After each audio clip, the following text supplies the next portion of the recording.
That's how today's show is gonna start. Right off the bat. We can't even get through the smooth jazz. We cannot even get through the smooth jazz, and we got a hype train going. Appreciate that, guys. Appreciate that. That's bad timing. First sub should come in when the steamer starts talking unwritten unknown Twitch rule. That's no. There's none of that, because if we start doing that, then we start having a conversation about the money.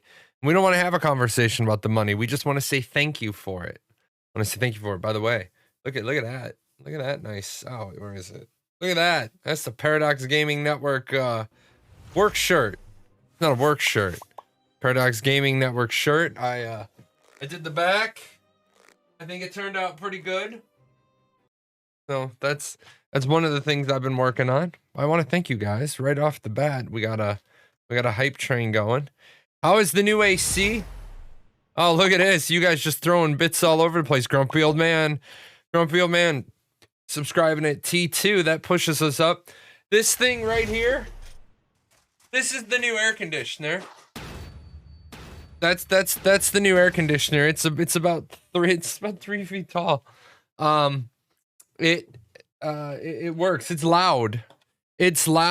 But the trick to that is I should be able to turn that on while I'm on break and drop this room down several degrees. When are we going to be able to buy? It's not on right now. I chilled the room. And then I started the show. When are we going to be able to buy a Paradox t-shirt? Right now. Right now. If I check, are they on my? Oh, you know what? you know what? They are on my Teespring. They're on my Teespring. Let me make a note to check my Teespring and why they haven't pushed over here. Oh, it's not called Spring. It's Spring Twitch integration. What is your problem, little kitty? I will do that. Let's pop down just real quick to here. Let you guys know that I got one of these silly things going on. And I got my tank to level 30. I'm almost a big boy now.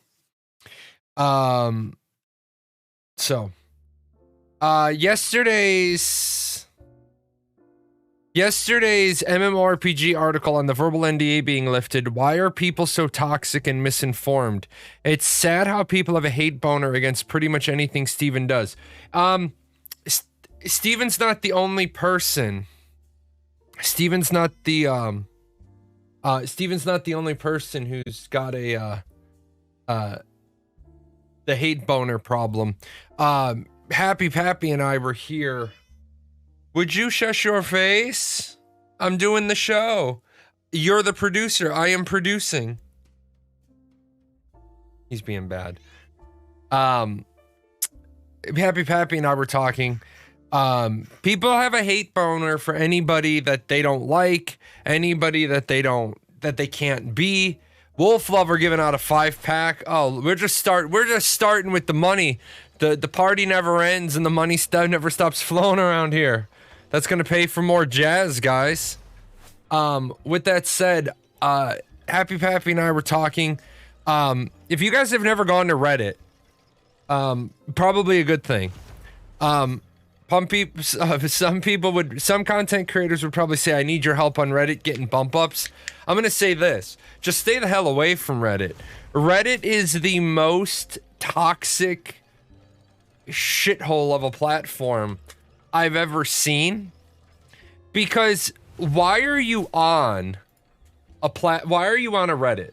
Why are you on a platform if you want to just strike down every single thing that comes across the Reddit from a person, just because? I put a video out, it got 50% downvoted. So I have a video with a rating of 0. My Reddit post has my Reddit post has a rating of 0 because there are people who feel that they're protecting the subreddit by downvoting every piece of content creator work. Well, isn't the subreddit a place for people to go and make content? No, I'm not. If you hate the content, vote it down. But I do find it a little odd. I do find it a little odd when a video over at YouTube, right? When a video over at YouTube has like a 98% upvote rating. And then the Reddit is checked down.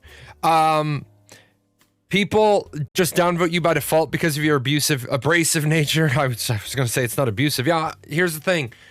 If the thing you're going to say is I'm abrasive, yeah, I'm abrasive. You know why? I'm abrasive because I don't tolerate bad behavior. I don't tolerate the guy the other day. The guy came over and he got banned on my Twitch. And then he went over to my YouTube channel and he made a comment complaining that he got banned. So I banned him on my YouTube as well. Coming over to my YouTube channel to complain about the fact that you got banned by me somewhere isn't going to really open a dialogue. It's going to just cause, hey, you banned me over on your Twitch because it doesn't matter. I think my chat rules are pretty self-explanatory. I've had people come in, have very negative opinions, but they base their negative opinions in fact. I have no problem with fact-based negative opinions. But the guy that came in at the end of the show on Monday and he was like arguing with me about what I knew about what his guild did when we were on the same server, and I saw what his guild did. Like, there are just some philosophies I have. Innocent people don't profess their innocence. Guilty people profess their innocence. Ironically, that person got banned, and it's okay. Yeah, they got banned, and there are other content creators that they can go and visit. Just like somebody this morning, they left a comment about how the only combat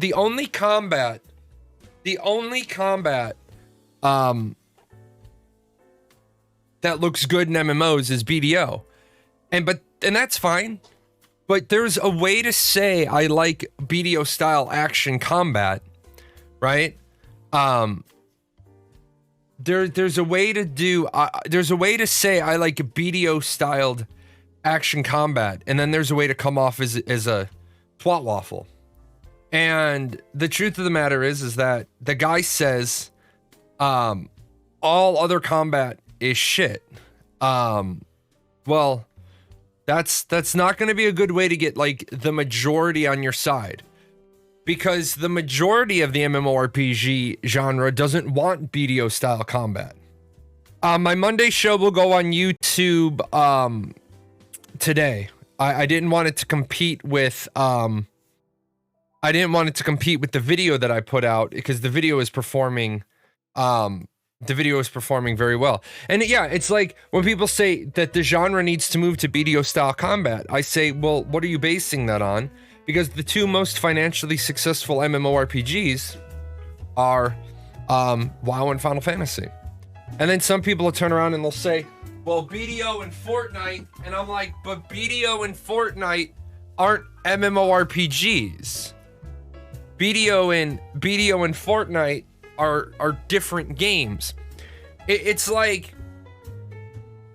that's like when people start getting into the discussion about like this is better or that is better.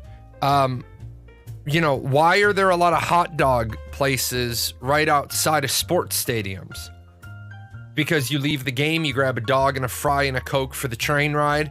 You can do that. Why are the sit-down restaurants usually a little bit further away? Because people want to get the hell away from the stadium before they sit down. Before they sit down for a sit-down meal. That's just like, why right off the expressway? Right off the expressway, everywhere are there gas stations and fast food places. Because people that are traveling, they want to get off and within a 1 block radius, get their gas, get their McDonald's or their Burger King or their Wendy's or their DQ or whatever else. What are you doing? And then get back on the road. Usually 2 or 3 blocks off of the off-ramp is where you have the sit-down restaurants. There's reasons for stuff, and people just don't understand. Did I notice a 100% crit rate when attacking a mob from behind? I cannot tell you if I noticed that or not, because I didn't take note, but I'll tell you why I didn't take note. I want to remind people, I'm not blowing off your questions when you say, what did you think about this? What did you think about this? What did you think about this? It's not built. The combat isn't built. So why people are like, you didn't talk about the node system in your video. You're right, I didn't, because the node system's not built. It's not like it's built and it's ready for some cursory examination. Did the node system function? Yeah, the node system functioned. Mostly. With some bugs. Somebody was asking me deep, detailed questions about the node system, and they were like, well, did the node system affect open world PvP? Shit, man. Open world PvP didn't even affect open world PvP. Some stuff was just functioning to enable testing of other systems. Yes. Yes. Unfortunately, I see people going back and forth on the MMORPG discussion. I want to remind you, it's not your opinion, my opinion, nobody's opinion matters when it comes to what an MMO is by population number, because there's no industry standard. Unfortunately, the industry, not the players, but the industry has seemed to accept a couple of things.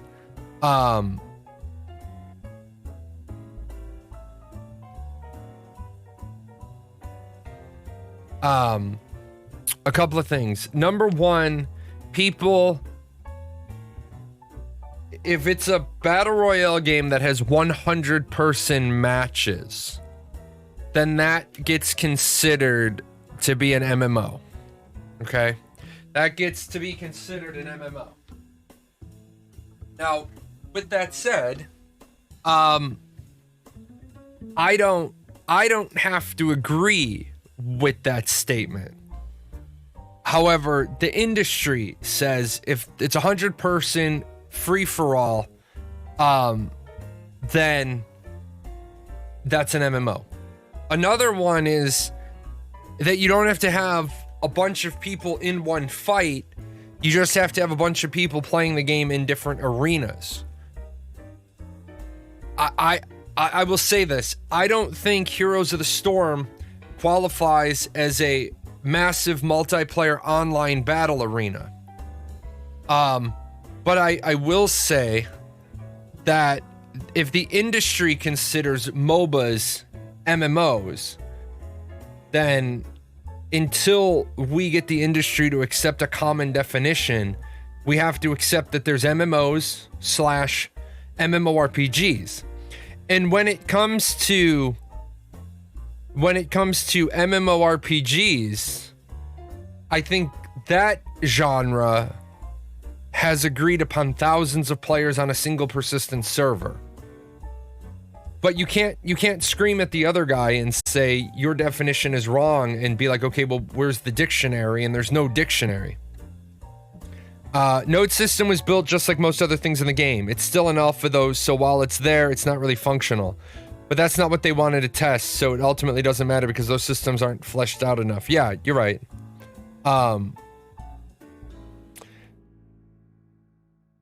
I'm not sure if Astro's Edge is trolling or just trying to get you guys riled up, but you guys need to you guys need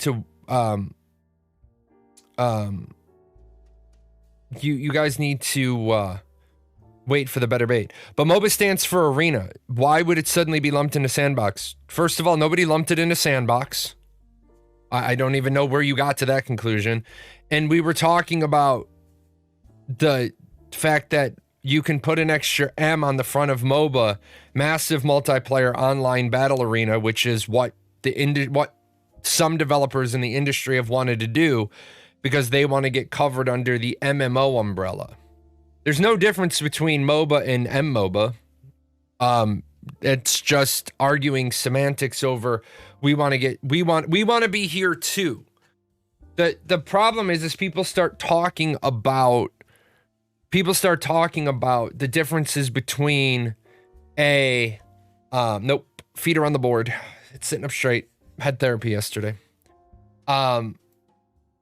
People want to talk about MMOs, but MMORPG players are like ultra defensive. It's like close ranks around our genre. Well, nobody's talking about MMORPGs. If somebody's talking about an MMO, they're not talking about an MMORPG. Do I currently play an MMO actively? I do. I play Final Fantasy 14 with my wife.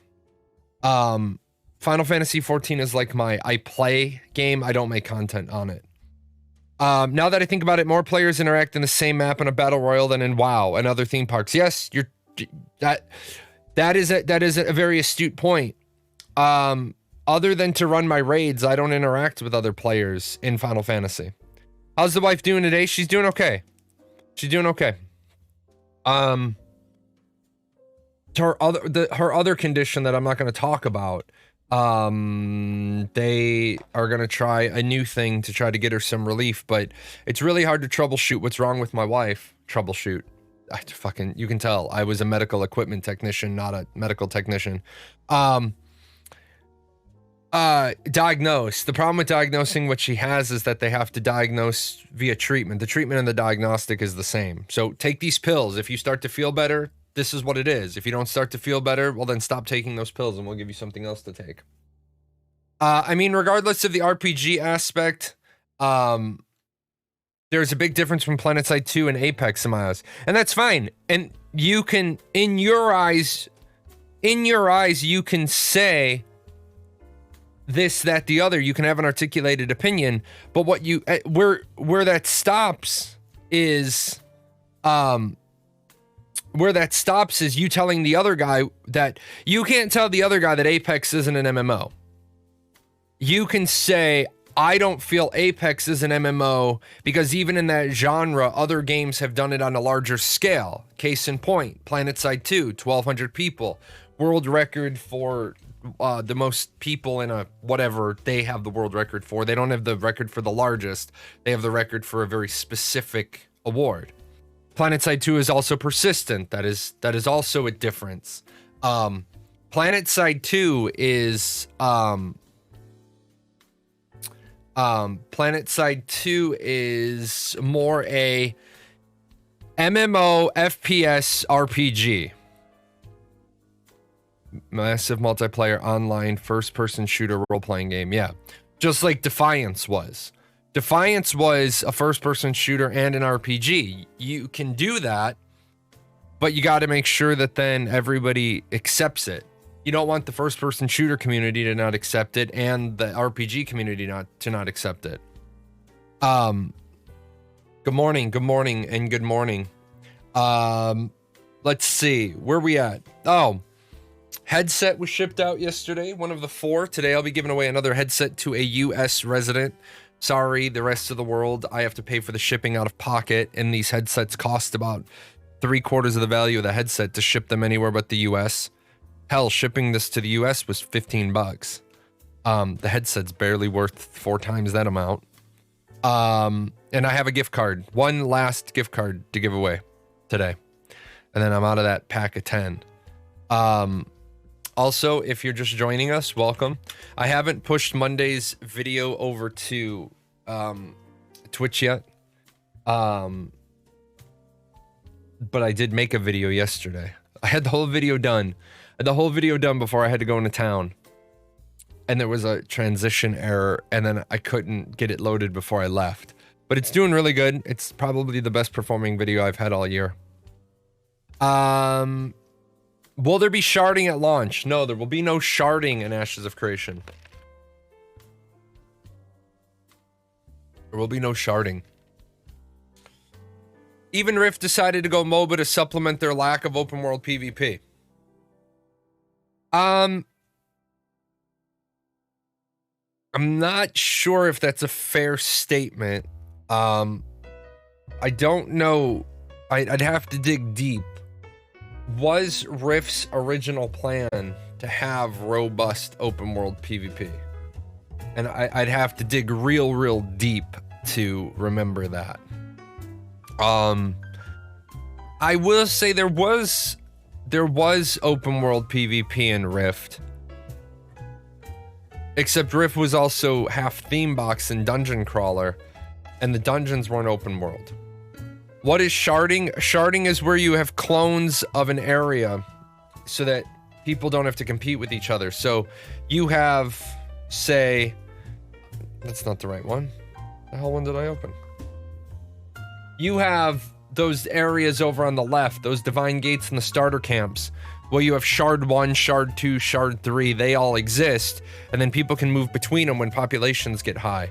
Off the top of my head, Rift, or not Rift, Albion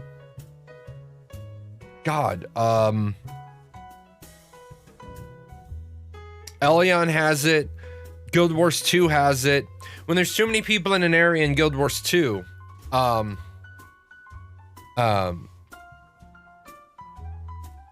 when there's too many people in an area in Guild Wars 2, it'll just create extra shards. But then when they get lower, the population gets lower, they'll actually tell you, hey, get off this one. We want you to go to one of the other ones. If you do, we'll give you a buff. Otherwise, in 15 minutes, we're going to move you anyway. Rift originally did have open world PvP at launch. I forgot the details. I know they had a max level zone that they instanced for PvP with objectives to take. Outside of that, I believe it was more Zergfest or ganking, not very elaborate. Yeah. But no, there's not gonna be sharding in Ashes of Creation because the availability of resources is gonna be limited.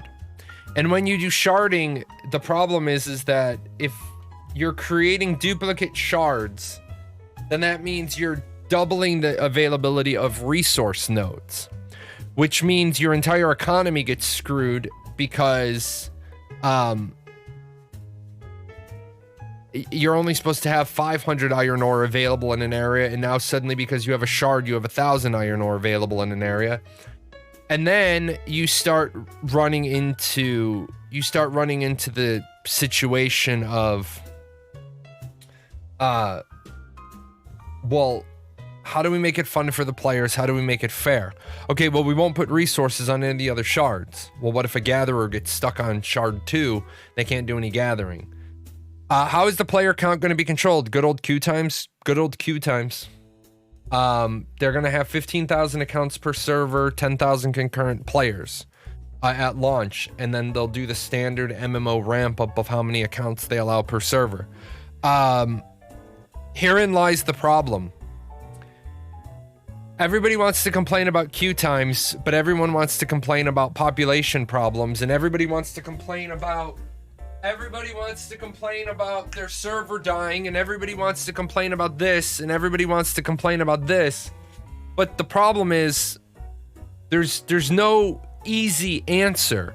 This isn't Ready Player One, where everybody in the world logs into one server and the technology exists to support that. EVE Online is the only game that I know of that for the majority of the world only has one server. But also keep in mind, EVE Online has never seen more than 70,000 players concurrently logged in at one time. Will you be able to select different servers? No. Your character is attached to a world. Sure, you can pick different servers, but not with the same character. So if you make your character on the brown sandal, then that's where your character is. My favorite game, Albion Online, also has one server. That also lets me know that Albion Online doesn't have that size of a that large of a thing. I'm gonna actually get rid of that. I don't like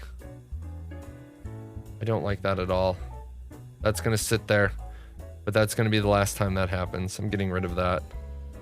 I don't like that in the slightest. I don't like how that disrupts the show. So that'll sit there for 2 minutes, and then that'll be the last time that happens. That's disruptive to the show, I think. Did I see the trebuchets in action? No, the trebuchets were not in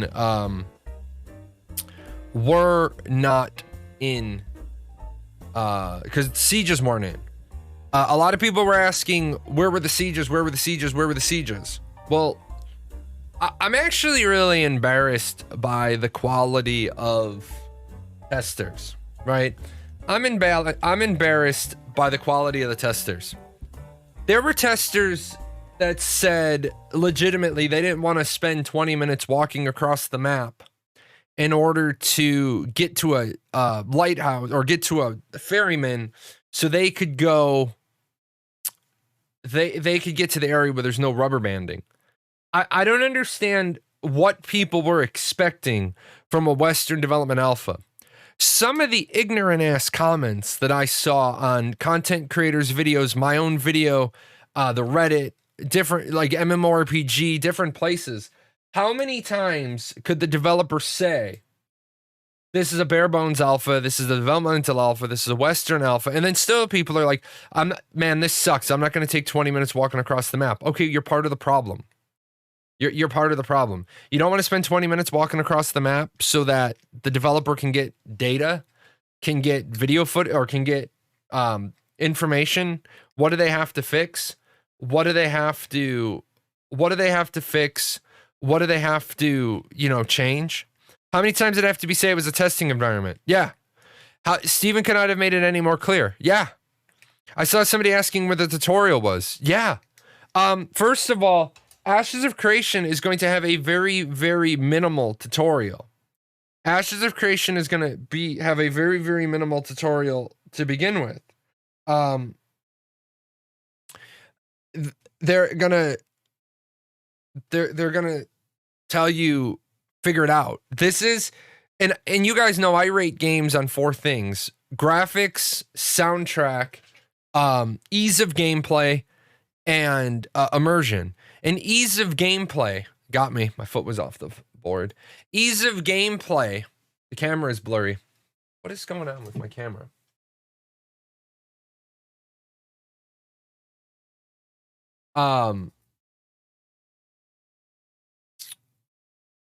If I understand that you have to have,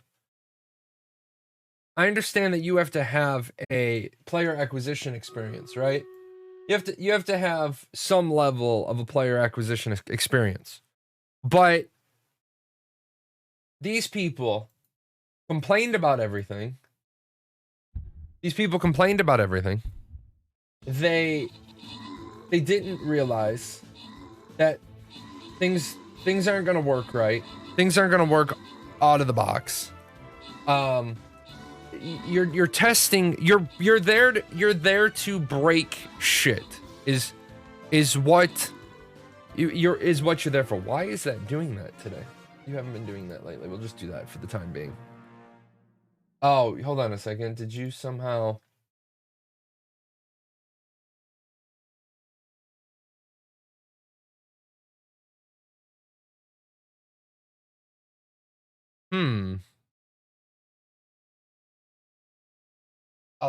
Something must have changed. I'll have to muck around with that later.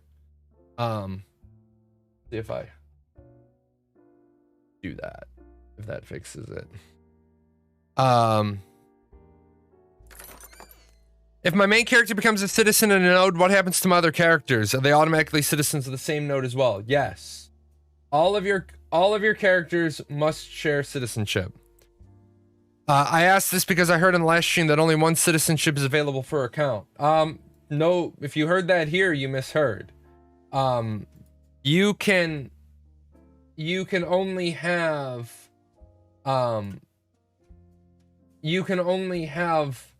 one citizenship, but all of your characters share that citizenship. All of your characters share your citizenship.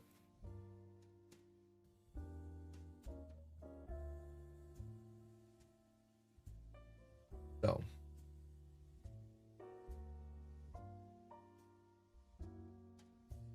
I hate when things break, man. I hate when things break. Like you don't even touch anything. You don't touch it, you don't change it, and it still breaks. Like what is that?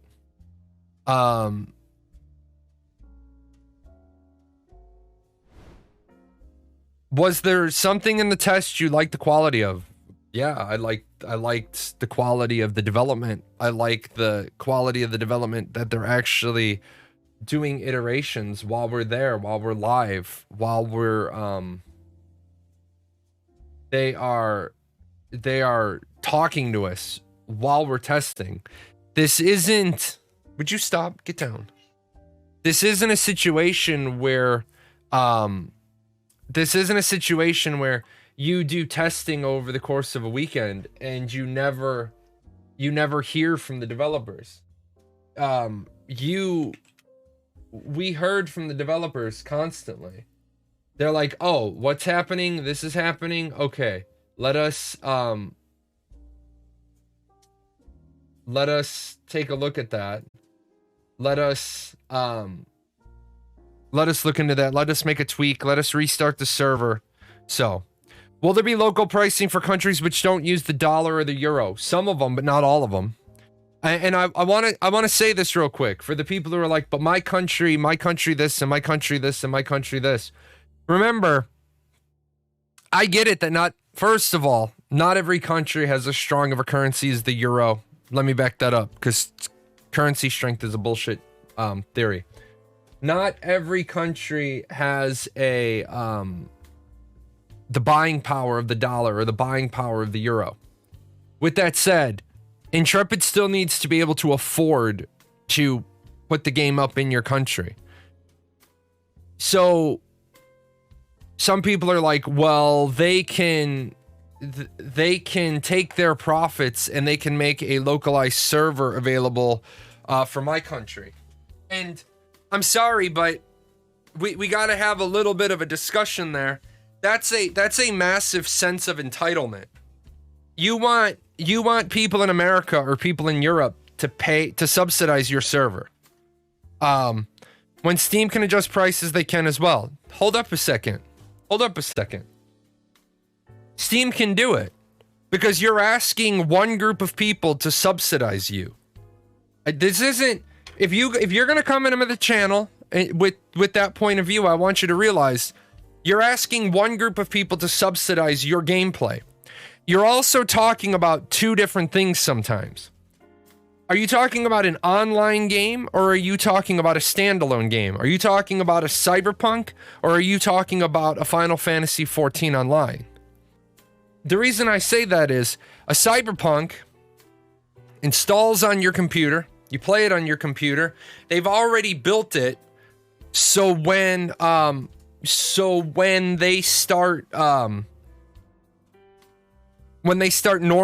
the pricing and dropping the prices, they say, yeah, we've already made 350 million, and if we lower the price, we can make another 100 million.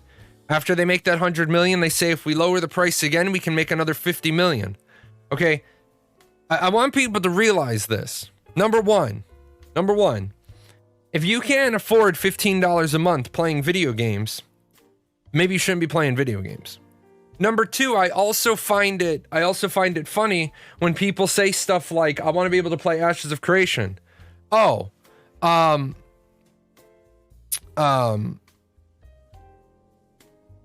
you have a computer that can run Ashes of Creation.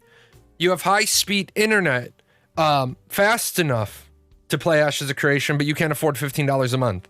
So please bring a better argument than that. The problem is the EU players were ignored in the test last week. No, they weren't. How were the EU players ignored? How exactly were the EU players ignored? I'd love to hear how the EU players were ignored. I'll wait. The question is, Steam is the same Pokemon. Like, am I going to see the NPCs if they have a... No, the NPCs don't have a big icon over their head that says, hey, I have a quest. You actually have to talk to the NPCs. I told people about the crypt quest. Some people never got that quest. They said, what are you talking about? What crypt quest? I said it was right at the bottom. It was right at the bottom of the stairs. I didn't talk to that person.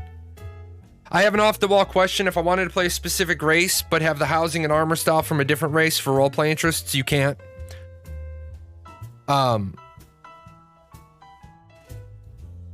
If I earned my wage as $1, I would pay for it, but like in Turkey, $1 is $9. Never mind, we'll see it when it fully releases.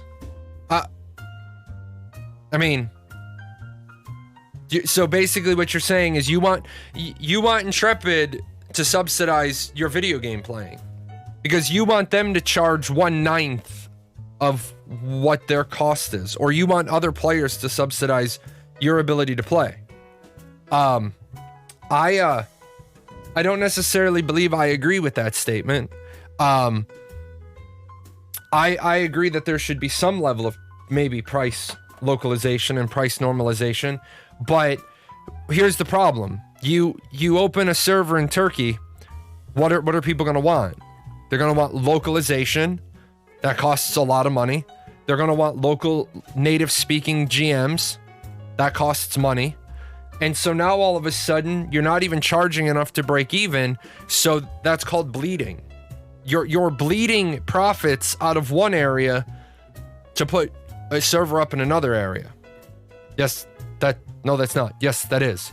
That's a bleeding division. If I have a division of my company that's bleeding, I put on a tourniquet. I staunch the bleeding. Which one of my divisions is losing money? That division's... It's not about the server. It is about the server. You're talking it's about the price. What, do you think that Intrepid can put a server in your country or for your area at a lower price? Oh, hey, Amazon Web Services, we're using your server, but we're doing normalized pricing for our customers. So can you give us a discounted rate? Go to Steam and check any game and their pricing. Okay, let me say it one more time for you, because you clearly missed it the first point. They all do it. It don't hurt. That would hurt them. That's called peanut butter spreading, and it's called subsidizing. You're asking one group of players, okay? Actually, Amazon or Steam gives local pricing. Again, do they do that at launch? Do they do it because they're looking for more profit? Those companies, of course, they do it for profit. Do they do it at launch? No, they don't. Not every game has regionalized pricing at launch. What they do is check any game. You know what? You can go away. Because, yeah, they're talking about products and MMORPG as a service. They don't want to listen to the point. See, I don't have a problem if people want to come in. But when I say you're talking about a game that's already built, you're talking about a game that's already built and they don't incur any cost. When you're talking about a service that they have to have a recurring bill for, that costs them money. I'm going to go to when the servers were online, so bad timing at Friday, like 5 p.m. Okay, first of all, I want to remind you, Intrepid Studios is a North American company. They're a North American company, and they're on the West Coast, which is the least convenient location for a studio for European players. Okay, so when you make a statement like, where was it? That they didn't take care of the European players. Problem is European players were ignored in the test last week. No, they weren't ignored in the test last week. What do you want? You want Intrepid Studios? You want Intrepid Studios to do a 9-hour rotation in their workday? You want Intrepid Studios to just, for a weekend, go work in the middle of the night? They didn't ignore you.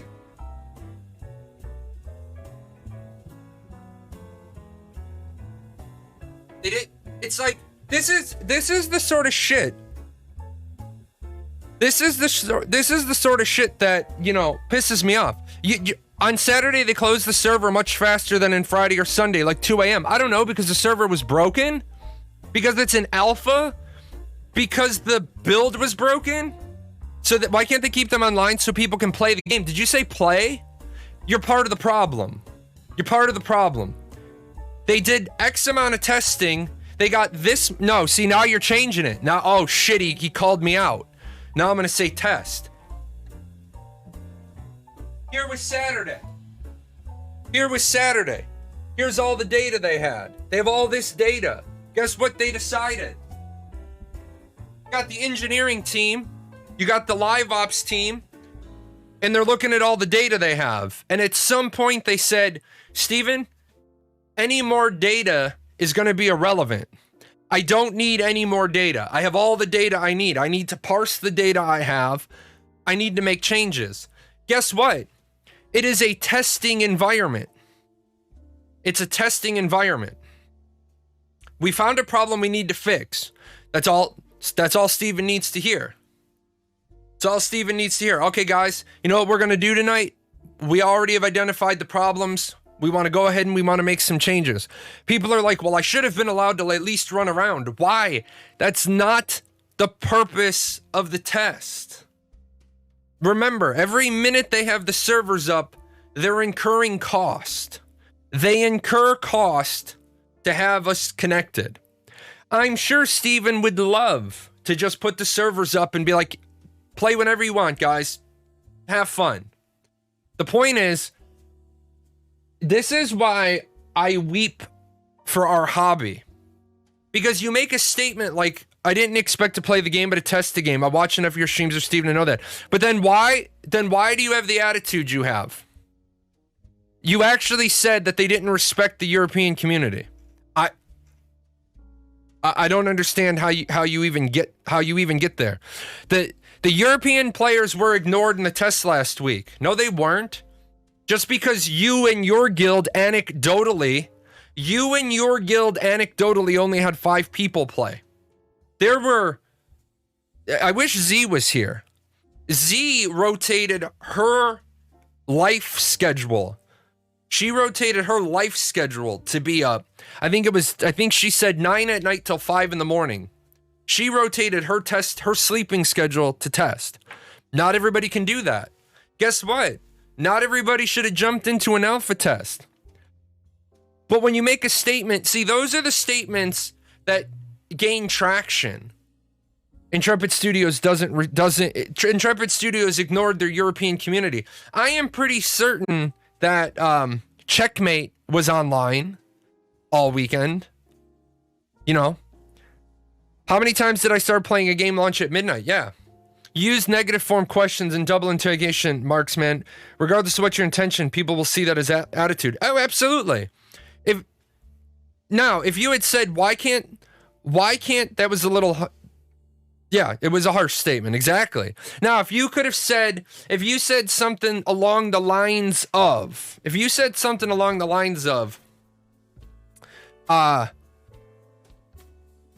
it would be nice if Intrepid could actually put the servers up when they say they're going to put the servers up because of the time zone difference.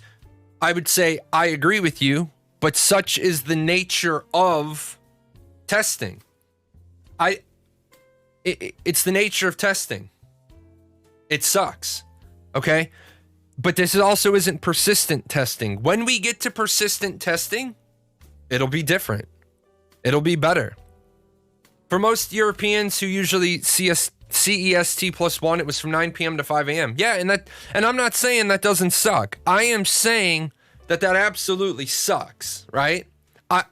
Believe me, playing a bunch of games that run on Korean time zones, that sucks, right? However, like the person who says, why can't Intrepid normalize their prices because Steam does? First of all, I want to remind people, Steam doesn't do anything. Because the guy earlier just couldn't make a point. It's like, I couldn't make a point because I'm busy trying to chase the guy around the yard who can't make a point. Steam doesn't do anything. Valve doesn't do anything. The owner of the software decides, what do I want to price my stuff at? When people say every game on Steam does X, never ever make an argument that every game does. The reason why you don't make the argument every game does, because the moment you deal in an absolute, all I have to do is find one example of one game that didn't, and now your argument falls apart. And then you're like, okay, well, most games. Well, you don't even...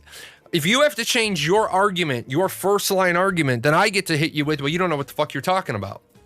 Okay, I understand that people in poor countries... are upset at the wealth and affluence of the Western world, and they look at us with this longing where I should get to pay $2 American because that's the equivalent of your $15 American. I understand that. And I fully support that from large developers. I fully support that from large developers who have profit margins in the hundreds of millions of dollars. Does it hurt CD Projekt Red to do normalized pricing? What are we at? 6 months later? Yeah, I think it's really cool if CD Projekt Red lowers the price, normalizes the prices, regionalizes the prices. I think that's totally cool of them. Because they've made what, $800 million? Their board of directors people are all making $4 to $5 million profit. I absolutely 100% feel they should do regionalized, normalized pricing, not at launch. Okay, not at launch. But then at the same time, here's where people don't want to turn around and defend the game developers. They lose a lot of cash doing that. They actually don't lose a lot of cash if you're talking about a product, not a service. See, an MMORPG is a service because they have costs, recurring costs every month. Okay, a game, CD Projekt Red is still in a massive hole. No, I disagree with you. If they were in a massive hole, how did their board of directors all get a $4 to $6 million bonus? You don't give your board of directors a huge multi-million-dollar bonus if you're in the hole because they lost their stock price. That's bullshit. That's a bullshit argument. Okay, that's a bullshit argument because that's not what they're holding. That's what they could have had. Okay, I don't want to turn this into an economics lesson, but unless I actually have to open my wallet and pay out that money, that's not a loss. That's I didn't make. And I wish that this world taught people, like, economics. They have to pay millions for their class action suit. They haven't been found guilty of a class action suit they have to pay yet. And they're probably not going to. They're probably not going to lose that class action suit because the shareholders demanded they release the game. And then the shareholders complained about stuff. The shareholders are the reason why the stock price fell. They're going to lose that case. The only case that CD Projekt Red will probably lose, this is going to be the argument. This is going to be the argument. You pay lawyers in a suit whether you win or lose. No, you don't. Big companies like CD Projekt Red, they have this thing called a legal department. They pay those lawyers whether or not they're litigating or not. Major companies, they have these major companies, they have legal departments. They don't only just have lawyers on retainer, they have lawyers in the building that work there every single day. I don't know where people get this mentality that $100 million companies don't have in-house legal teams. It's like, what are you working on? I'm reviewing the terms of service for the new game we're doing. What are you doing? I'm reviewing fucking employee handbook. They work there all the time. Now, sometimes they bring in a heavy bat litigator. They bring in a lawyer who likes to argue in court, and they incur a little bit of cost. What is this video? This video is Castle Siege from the YouTube. So, let's see. Companies get sued all the time all over the world. Yeah, I don't know why people... If you think that being sued is a huge deal, you don't understand how business works. Real quickly, lawsuits, civil lawsuits happen every single day. Because I have a contract with you, you have a contract with me. You said that you were going to deliver red widgets to this specification. You delivered blue widgets to the wrong specification. I say I'm not going to pay you. You say you've made delivery. I say I want my deposit back. You tell me you want the balance in full. And at that point, we've agreed to disagree. Now we go to court. Happens all the time. We were in court all the time. We pay a contractor who doesn't pay his subcontractors. The subcontractors think that they can come to us and put a lien against the property. We can't sell the property because the subcontractor didn't get paid, but we go into court and we say to the lien judge, we didn't have a contract with them. We had a contract with Joe Blow. Joe Blow had a contract with them. Joe Blow didn't own the property. So therefore the subcontractor can't legally put a lien on our property. Because if they can produce a contract with us, we're good. But we didn't have a contract with the subcontractor. The lien judge looks at it, looks at the subcontractor and says, you know better. You didn't have a contract with the property holder. You had a contract with whoever. No, I'm removing the lien. You're wrong. And by the way, here's your fine for filing a lien against the property you didn't have a right to. Shit happens all the time. Guy doesn't get served at our bar. We own a tavern. We own a pub. Guy doesn't get served because he comes in, fall down, stumbling drunk. We don't serve him at all. We send him on his way. He gets in his car. He gets in a car accident. He turns around and sues us because he said, I stumbled out of your bar drunk. You served me past the point of intoxication.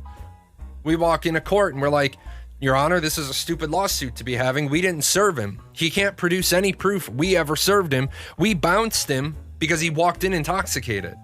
Doesn't stop the guy from suing us, and it's a big ass pain. I'm curious if Sony could be sued by CD Projekt Red for not assisting in stabilizing their game on the old console. Sony has an interest in having CD Projekt Red fail as a long-term, so does Microsoft because they bought Bethesda. No. And stock prices affect your pocket as a board member. If I pay $5 million in stock 1 year and the stock drops to 53%, you got paid $2.5 million last year. No, you didn't. You don't understand how that works. What you got is you didn't get paid X million in stock. You got paid in stock. Anybody that gets paid in stock understands I got paid in shares. You equate those shares to a value. But nobody who's getting paid in shares ever does what you just did. Nobody does that. They understand I'm getting paid in shares. I understand that the next day the shares could change. For example, and I want to get off economics after this point. Last year, I bought a shit ton of Disney stock. At 94. I expected the stock to go to 140. So for my year projection, I figured the stock would get to 140. I logged into my portfolio one day and that stock was 189. I didn't stick with my number of 140. I said, holy shit, the stock went to 189. At the same time, a couple of days later, the stock went back to 167. I didn't lose money. I just didn't actualize my gains because I didn't sell. Because I was still $27 over what I wanted. Got to be careful when you start talking about what you lose and what you gain. You don't lose until you sell. That's why all the dog coin people are say grow a pair and hold. For Ash's questions, have you done any economics testing? No economics testings because none of that system's in place. You mentioned one of the quests we will get pop up on your screen as you walk into an area. Will players get it regardless if you're a level 1 or level 50? I don't know. I don't know. There might be a level. There might be a level that you need to have in order to see some quests. Sony should have quality control for what is released on their console, right? No. Should Sony share some shade for Cyberpunk being described as broken on their own console? No. Because if you did that, if you open up that door, now Origin is responsible if a game runs poorly on my PC. Windows becomes responsible if a game runs poorly on their platform. You can't do that. Sony just produces the hardware. They give the specs to all the developers. Now, where there's some culpability is when it's released on the PlayStation Network, and Sony does have quality control on what's released on the PlayStation Network, and that's why Sony booted Cyberpunk 2077 right off of it. They said, we're booting this game off because it sucks. And so Sony did do that. Sony absolutely did that. And that's where CD Projekt Red, to close that loop, because I left the loop open, CD Projekt Red in March of 2020 said, we're punting 6 months to make the game work on the consoles. 6 months later, they release and the game still runs like shit on what was now the one generation back consoles. That's where they're going to get into some trouble. That's where they misled investors. They said, we're spending 6 months to get the game to run on the one console back. That's where they committed the no-no. Remember, you can lie. You can lie to your customers. You can't lie to your shareholders. Sony saved themselves a headache by not having to process refunds. Why? That just comes out of CD Projekt Red's cut. You don't think that your payment processor pays for refunds, do you? If you've ever worked with PayPal, when PayPal has to start processing refunds, your next batch of money that's supposed to come to you is lower because there's a line item that says we had to do X amount of processes. Here's what you owe us. Your third-party processor never takes a loss. That's the benefit of the third-party processor. They do very little for you. They handle all the grunt work, but they're always going to get paid. Talking of in-game economy, can you explain the multiple tools required by gatherers? Yeah.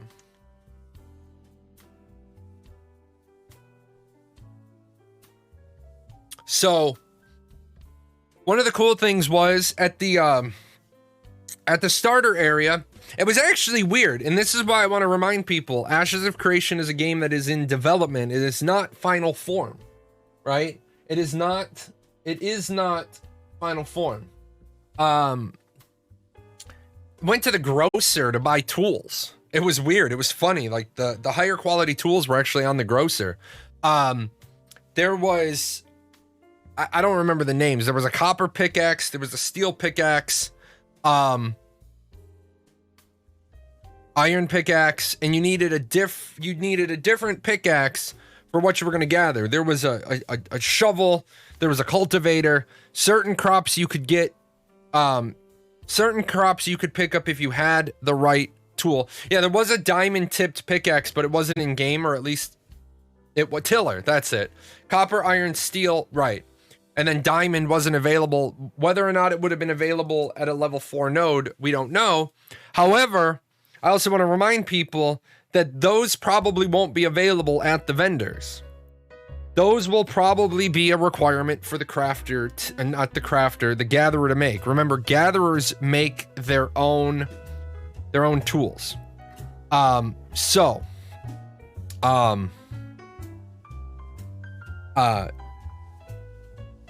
lot of people were looking at the gathering system and say, oh, well, this is going to be easy if the nodes sell all the tools I need. The nodes, and there's a quote from Steven, the nodes are going to sell the starting tools that you need. They probably put the other ones in so that people could progress. But remember, the artisan system that they put in was 10%. It was all placeholder. Finding the tools wasn't too bad. I had a hard time finding the resources to gather. And you're going to. That's how Ashes is designed. Ashes is designed so that you don't just go out to a known location. I could definitely see like what their intention is. There's like a little field of about 8 or 9 plants. And then the next one was a little bit over. However, remember the timing of all the respawns wasn't set because, again, not content alpha, baseline testing alpha. So we had a lot. I mean, I thought crafting worked well for what it was. I think there was just one place in the whole map where you could gather timber. Or yeah, there was more. I found a place where it was actually faster because I was trying to get my I was trying to get my gear, and it was actually faster to gather the iron ore and the silver and the gold and the trees. So how does timber gathering work? Walk up to a tree, hit E, knock down tree. Pretty standard. Pretty standard. We didn't, obviously they haven't made the final decision on weight or volume or quantity because, again, not the purpose of the test. Couldn't craft the wand. Yeah, nobody could. That was the big hoopla for the test. Nobody could craft. We tried a bunch of times. And trees respawn later? Yes, but the trees will only respawn if somebody on the other side of the world is gathering. Remember, in Ashes, if nobody else is gathering, right? If you're the only person gathering, then you have to go along and you have to gather up everything. You have to hit all the nodes to respawn off the nodes. This isn't going to be like Final Fantasy or WoW where the nodes respawn immediately just because you've been gathering in an area. In fact, the more you gather in an area, the further away you're going to have to travel to get more. Let's see. New World has an animal skinning tool. Is that something you think Ashes is or should be planning for the artisan system? I have no doubt that they're going to be planning a skinning tool. Now, if that skinning tool is going to be skinning mobs out in the wild, or if that skinning tool is going to be restricted to, say, the animal husbandry part of gathering, where you put cows and stuff on your land, that remains to be seen. With the verbal NDA down, are you able to stream during the AOC testing so long as you don't show it? Yes. In theory, I would be able to stream during the AOC testing as long as I don't show it. However, I won't do that. I won't do that for a couple of reasons. Number one, I won't do that because when I'm here to stream, you guys are my focus. You guys are my focus while I'm here. When I'm testing, and that's where my focus is. I think there are some people who were doing that. They were playing They were playing, and they were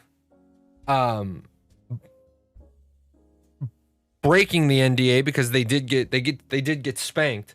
The trick is that I'll be on my Discord now that we can talk freely, right? Now that the verbal NDA is down, I'll be on my Discord during the testing times. We'll no longer be over on their Discord. It'll be nice. It'll be clean. We can just be over on our own Discord. And so if somebody has a question, they can pop onto the Discord and ask while we're live, and they don't just have to wait for me. In that regard, they could just pop in and ask a question and, you know, be asking questions, and the guild can answer questions. Do you think the dash was just to the alpha or is going to be in the final game? The dash... Toe said not to use private Discords because it can't regulate the integrated stream feature. That's... okay. And what? I mean, I respect Sarah. But the problem is that if you have a no verbal NDA, now, so I can't use a Discord, but I could use a TeamSpeak because TeamSpeak doesn't have integrated streaming. I could set up a conference call. I could set up a Zoom call. I could set up a Skype call. That's one of those, if there's no verbal NDA, then what exactly are you policing? If a fucking Muppet decides to break their NDA on my Discord, I'll just ban them from my Discord and I'll report them to Zoom and Skype if screen share. Yeah, so, I mean... What are you gonna do? What are you gonna do? Tell people that they can't communicate? And also, how are you gonna police that? If you come onto my Discord and you start to police my Discord, then you're gonna get reported to Discord because you don't own Discord. You own your Discord. So as a ACLU guy. My freedoms. I'm a big fan of my freedoms, and you manage your lane, and I'll manage my lane. If there's some idiot streaming into my Discord, I'll police my Discord because I'm pretty certain when I created my Discord, you know that EULA, that terms of service thing that nobody reads. I do. I'm a big nerd. I went down and I said, oh, I have these obligations. Okay, well, I have these obligations. That's also like, how do you stop people? You can't stop people from locally recording anyway.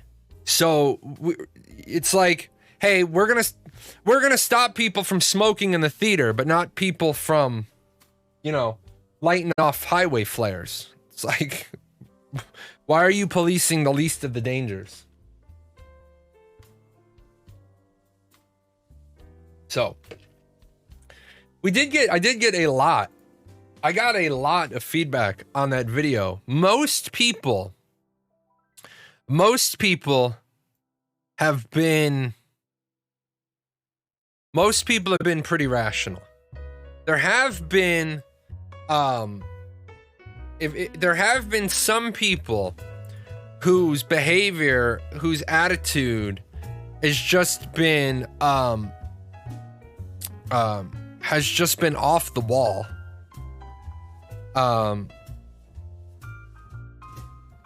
Not saying I do, but there are probably people that screen share pay-per-view events. Yeah, and I talked about that once on my show. Right now, nobody goes after Discord because Discord doesn't have pockets. Discord doesn't have pockets. Well, now Discord has a little bit of pockets because they signed their deal with Sony. Had Discord decided to sell to Microsoft, pay-per-view places would have started, and you'll see this happen. Mark my words, but once Discord does their IPO and they have pockets and they have money and they have something to go after, you're gonna have the UFC going after Discord. Because all the UFC has to do is prove that it happens. Now, I will say that I've seen people re-stream stuff on Twitch, but I've seen people do it all weird where they like put like a TV screen up on the screen and then they're holding the controller and they make it look like they're fighting. That shit's funny. Shout out to my boy Paradox Gaming Network. Hey, that's me, because he's a good fella taking some of his time to Q&A. Oh, I do this 3 times a week. I love this show. This is one of my favorite things to do. Stand up here and answer questions. Appreciate that. But no, I think that once Discord has pockets, people will go after Discord. It's weird. Discord is a tool. Why are they responsible for how people use it? Because like everything else in the world, we blame everybody else for everything else. And that's just how it is. We blame everybody else for everything else.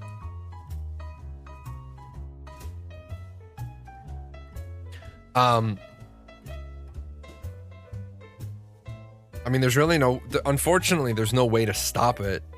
The only way to stop it is to just get people to have integrity. Have people have integrity. It's just like we were talking earlier about the person who was just beating the drum on the point of, well, other companies localize prices. Well, sure, but what about the companies that can't afford to, because all the potential profit they lose from all the people who crack the games. I remember when Gears Tactics came out.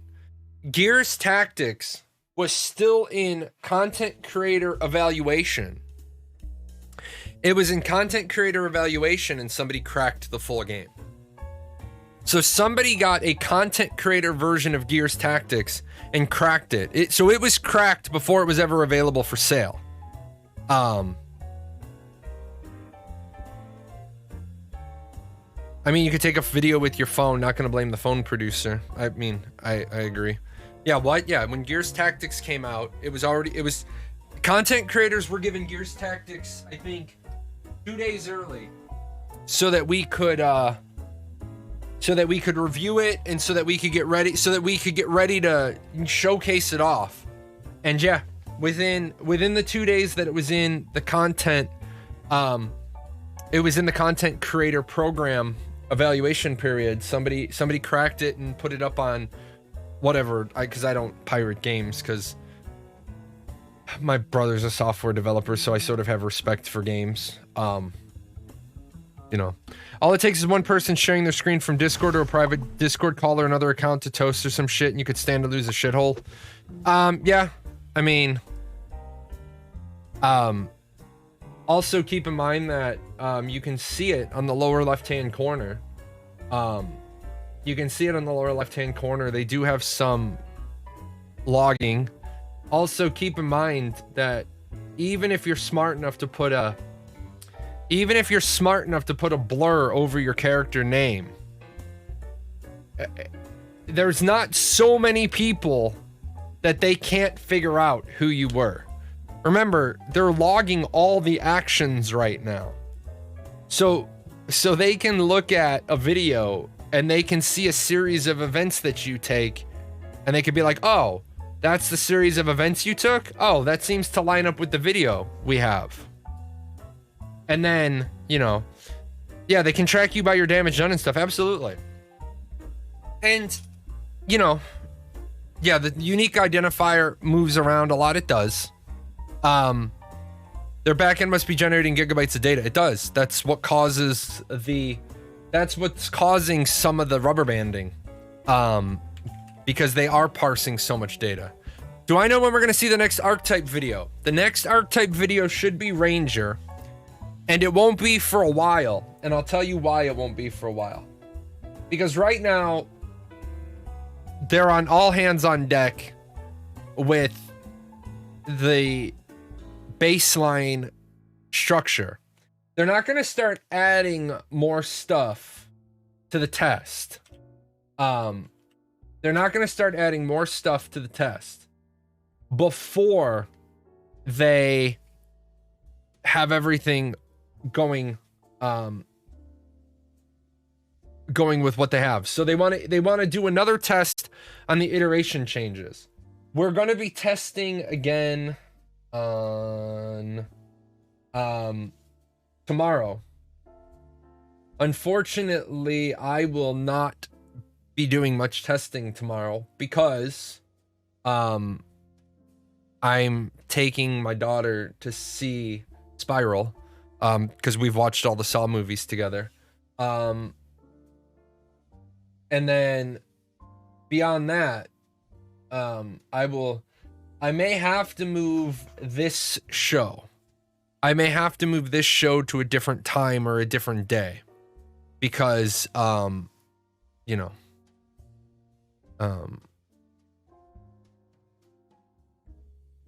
they're planning on Wednesdays being one of the testing days. Look at the screen right now. The character has a high level of detail and the mount does not, because the mount's not finished. Because the mount's only on first pass and the characters are on their second pass. That's an unfinished model he's using right now.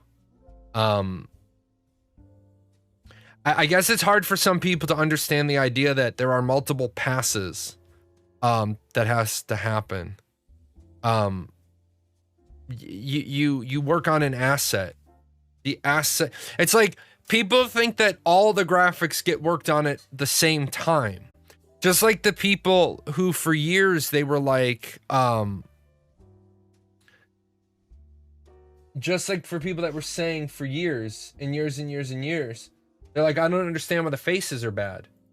Because they hadn't brought on the face artist yet. In Unreal Engine especially, there are people who specialize in faces. What's my opinion on the XP debt? I think XP debt is good. It causes you to game responsibly. A few content creators said they didn't like it. Is there a chance Intrepid Studios will remove it, change it? No. Here's why. Number one, yeah, I will start kicking all of the videos over to YouTube again. That's the plan. Except when I put out a video, then I shuffle the release of the VOD because it interferes with the video, and I don't want to mess with the algorithm. The video I have going right now is actually doing really well.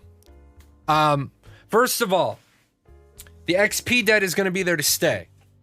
Now, when people say, like what you said, it was a bit brutal on this latest test. No, it wasn't. It wasn't brutal on this latest test. It's content. It's not tuned. That wasn't the point. That wasn't the point at all. It was there because it's like, it's in there because it's a system, but it hasn't been tuned. It hasn't been looked at. It hasn't been, is this right? But when content creators say they didn't like it, most people don't understand that shit. Two people could do the same thing and get different XP debts. Yeah, is it buggy? Sure. Does XP debt cause you to game responsibly? Sure. So is it capped? It's gonna be based on your flag state when you die. We did the Green Dragon at 142% XP debt by the time we were. Oh yeah, our server didn't get the opportunity to do the dragon. We weren't on the cool server.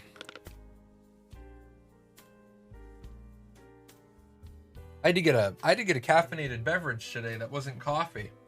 I got like 3 hours sleep last night. I just couldn't sleep well. Do you get the XP debt only at max level or any level? Every level. Every level. So, and that's good.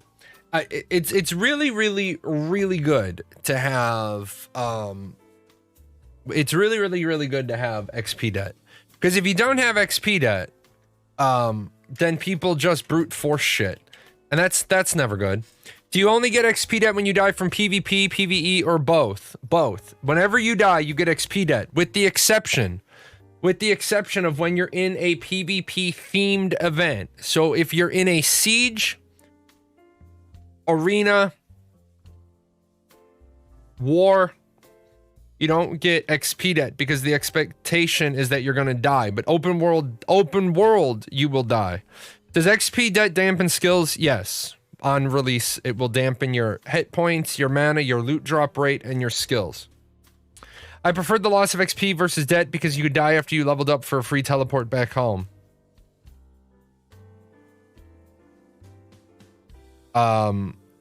Except you don't get a free teleport in Ashes of Creation. You go to the closest respawn. We did a caravan too with the same guild. They attacked, we defended, caravan was buggy. Yeah, my guild launched a caravan. I was spending time with my wife who's on painkillers. So dampen loot drop rate, I really don't like that. Then don't die. Do you know if the XP debt is intended to stop you from providing a node with XP as well? Well, because you have to work off your XP debt. When you earn XP, it pays your debt, so your percentage of the XP earned would go to the node. So it's not going to stop you from providing a node with XP.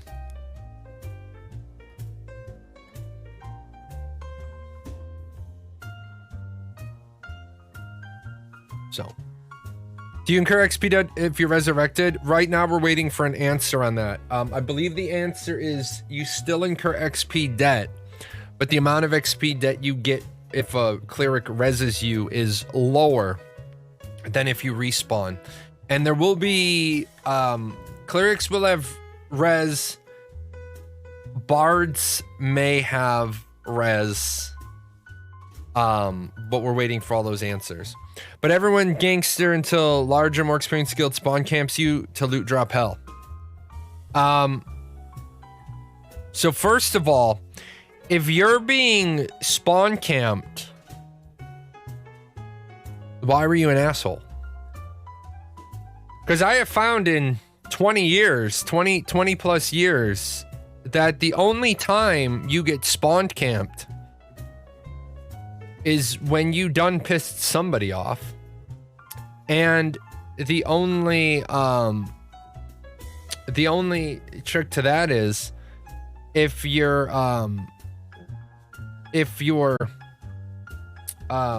being spawn camped, guess what? Log out. Log out. I find it happens when people are bored and want to farm. Yeah, you know. Okay, but being contested for grinding mobs. Okay, I'm gonna say this often. Y'all need to get rid of this bullshit about grinding spots. You want to see where the best grinding spots in Ashes of Creation are? That whole fucking map. That whole fucking map is your grinding zone. Okay? That whole fucking map is your grinding zone. Okay? Because there's not a pocket of good mobs and a pocket of bad mobs. Intrepid isn't building a shit game. Right now, the way it is, you venture around, there's a couple of high level, a couple of low level mobs in an area. While, sure, I understand people are going to say there's going to be people who grind. Sure, there's going to be people who grind. But in most games, you spend all your time grinding because there's nothing else to do. Okay? There's nothing else to do. The good news is that in Ashes, there's going to be a lot of things to do. Except the 0 to level 1s, probably. No, there's still a range of content even in the level 0 to 1 nodes. My wife started playing Darkfall with me and some guy camped her for 10 deaths. Well, good news in Ashes of Creation. In Ashes of Creation, if somebody camped a low level for 10 deaths, they pretty much threw their character away. So,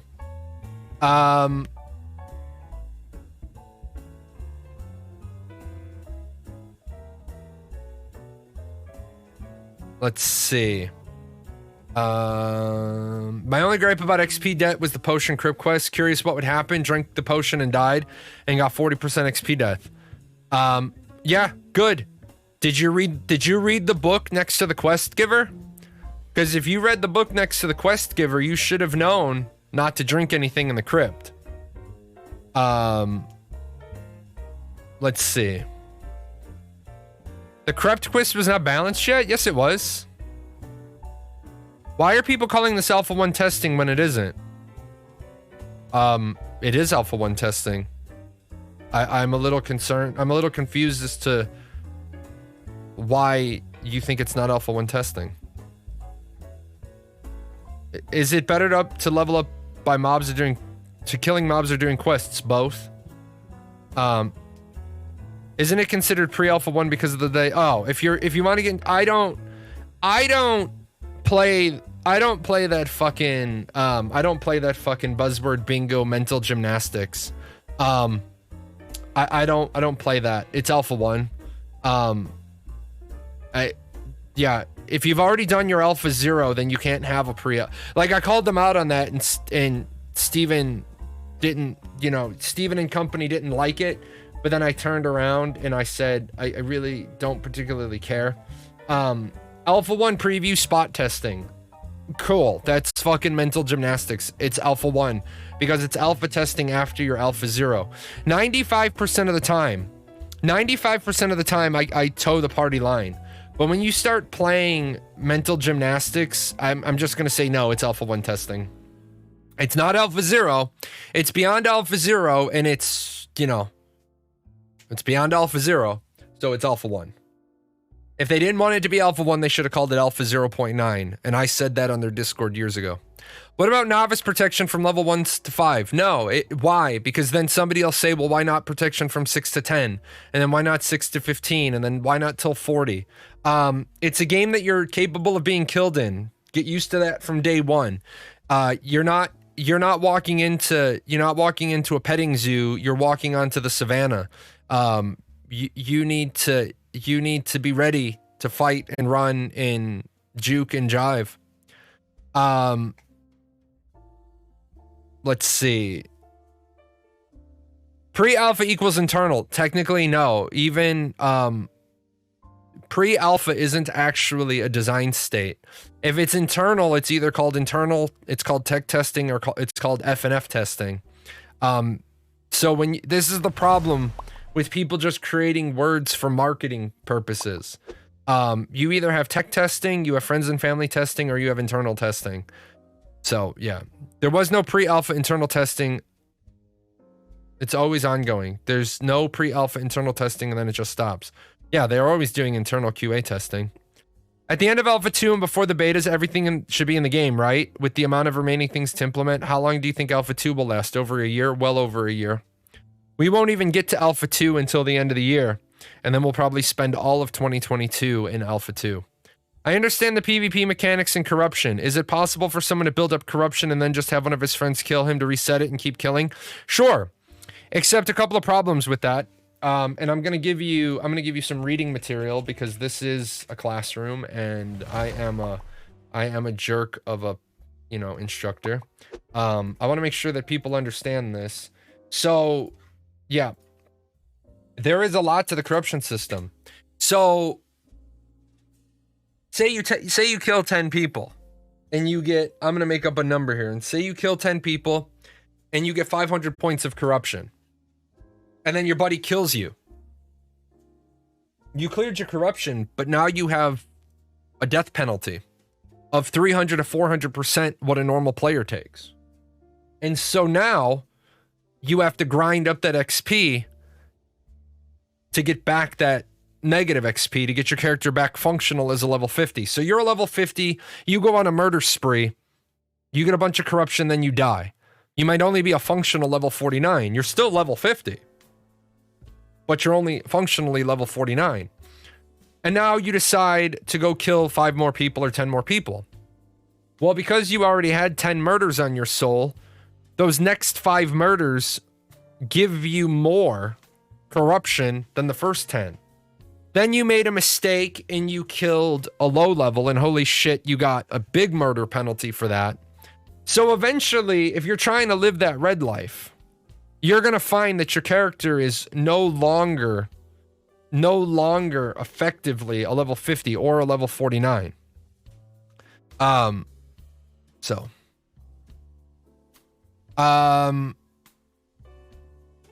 Just re-roll. At some points, if you decide to be a murder hobo, it will be easier to re-roll than it will be to work off all that negative XP. Plus the fact you have to do the quests to purge your murders. I think protection from XP debt for levels 1 to 5 is reasonable. Encouraging people to re-roll is undesirable, and 5 levels is reasonable cutoff. Why? Why do people need to be fucking handheld? I don't understand this. You know what?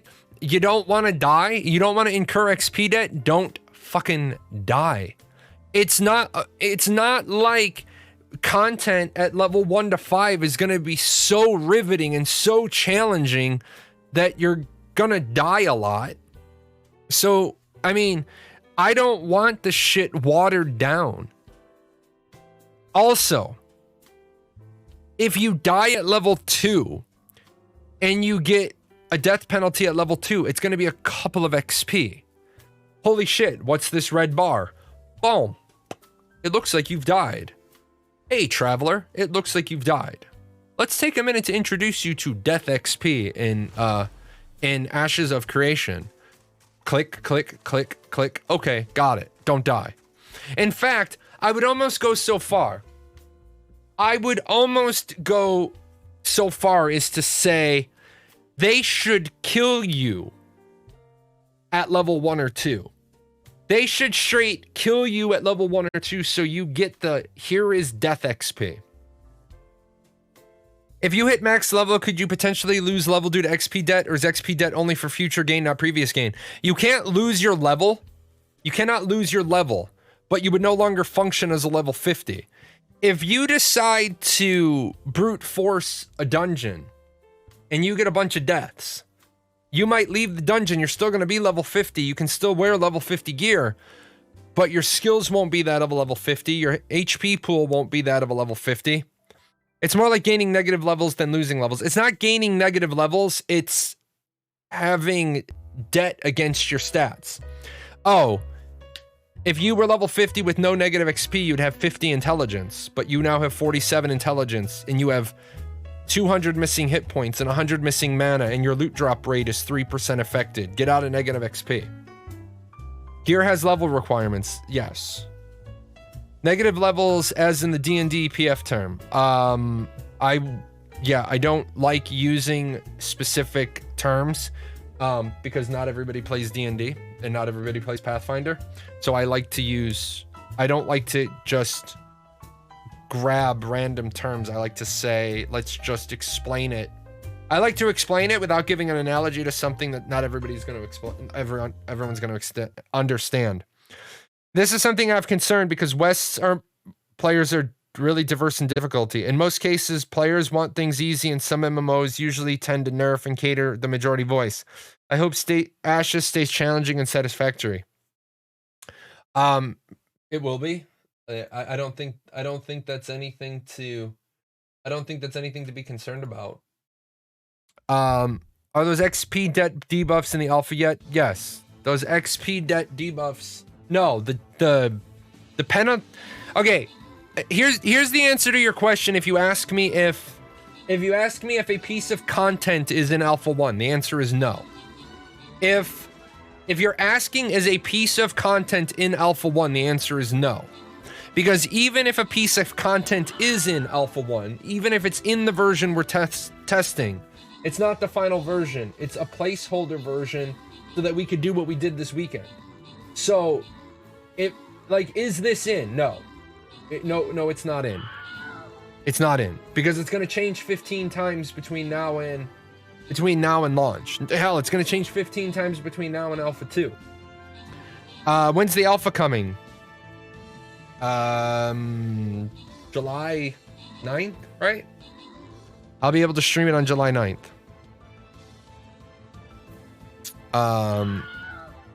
Or just sit around corrupted all to hell and hoping... No, not June 9th. Not June 9th, July 9th. Siege guilds, I could see all those red guilds are going to fall apart. You can't have red guilds. I want people to realize this. You cannot have red guilds. That doesn't mean you can't have bad guilds. You can be the bad guy. You can be the bad guy, but you can't be the red guy. Red guilds can still play this game and use the PvP themes to have fun. Guild wars will be great for them. No, those aren't red guilds then. That's taking a term from another game and bringing it over to Ashes where it's not applicable or relevant. You cannot make progress as a red. Because every time you kill somebody as a red, you're going the wrong direction. Now, can you get out of red and, you know... Yeah, guild wars are purple, not red. Exactly. Stealing from a caravan makes you a lawful combatant. It doesn't make you a red. So, a lot of people are assuming that red means flagged for PvP. Red doesn't mean flagged for PvP. Purple is flagged for PvP in the flagging state. Red means you were an asshole and you murdered somebody. And now the whole game hates you. The whole game hates you. The NPCs hate you. The other players hate you. If you're red, you were a dick. That's basically what it means. And that's why going corrupted is a pine cone up your ass. Okay? All the people who didn't figure this out in alpha, and there were some people who got banned for being douche canoes. I don't know how much clearer the creative director can make it when the creative director says, guys, stop the non-consensual PvP. It's interfering with our tests. And then the community marketing lead says, hey, guys, knock it the fuck off, because we're going to be reviewing the logs, and if we found that you were a murder hobo, we're going to ban you. I don't know why you pay $500 to join testing and then be a disruptive, like, you know, shit stain.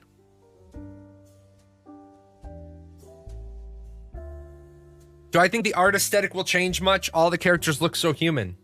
I wouldn't expect it to change too much. You'll get third and fourth pass. You'll get third and final pass on them. But probably won the alpha key from stream. Yeah, and you know what? Here's the worst part about that, guys. Here, and this is why if you have these shit stains in your guild, you need to bring them to heel. Those people that are running around acting like shitbirds is gonna make Intrepid hesitant to give out more keys. They're gonna be like, I don't know, man. We gave out alpha keys and those people were just dicks. And that was bad for us.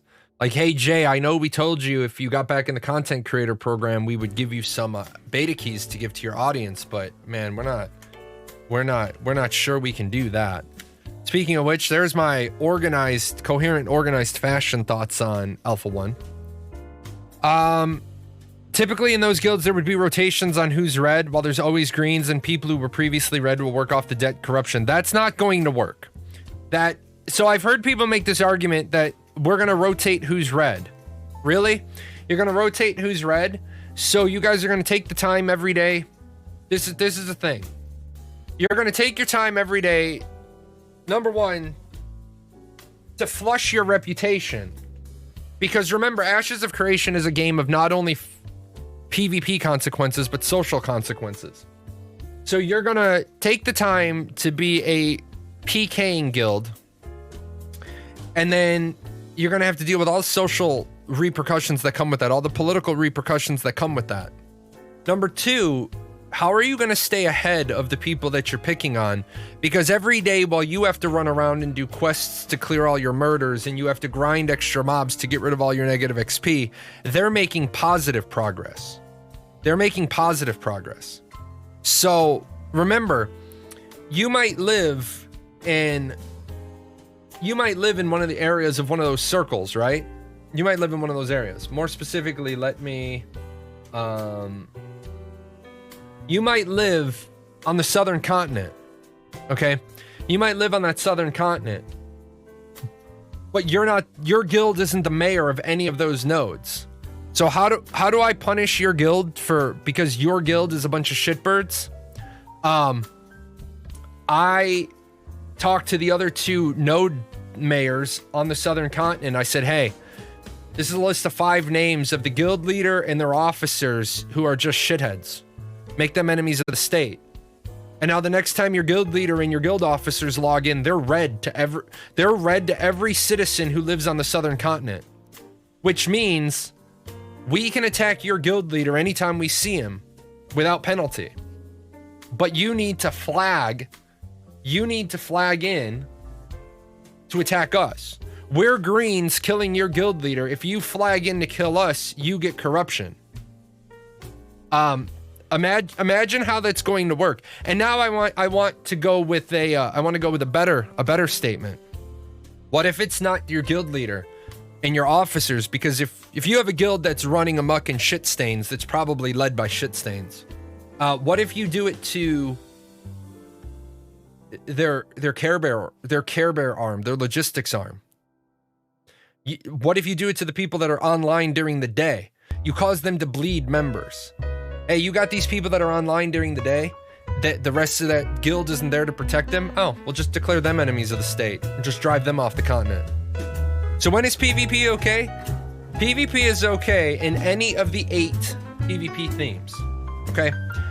Big picture, Ashes of Creation has 8 PvP themes: guild wars, castle sieges, node wars, node sieges, caravans, enemy of the state mechanic, bounty hunting, and arenas.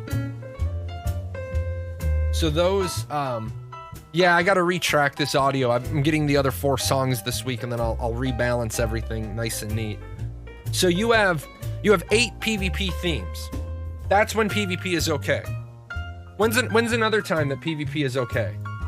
PvP is okay at a world boss. Okay? PvP is okay at a world boss. PvP is okay. PvP is okay if you come up to a silver vein and you see somebody finishing out a silver vein, and you need silver, and you say, hey, can I buy some of that silver from you? No, I don't want to sell it to you. Okay, well, stabby, I kill you, you drop some, now I get corruption, but I run off with the silver, I grind off my corruption, and everybody's happy except you. When somebody's riding a Stufferton, if somebody is riding a Stufferton, you can automatically kill them. That is not only acceptable, but that is highly encouraged. So that sounds kind of smart, splitting up PvP. I had MMO friends who hate PvP but love everything else about MMOs. Yeah. Now, want to remind you, you can always be murdered. You can absolutely, positively always be murdered. However, when you get murdered, they get corruption. The Corgi is a pet, not a mount. What's the difference between enemy of the state and bounty hunting? Enemy of the state is where I as the mayor of the coastal town, declare you an enemy of the node, an enemy of the state, and all of my citizens can attack you. And we're waiting for final clarification, but we believe it's inside of the zone of influence. If you set foot inside the borders of our node, we can kill you without penalty. Bounty hunting, there's 2 sections of bounty hunting. Part of bounty hunting is tied up in the corruption system. Bounty hunters have the ability to turn on their radar and see all the corrupted on their minimap. Once they turn on their radar, they are locked as a flagged combatant for the corrupted for the next hour. Now there's also going to be player bounties, but we haven't heard more on these, and that's because Steven has said, yep, we're going to offer this system, but we're nowhere near talking about that yet, because there are some things you need to do. There are some things you need to do with player bounties in order to make sure that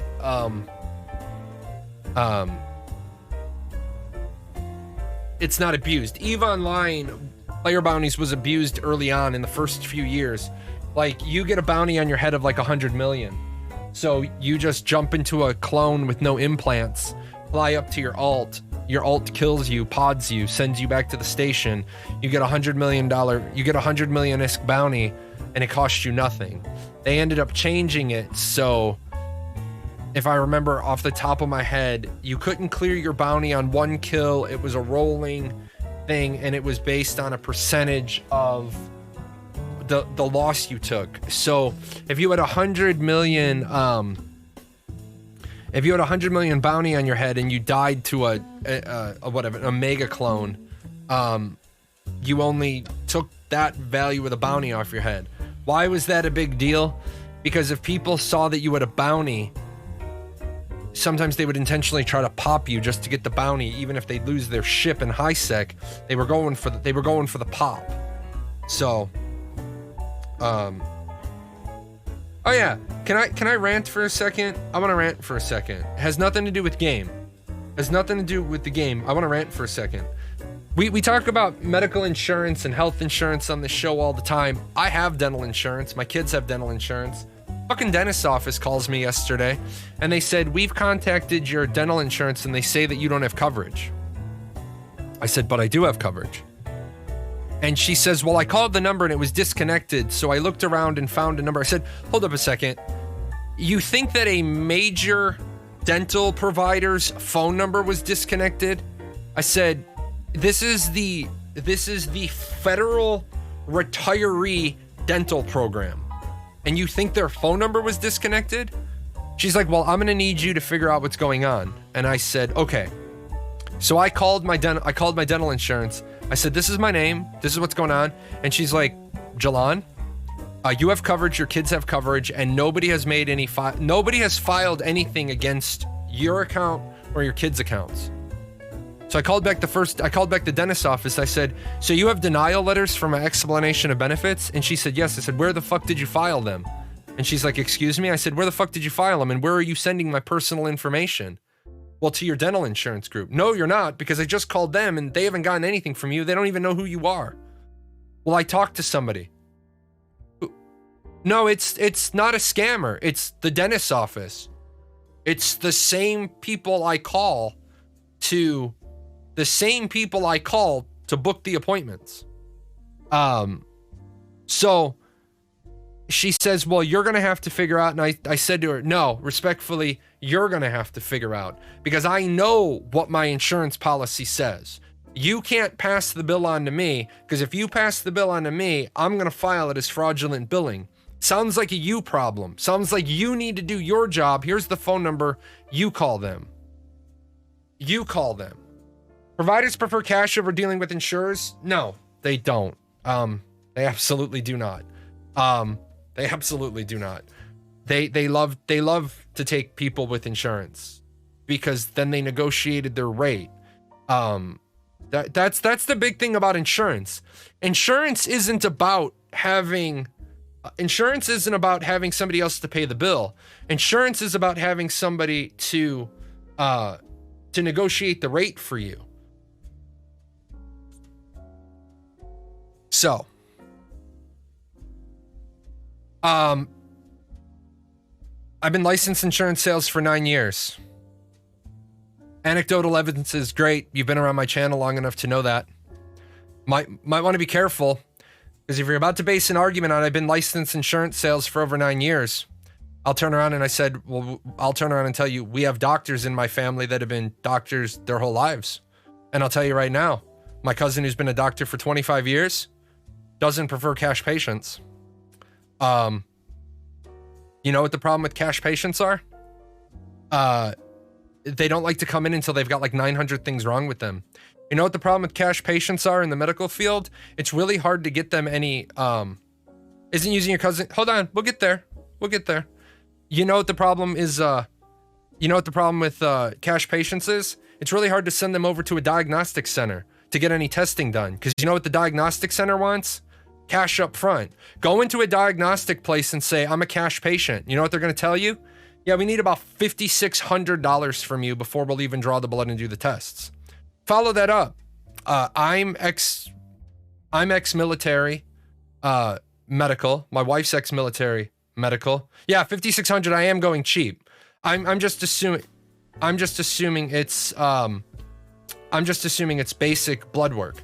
That's what people don't understand and why the insurance is so important. But yeah, go to a doctor's office and tell them you're a cash patient.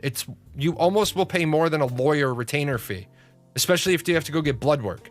Go to a dentist's office and tell them you're a cash patient, and they'll tell you, yeah, just give us about $6,000. We'll write you a check back. They don't like cash patients. They like insured patients because they get to bilk the fuck out of the insurance. How can they damage your blood to run the test? Insurance companies for medical people are like, I have guaranteed money and accept you, because the insurance company gets to collect, not them. Yeah. The other one is The other one is insurance companies love TRICARE. Any of my ex-military people, you know how much doctors love TRICARE. Oh, you have TRICARE? It's great sitting there with your doctor. I love this stage. I love this part of the medical appointment. So there's some tests that I'm thinking about running. There's some tests that I'm thinking about running, and their eyes get all big. And you have TRICARE, so let's just order all of them. Fuck's sake. That's what's wrong with our system. Yeah, that's why for-profit healthcare needs to go away. I agree with you. That I agree with you. Imagine listening from Australia. I want you to realize most Americans have health insurance or access to health insurance. Some of them are just dumb and they don't get it. So most Americans are like, I'd rather have a new phone than insurance because the new phone will keep me company while I'm dying on the sidewalk. I can afford brand new Nikes and a brand new Escalade and a brand new phone and brand new clothes, and I can go to the club and I can go to the ball game and I can have season tickets. The one that made me fucking smile was the fucking guy who had season tickets to the Bulls, the Blackhawks, the Bears, and the Sox, but didn't have insurance. It's like, your priorities are fucked up.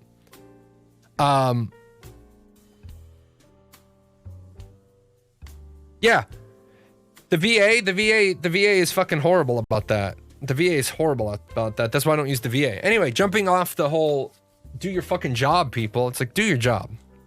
What was the most uplifting, hope-bringing thing you ran across in the alpha testing? I'm going to say the most uplifting, hope-bringing thing I ran across is the quest dialogue. I understand the quest dialogue isn't finished and the quest dialogue isn't polished, but the very fact that you have to read the quest dialogue, and I can already see where they're going to be putting in some penalties. They're going to be putting in some penalties if you don't actually read the if you actually don't read the quest dialogue.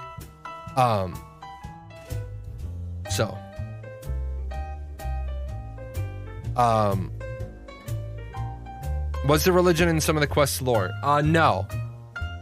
I don't think I saw. I'm trying to think, because I didn't log all the stuff I saw because we couldn't. I wasn't expecting to be talking about it. Yeah, there was a little. No, you know what? There was the crypt quest. You did get introduced to some figures, and I don't want to spoil that, but you did get introduced to some figures. It was a really well done quest. Here's this ritual. I want you to go do this ritual, and then right next to the person, there's a book, and you got to read the book before you go to the crypt.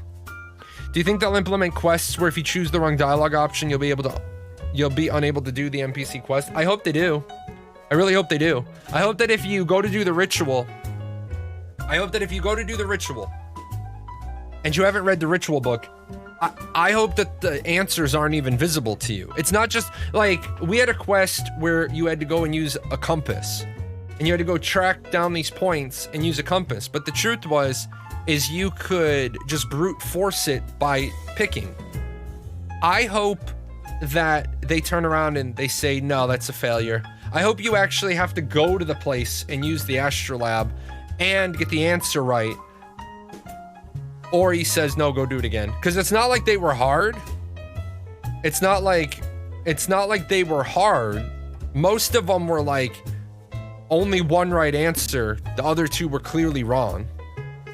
Will you be able to level up by grinding mobs? Sure, if you want to grind mobs aimlessly. But remember, this isn't like other games.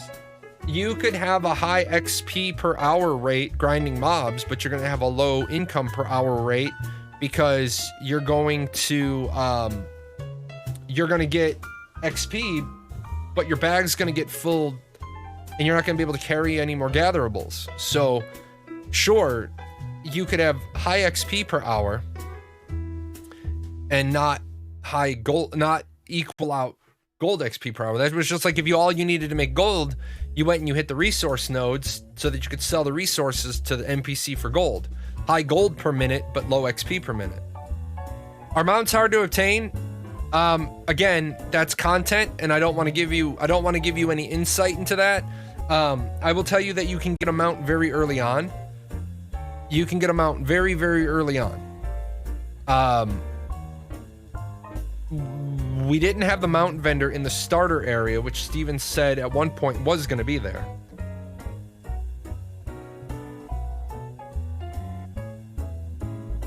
So,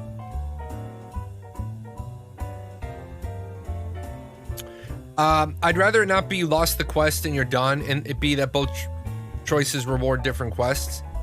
No, I think that if you're not reading, for example, you talk to the person and they put the ritual book to their right. If you don't read the ritual book, when you get up to the crypt, I think the answers should all be gobbledygook. It should just be words. It should just be letters and jumbled, and you shouldn't be able to read it. Be like, how the hell do I do this ritual?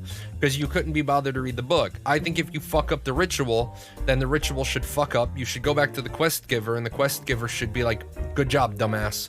You fucked up the ritual. And then either no, you can't try it again, or or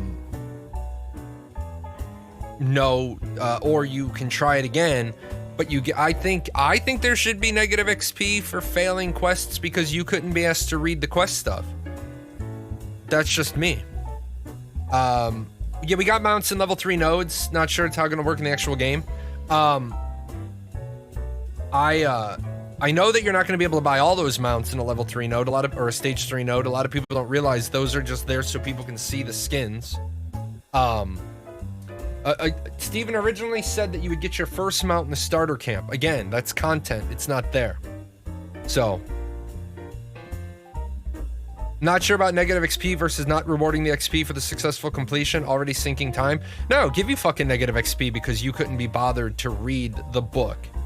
I think that if you're going to try to mindlessly guess through quests and you guess wrong, there should be a penalty. Carrot and stick.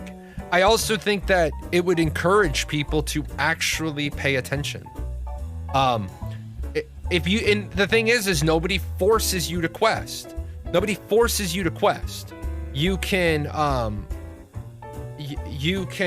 go grind mobs. If all you want to do is roll your face across the keyboard, go roll your face across the keyboard. Remember, T-Elf, all that XP isn't normalized.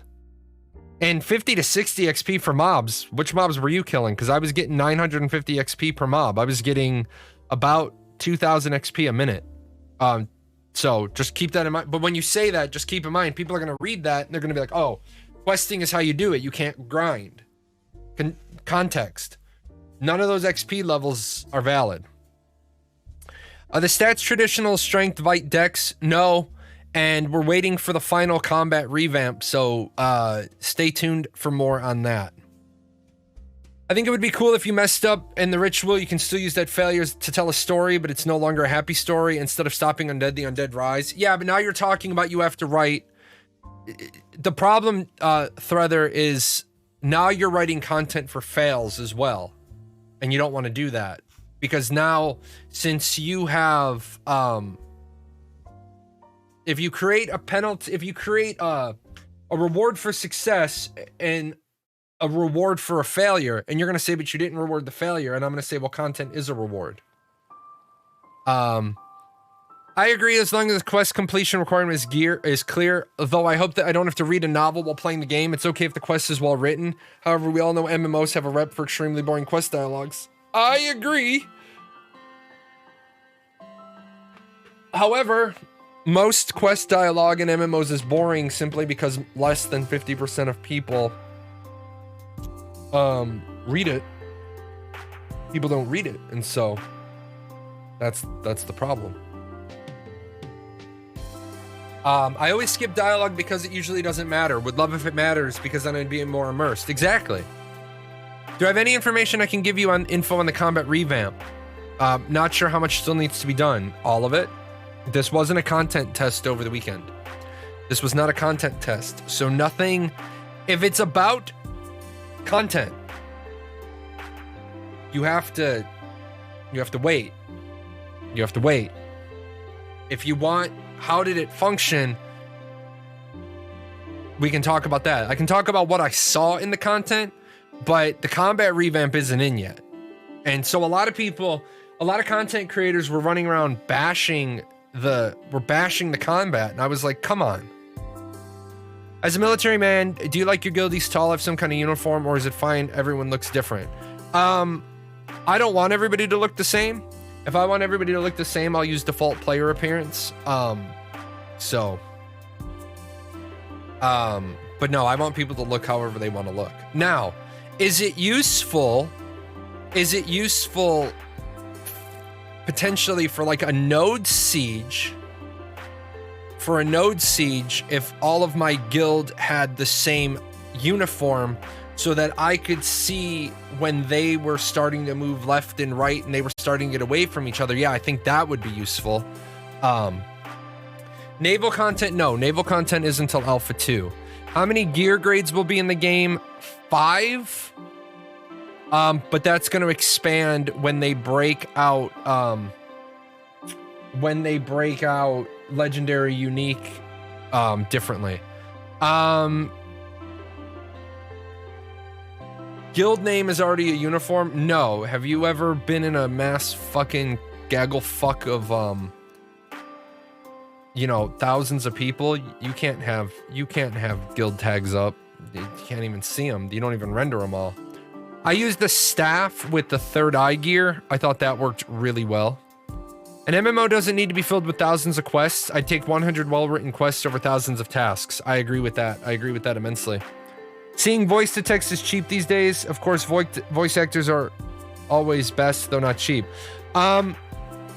Voice actors are not the largest part of the expense. Believe it or not, you spend more money with all the sampling and editing and normalizing. Just to give you some insight, Star Wars: The Old Republic had $200 million for the actual development of the game. They had a $400 million budget total. They had $200 million on the development of the game. $110 million went into development of the game, and $90 million went into the voice acting. And somebody once told me that was voice acting and CGI, and I said, no, it wasn't. It was just the voice acting.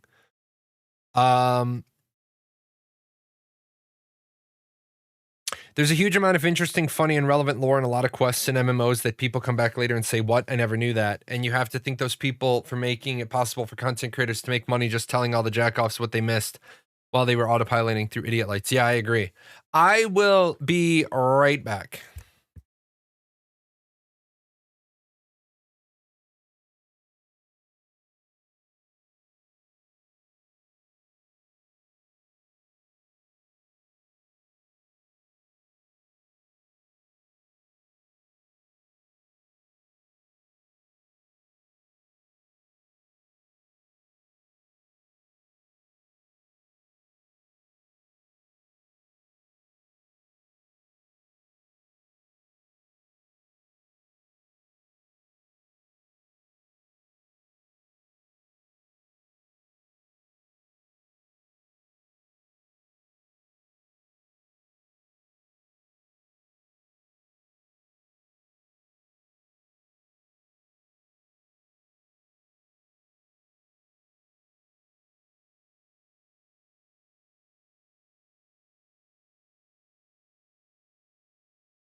Alrighty, let's see.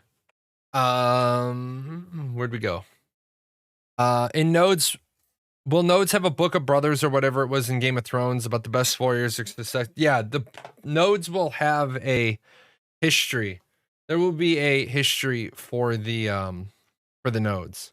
A guild cloak would be cool and easier to see. No, I don't think a guild cloak would be easier to see than everybody having the same uniform. Because a cloak is part of it.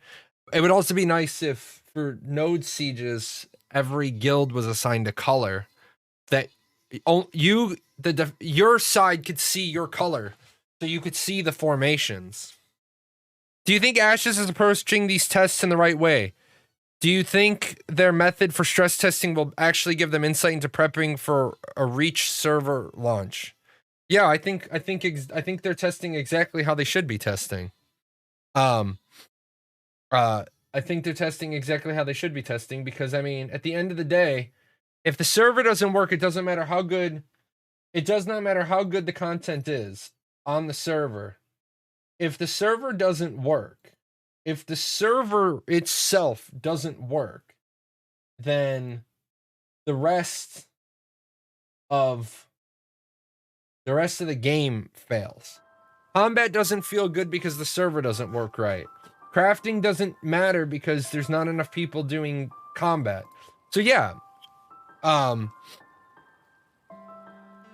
So if you use a voice actor, you're going to spend 125 to 350 an hour with a minimum guarantee to 20-30 hours per person. Yeah. And then take that, and now you're going to pay. If you have 30 hours of recorded dialogue, you have at least 30 hours of editing work. So that's where you end up with a huge expense. Could you say how many players were roughly on your server, and did the server handle the login, connections, latency, and performance? No, the server didn't handle the login, connections, latency, and performance at various stages. The reason why is because that's exactly what this testing weekend was designed to fix. On Friday, we had login issues. On Friday, we had patcher issues. On Sunday, we had patcher issues. On Friday and Saturday and Sunday, we had rubber banding. You're going to be able to upgrade the gear grades? I have no idea. I don't think so. There's enchanting, but I don't think you can just... this isn't Arcage. So yeah, this weekend we were doing server performance testing. It didn't work, and it shouldn't have worked. They got the data they needed. They made changes. They made alterations. They made improvements. They did exactly what they needed to do on a larger scale than they've done in the past. Did we have... Well, first of all, the servers didn't crash. And that was the first one. We didn't have the servers crashing and burning. Which... That's a huge step in the right direction. Right? That's a huge step in the right direction. You don't want your servers crashing and burning. Okay. Did they have to do rolling restarts? Yes. They were proactively rebooting, but they also recognized that their parser and their logger,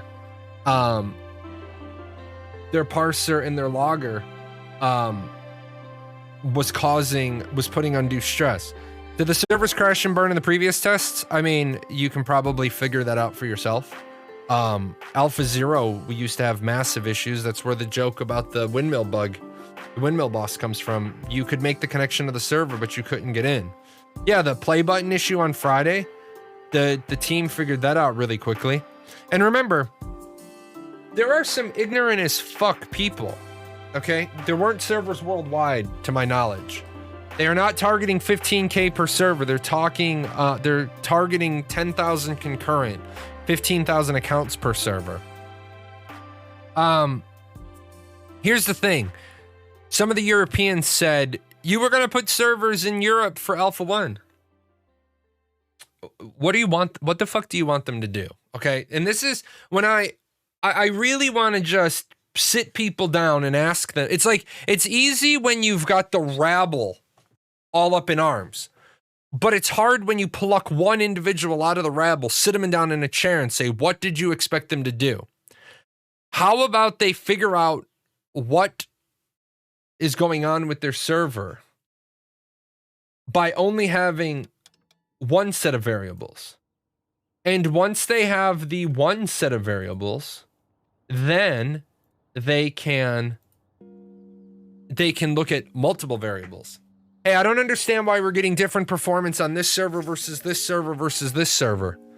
Oh, because we have different people connecting from this place to this place. No, we have all the servers in the same place for this weekend. So now we have one constant, the server location. We have one variable, people logging in from different locations. They made some changes. They made some tweaks. We're going to be testing this week. We're going to be QAing those fixes. So maybe they're also looking at how latency affects different characters. Yeah, exactly. That's why they have a constant of, our constant is the server location. The variable is where you're logging in from. I find it funny when people go into an alpha test and expect beta release performance, art, and mechanics. Reality check required. Well, that's because, and like I showed you guys that article on Monday, that article that massively did on Steven's comment was labeled as a news piece. And it wasn't a news piece. It was an op-ed piece. That's because we as the consumers, number one, we don't police ourselves. We don't police ourselves. We turn a blind eye to the bad behavior, which is why I will probably never grow to the upper echelons of Twitch size, YouTube size. Because somebody said, somebody made a comment on my YouTube. They said, I don't like the way Jahlon moderates his channel because he's very patriarchal. That was supposed to be an insult. I picked that insult up, I dust it off, and I wear it as a badge of honor. I'm in charge of my community. I don't want 2,000 mindless rabble in here. I want 200 people having a good conversation. Because I do this for fun. When this stops being fun, I stop doing this. When this stops being fun, I go get another new hobby. So patriarchal is that I control how people behave.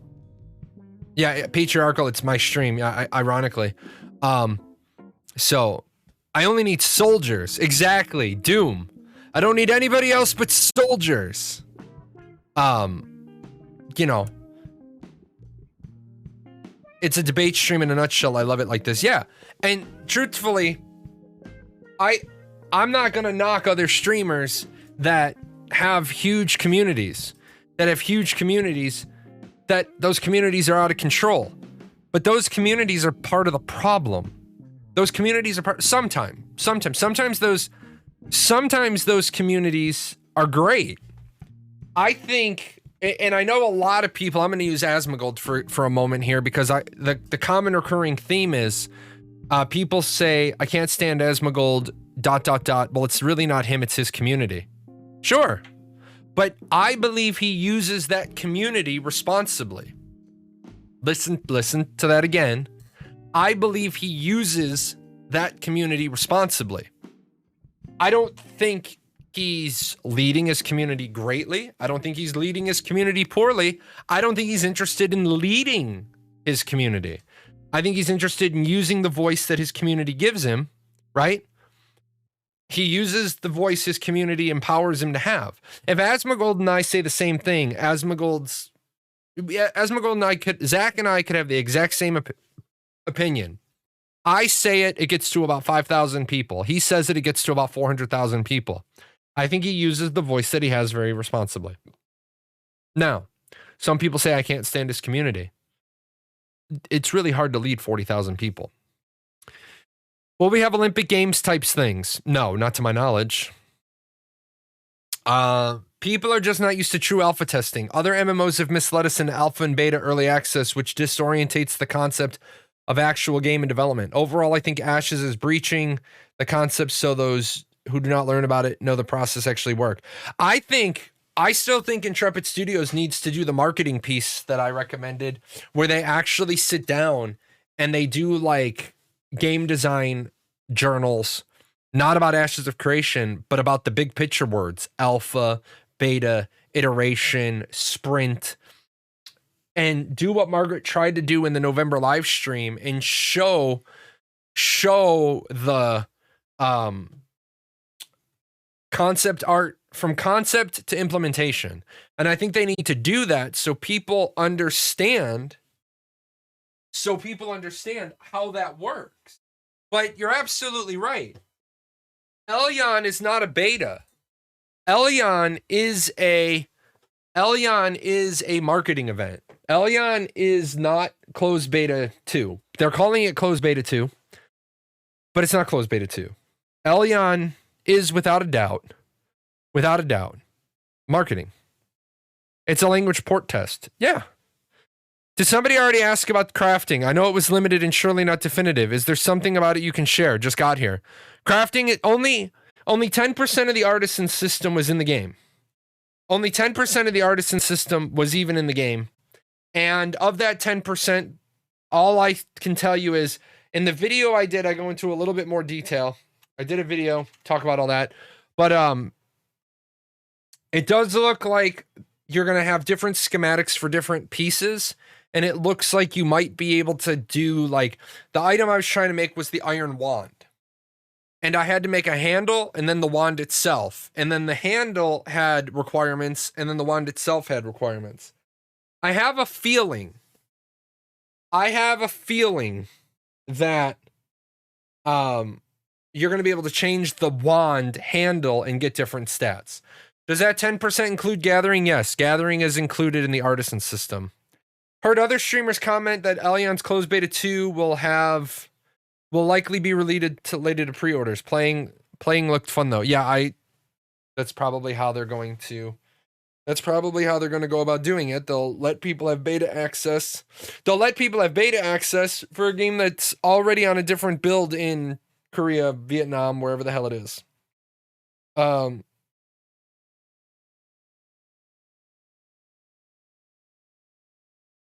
With the potential of 10K players, do you think the world will feel crowded? First of all, I want to remind people it's 10K concurrent. There's a difference between 10K concurrent and 10K players. 10K concurrent means how many people online at the time. Do I think the world will feel crowded? No. I don't think the world will feel crowded at all. Nor should the world feel crowded. The world... So, I want to say this very carefully because a lot of people like to run off the rails. In MMORPG, you should not be running into people all the time.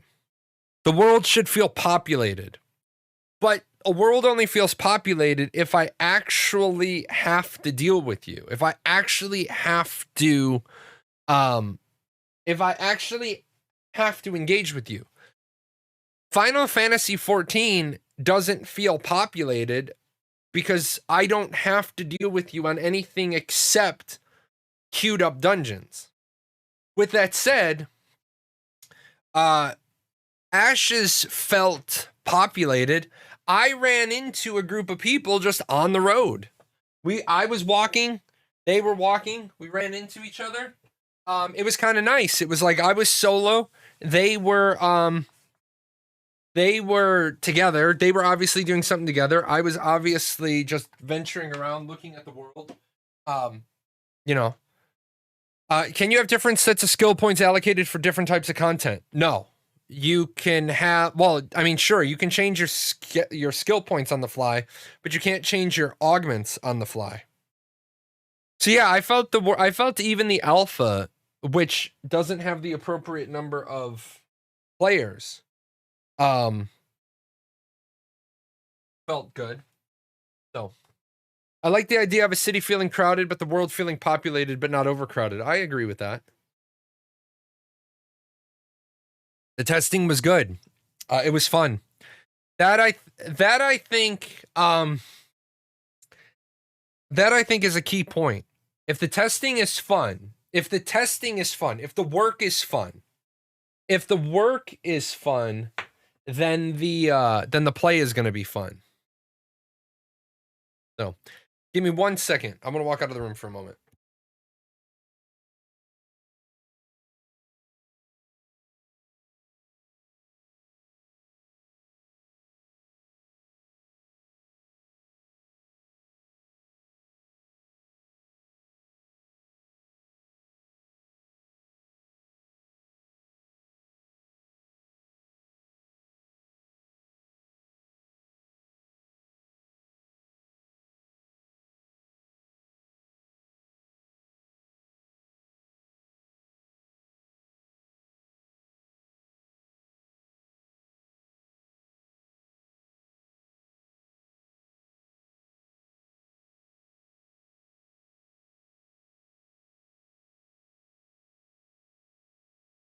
Needed a cold tea. My other tea was warm.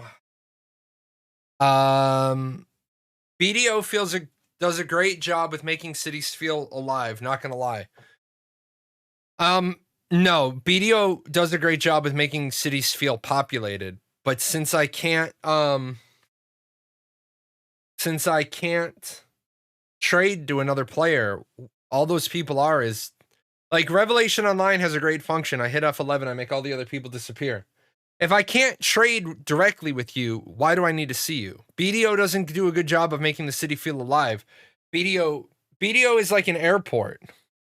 BDO is like an airport. There's a whole lot of people. Most of them are just in my way. Has there been heated streams before? Oh yeah, we get heated. But the moment people get stupid, okay? The moment people get stupid, they most of the time just go away. Because the truth is, most people that come into a stream and deliberately get stupid within the first few things they say, they're just looking for attention. Well, like every classroom management instructor will ever teach new teachers. Are you bonking me? Hey. They'll teach you is, if you've got that kid that right off the bat at the beginning of the school year acts like a clown, send him to the principal's office. Hi. Got a cat. He bonked me. I'll ignore him and he'll bonk me again. Will dungeons raids be instanced or seamless? 80% of them will be seamless. How will it work for multiple guilds or party that would like to complete it? You'll have to compete for it. I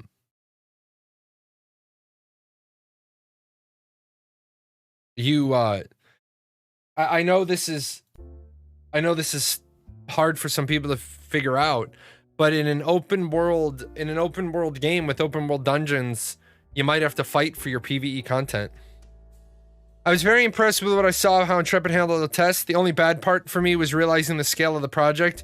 It's massive. I was hoping for a 2023 release, but after the previous weekend, I cannot see a release before 2024. I don't think you can make that statement because I know I can't make that statement. Remember, what you see in the game doesn't represent the sum of everything they have done. That what you see in the game represents the sum of what they want to put in the build to test. Also, slow is smooth. Stop it. Slow is smooth and smooth is fast. They're also bringing on another 50 developers. Once they get the baseline done, then they can speed up quite a bit. Have we seen anything about naval content at all? Yes. I think that will take a long time to implement. Why? I'm just going to throw this out to you. Why do you think naval content would take a long time to implement above and beyond any other type of content? What makes naval content so star-spangled impossible? Naval content is content. It's no different than other content. Will there be a place to put trees or buildings where you can climb and see whole horizons like in Assassin's Creed? No.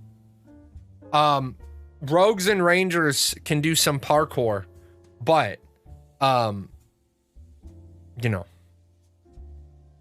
the land that people stand on is a moving object. No, it's not.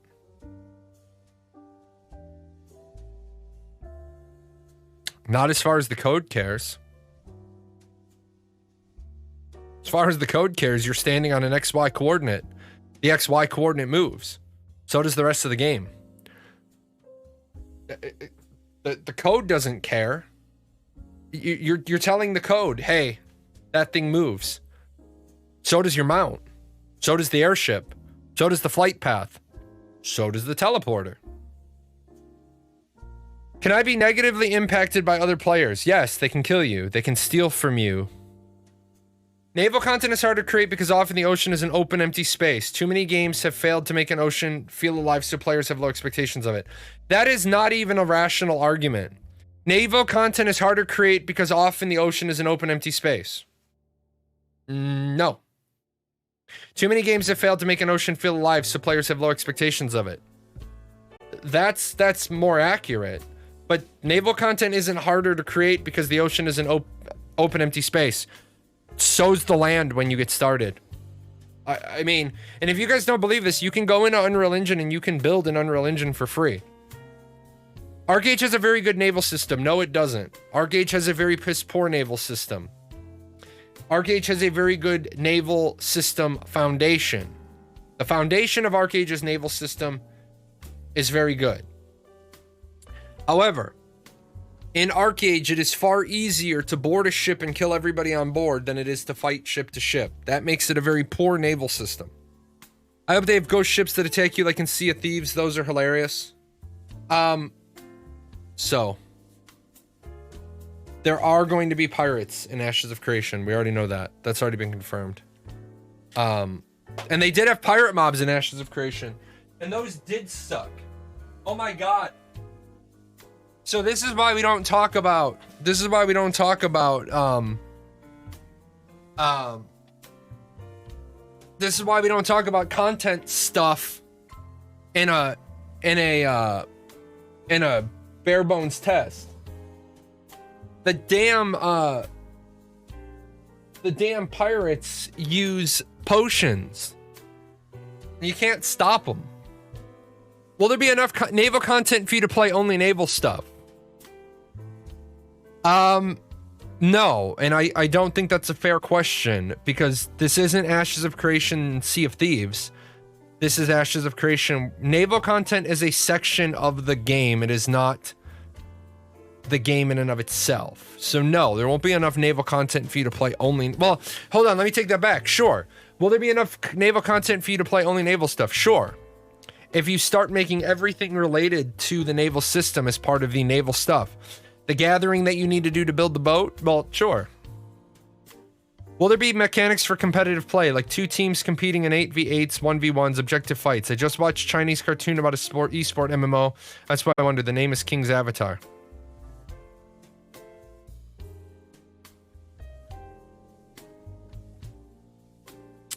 Yes. The entire game is competitive PvP. The entire game is competitive PvP.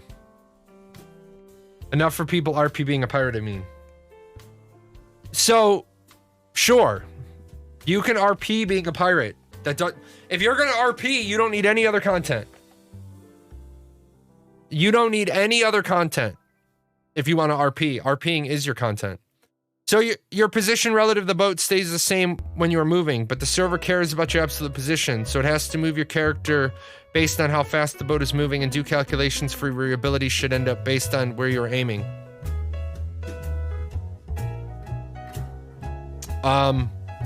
No.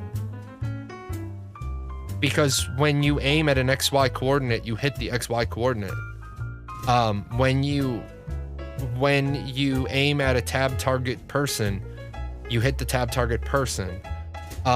What you're talking about is projectile versus hit scan. And to my knowledge, they went with hit scan, not projectile. The XY coordinate is moving though. No, it's not. An XY coordinate doesn't move. An XY coordinate doesn't move.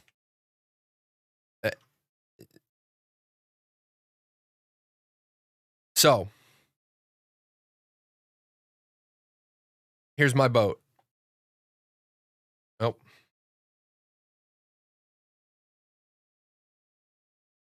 Here's your boat, right? Now, tab ability. I'm on my boat, and I use a tab ability. I'm thinking you target a position on the boat, not a position on the world. Yeah. A tab ability, I aim at your boat. If I have your boat targeted, it doesn't matter where your boat moves. I hit the boat because I have the boat targeted. So the object is the target. If I use an action ability, I fire at this XY, technically XYZ coordinate. If when I fire, if your boat is still there, you get hit. If your boat isn't there anymore, it's a miss. If you use the mage laser beam, then the spell moves with the caster on a boat, but if they implemented it properly, then each tick will be shot from the player's new position. Well, yeah, of course I mean, we would hope that they get that right, that at every cycle it updates. Otherwise it would be really bad if your beam was still going off backwards. So you do have to lead the target with action skills. No, depends which action skill. Not all action skills are created the same. Some are ground placement. Some, I believe they went with hit scan, so you won't have to lead too much. Now, if it's projectile, you do. So I saw a repost. Regarding quests, do you think that people who have about 2 to 3 hours a day will only have time to do 1 to 2 quests a day? No, I mean, it depends on where you're going. Since the boat is in motion, okay, if you only have a couple of hours a day, then it depends on if you're going to do a lot of quests in a quest hub or if you're going to do an adventure quest that takes you to the other side of the map. For example, in the starter area, we had quests that were in the starter area. The crypt was maybe 3 minutes away. But then in the starter area, we had quests that took us to the far reaches of the map. So it all depends on which quest you're trying to do.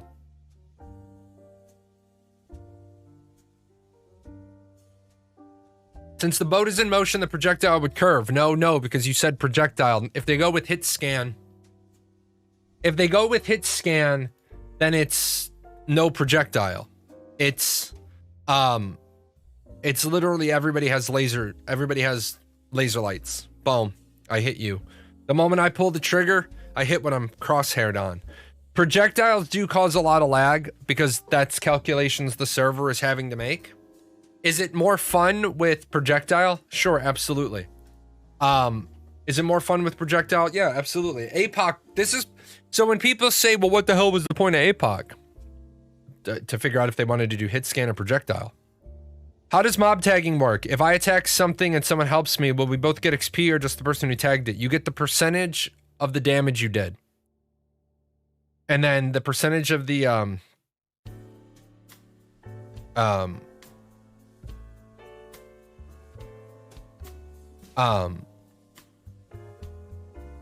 so it goes to the party and then it gets divided out by the party. Unfair comparison because in Planetside 2, people are firing hundreds a minute, wherein Ashes has a global cooldown. Well, first of all, your explanation is bad because a global cooldown isn't in minutes. So you said firing hundreds a minute where Ashes has a global cooldown. And what? If the global cooldown is 2 seconds, I'd still be putting off 30 abilities per minute. Generally, you don't rate that in terms of minutes. Also, at that point you're comparing apples to rowboats. How was performance stability? Was FPS pretty consistent, or does it visibly drop in certain instances? It drops in certain instances, but that's what the target of the fixing is. So if you're asking me, is the game run like shit because other games run like shit? No. Does the game run like shit on the starter island because they're building it? Yeah. They're still building it. So yeah, there were some FPS drops, as there should be. It's alpha. I wonder how that percentage will work for low damage dealing classes like healers. It doesn't matter. Well, if you're a healer and you're tagging mobs, you get if you do 4% of the mobs, if you do 4% of the damage,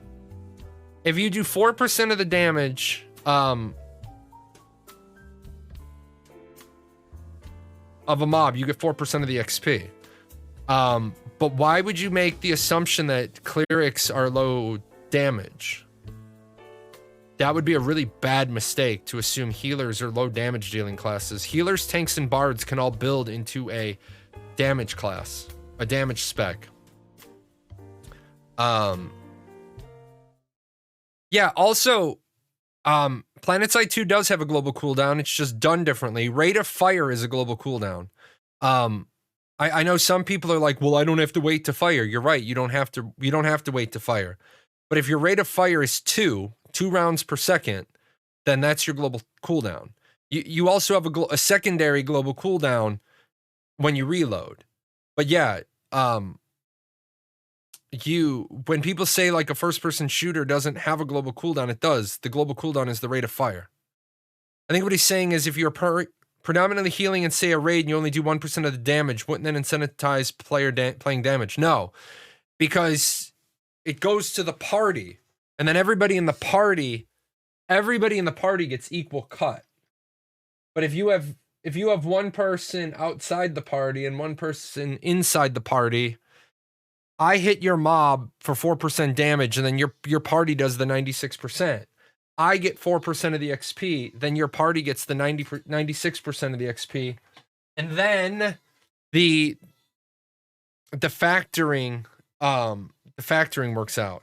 I thought you were saying that within the party they would only get 1% XP. My bad. Yeah, no. Same with raid. I'm gonna say this. I don't have definitive answers on what's gonna happen with the raids, because we already found that if you're in a raid, you can't get some quest completion.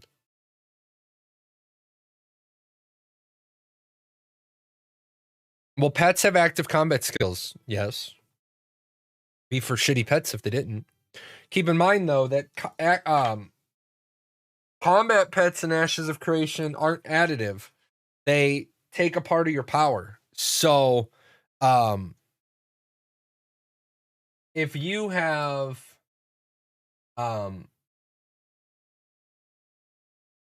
if you have 100% power, right? Relatively, you have 100% power, and you pull out a battle pet, you might drop down to 90% power because you now have a battle pet out. Will the game release in any playable state soon? Alpha, beta? Well, no, because your answer to the answer to your question is you can't answer. You can't answer your question. Are you talking about a playable state or a testable state? Because if you're asking about alpha and beta, you're asking about testable states, not playable states. And the game is already in a testable state. It's called pre-alpha 1. Pre-alpha 1 preview spot testing. How easy it is to change from a healer spec to damage spec? Press the arrow keys down on the skills you want to take points out of. Press the arrow keys up on the skills you want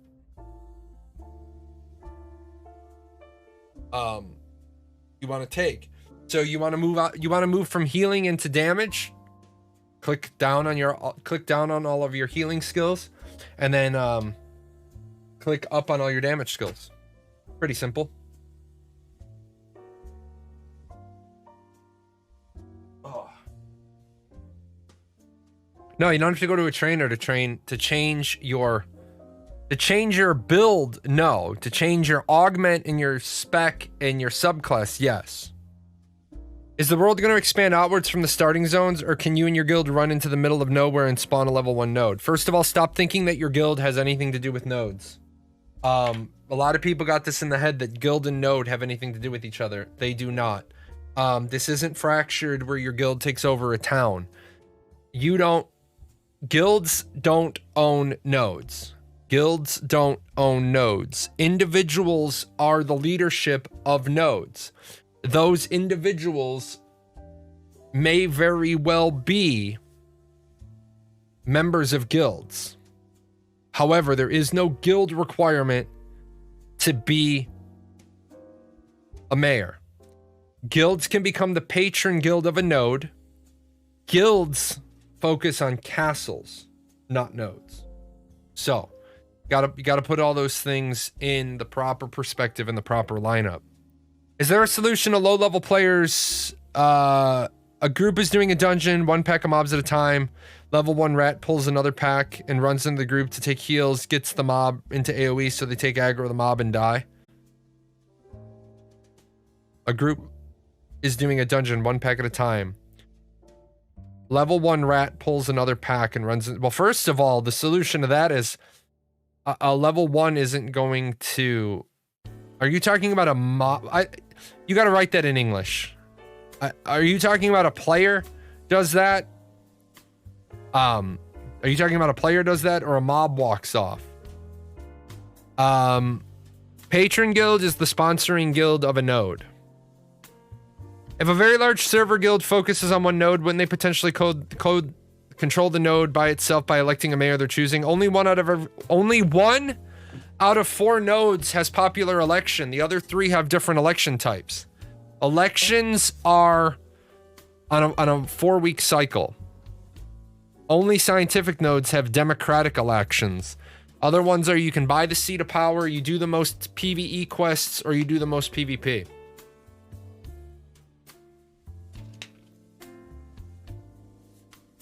They're talking about mob killing, like random player who wants to kill your group runs ahead and pulls more mobs back to your group.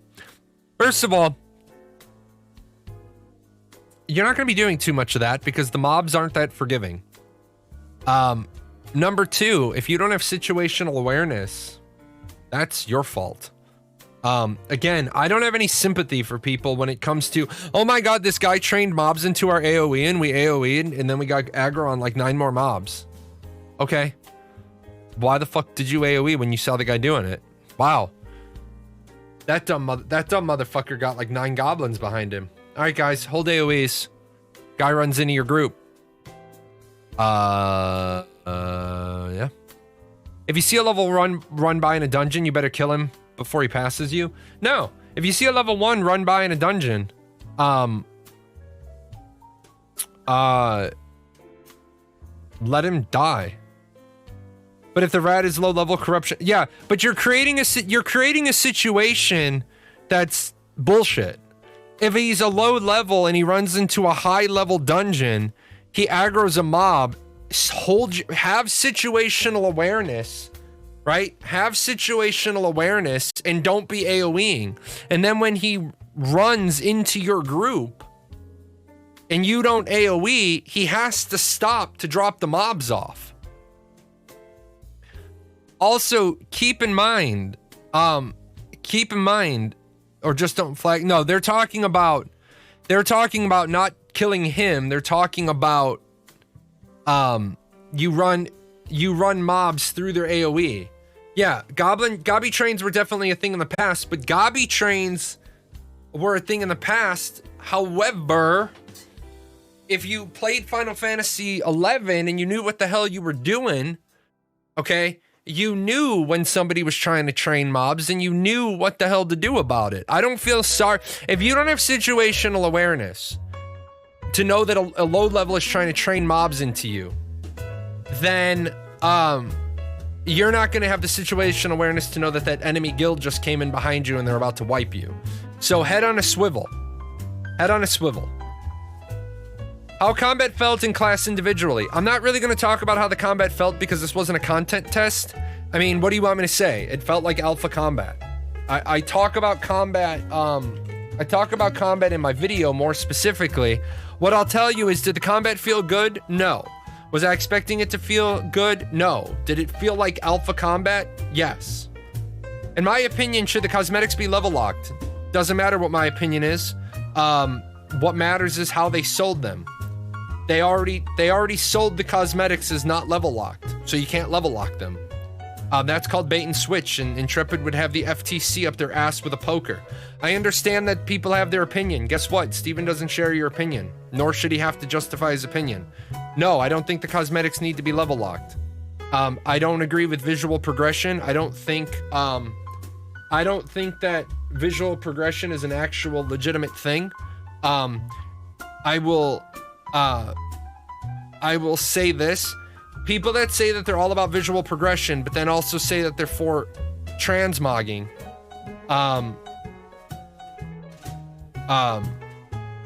you cannot simultaneously be in favor of visual progression and support transmogging.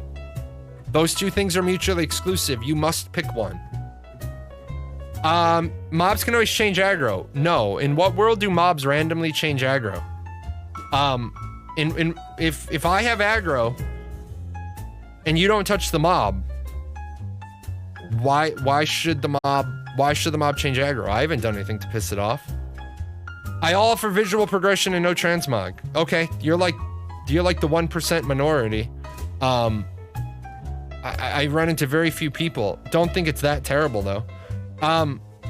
I think visual progression is a stupid statement in a game that's going to have thousands of armor sets. If this was WoW, where there's only like 13 top armor sets, you can figure out what those look like.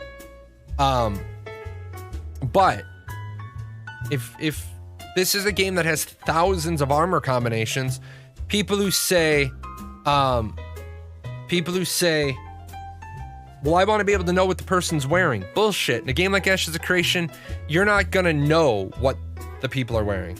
Works in Warframe, but not in Sandy Theme Park. I don't know how many war sets. I don't know how many WoW war sets there are for PvP at the end level. Is there only 4? PvP is always on, right? So in this video, is it safe to assume a lot of people are hitting friendly players with their AoEs? No. PvP is not always on. You have to flag for PvP. There's 3 flagging states, and there's also no friendly fire. Did I get to use any of my cosmetics? I could have looked at mount cosmetics. I did see a lot of the mount cosmetics, but no, you didn't get to use your cosmetics in this test. Looking cool already at low level is viewed as a bad thing. I don't understand. I don't know. Can always be hit, but you have to choose to hit people. Yes, you can always be hit. You have to choose to hit people. Good way to say it. How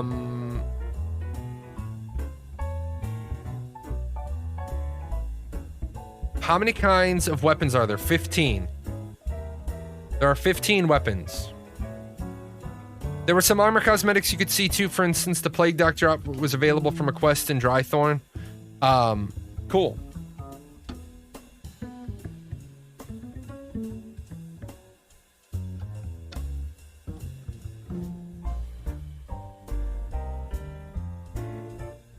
Can you see if other people have AoEs turned on to PvP? No. Why would you be able to see that?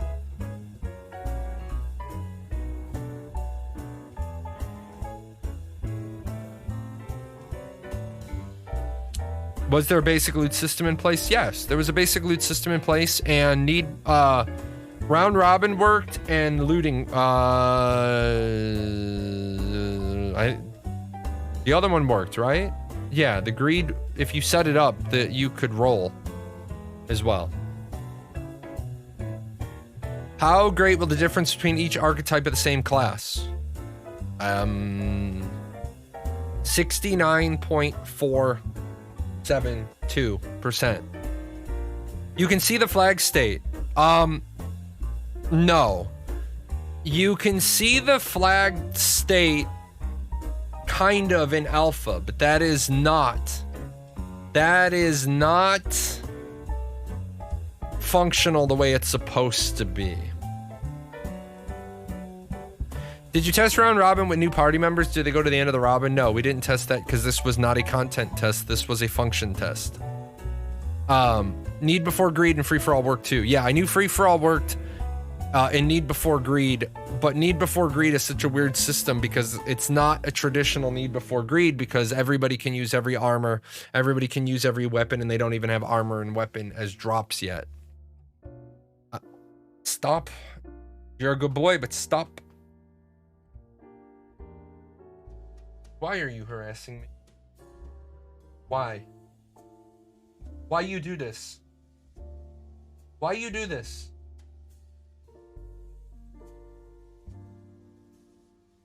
Ow! Those are sharp. You're getting your nails cut today. Stop it. Stop it. Being a bad cat. You're being a bad cat. Ow. Those are sharp. Put them away. Put them away. Put them away. That hurts. You're hurting me. You're hurting me.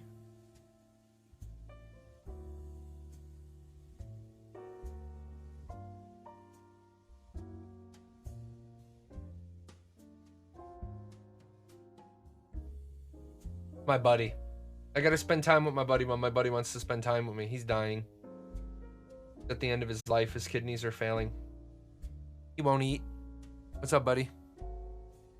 You feeling like maybe to try to eat some wet food today? Think you can try?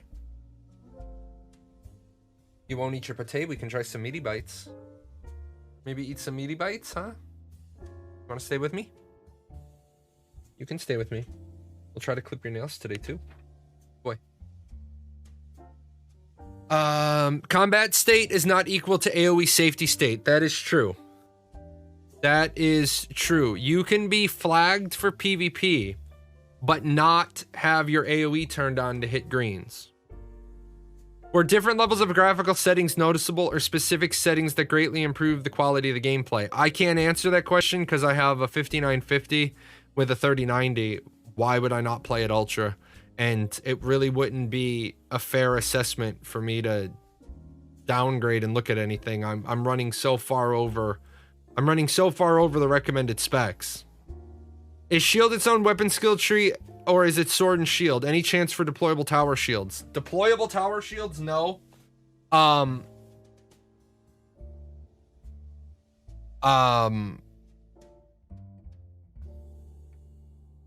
don't remember the other one. If I remember correctly, the plan, yes, the plan is for shield to be its own weapon tree. What was the biggest battle in alpha, and how did the server cope? That wasn't the purpose of this test. We didn't, that's not what we did this time. We, that wasn't our goal, that wasn't our goal, that wasn't our agenda, that's not what we were doing. There were some groups that said they,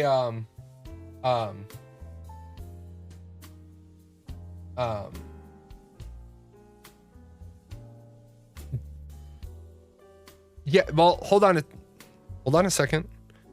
Steven summoned all of Lilith to the Dragon Raid. That is true.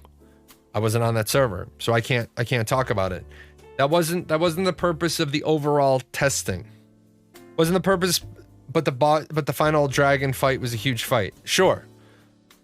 But I can't talk about that from firsthand experience. I wasn't there.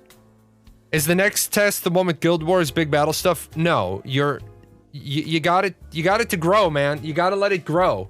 You're not going to suddenly go from a baseline bare bones test to, oh shit, let's start doing the big battle stuff.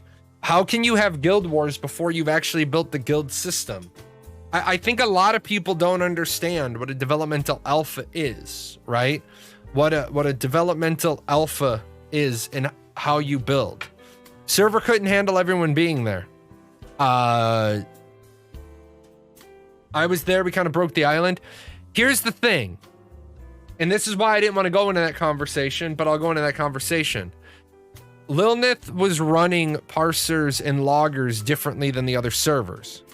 So when they summoned everybody there, don't say the server couldn't handle it, because that's not entirely accurate. The server couldn't handle it with all of the diagnostic stuff that they were running, but that's why they pulled you guys on one specific server. Each server was being handled a little bit differently. One server was broken. They had to hand massage all of the node stuff. Our server worked fine. All the node stuff was automated. They have slightly different things going on slightly different servers. That's why we're like, boom. We can't have these big overarching statements. So Toast will message today what tomorrow's about. I already know what tomorrow's about. Steven's already told us. Please, can you tell us what artisan tools and processes did you see for the alpha? I saw the gathering tools, and the processing and crafting was broken. That content, again, is the only thing I can tell you is that from what I saw of the Alpha 1, you have schematics for the subcomponents as well as schematics from the final piece. There were different gathering tools, and you needed those different gathering tools to gather different items. Beyond that, the artisan system isn't there for testing. How did you find the summoner class? Non-existent, because summoner isn't even due to be in until the end of the year. If you guys haven't seen my interview with Steven, Steven says that summoner will be in last or second to last. What's tomorrow about? Testing rubber banding fix? Yeah, I mean, pretty much. You gotta remember, you're gonna be testing a bunch of different stuff. You're gonna be testing a bunch of different stuff tomorrow. Let's see. The next, so what you guys don't understand is, because you're not in the testing, you don't see all the comments, and you're not in the testing, they're going to be, the next tweak for combat they're going to do is rotation speed. They're going to be allowing dodge to do cancel animation. They're going to be doing a little tweak to the combat animation. They want to make sure that attacking doesn't interrupt your movement. And then Thursday's test will primarily be focused on the rubber banding. We're gonna be, and then they added in something that we asked them for. They added in immediate looting instead of that nonsense hold E or double tap E.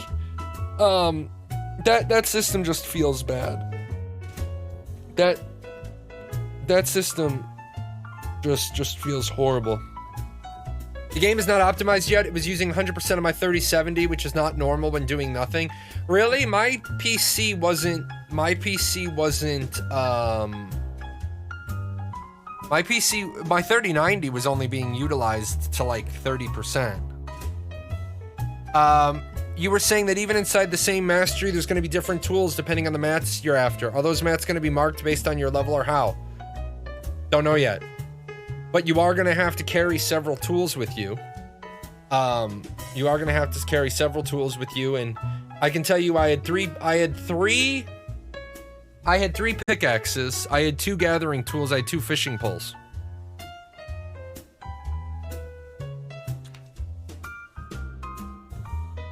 Movement capability wise, are there invisible walls and unclimbable mountains, or can I Skyrim climb? There is no parkour. There is no parkour, only for rogues and rangers, but even then, they've sort of been backing off on the parkour thing because that becomes a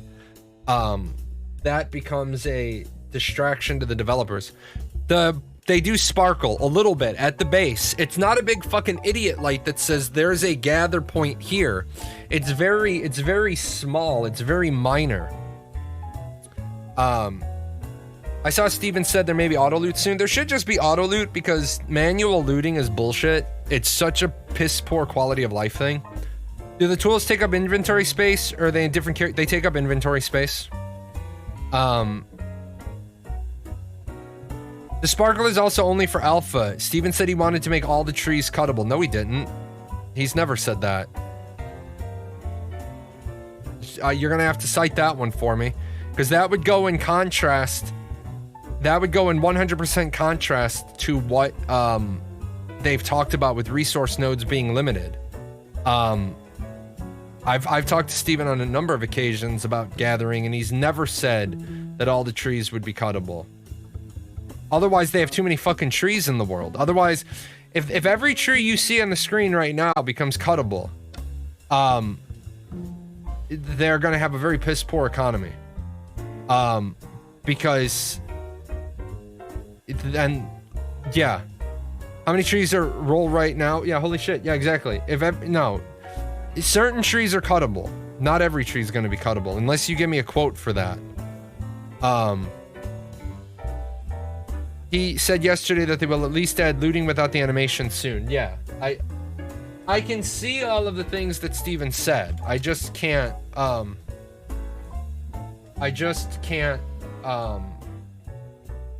copy and paste.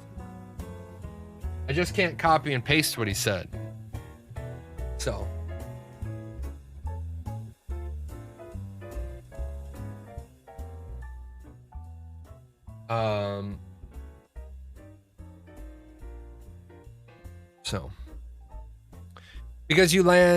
Because the land would be a desert in no time. Yeah, exactly. Do we need to send spy and castle node to find out its defensive capabilities before declaring war, or will these buildings have standard layouts? The castles have standard layouts. The nodes do as well. I mean, why would you need to send a spy into a node? Just walk into the node. Unless you're at war with the node, you can walk there and be there as a customer.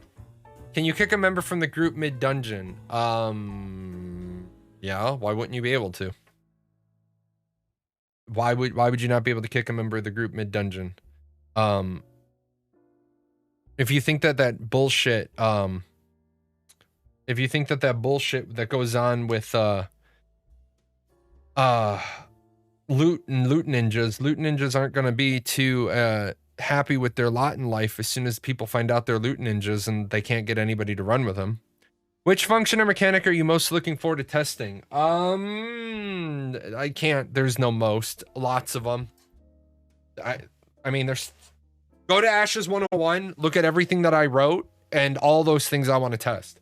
I don't, you know...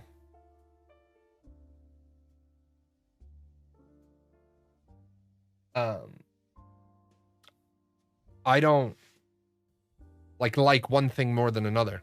How does combat feel? Like alpha combat? There is no esport potential for the game, nor should there be. It's an MMO. It's not a first-person shooter. It's not a MOBA. Esport fucking bullshit has no place in MMORPGs. Period. Sorry. Because MMORPGs, I know people don't like to hear this, but gear needs to matter in MMORPGs. Otherwise, you have a really bad MMORPG experience. So, yeah, they've already talked about the esport potential. It's not on the radar. It's not a design idea. It's not a destination. And I 100% applaud that. It's bullshit. Shouldn't be there. Never played an alpha, so not a very yielding answer. I mean, so what do you want me to tell? Like, when you ask me a question about how does the combat feel, it feels exactly how it should because it's in development, but it's also it's not the focus of the testing right now. It's not the focus of the testing. How does Ashes of Creation feel? Here. I can't sum it up in just a few sentences because that would be disingenuous. I did a video that's more structured in a coherent manner. Yeah, there's also a combat revamp coming, so why do I want to say this is how combat feels? Combat feels like it's alpha combat. Combat feels like it was entertaining enough for us to get onto the server and be there for 18 hours. So it feels like shit? No, I don't think I said that. And if that's the direction you want to go with it, that's pretty indicative that you shouldn't pay attention to games while they're in alpha. It feels like a developmental platform. It feels like a testing environment. I'll tell you that I feel like Ashes combat feels worse than Albion, but feels better than Sword of Legends Online. Yeah, it's bare bones. It's bare bones. It's supposed to be bare bones. Any word of when the combat revamp happens? The combat revamp, so that you guys know, it's not like they're waiting around. It's not like they're waiting around with their thumb up their ass to fix the server stuff. The combat revamp is going on.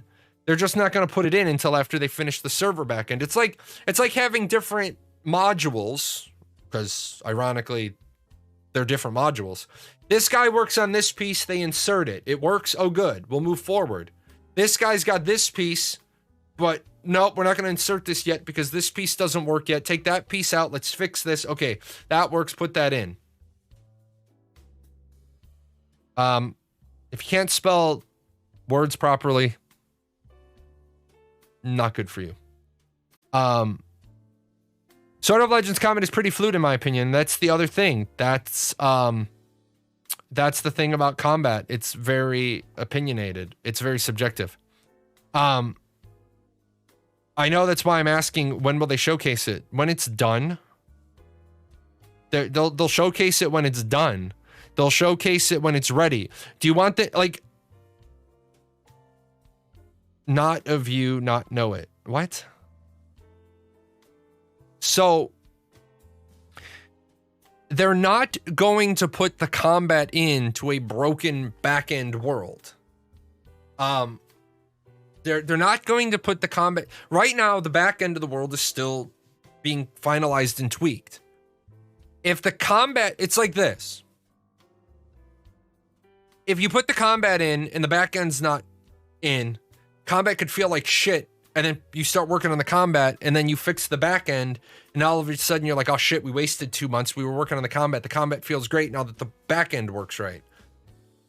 They got to get the back end working right first. They got to make sure there's no rubber banding. They got to make sure that there's no terrain glitches.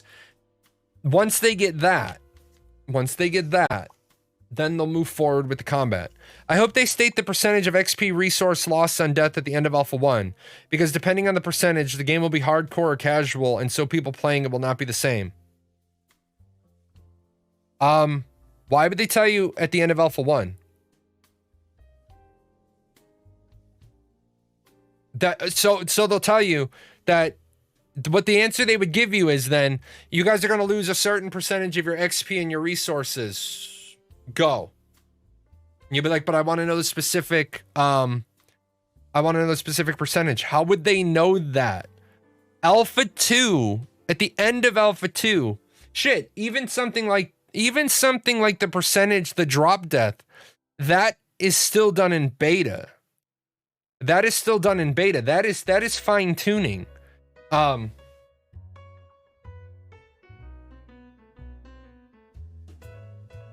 me just confirm.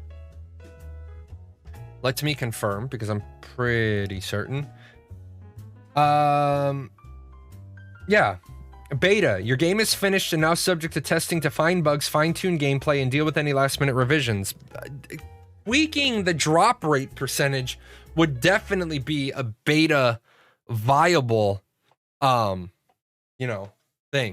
A hardcore or a small one. Well, first of all, it's not hardcore.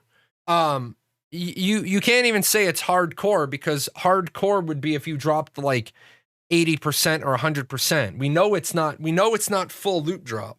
We also know it's not gear unless you're corrupted. So I don't think that a hardcore term is going to fit ever.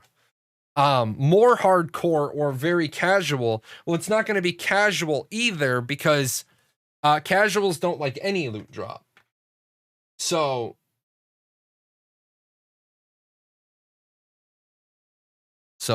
let's see.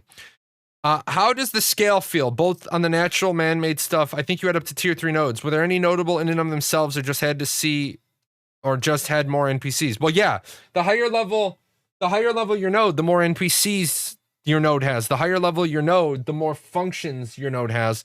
The higher level your node, the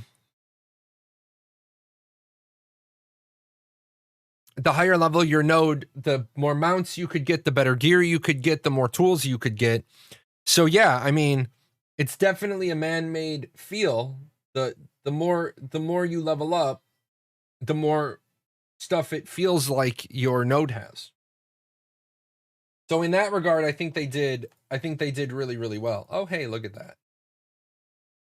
With that said, I'm going to jump up and take a quick break. I'll be back in less than 2 minutes.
So yeah, that we're now suddenly in a wind tunnel. That is the air conditioning unit that's right there in an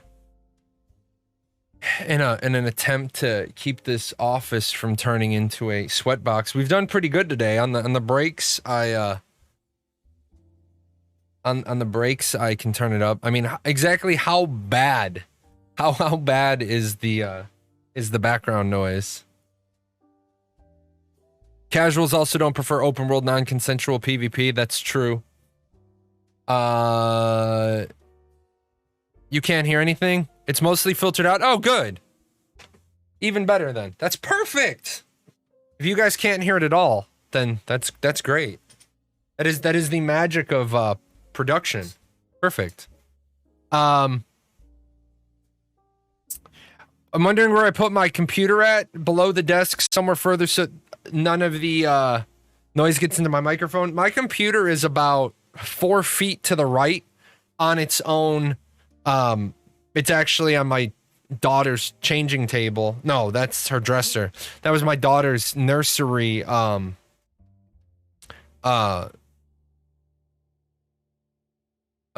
was my daughter's nursery dresser. So I needed it up off the ground because of the sit-stand desk. So I need the cables to be about here. So that's where the cables are. So when I stand, I'm not pulling the cables out. That's good. If we can keep this, yeah, this office got up to 76 and is already down to 75. I've only had that on for about a minute. I also thank you guys for all the people who know HVAC. The suggestion of getting the 2 host systems so that it will pull the hot air out and bring cool air in. That was clutch.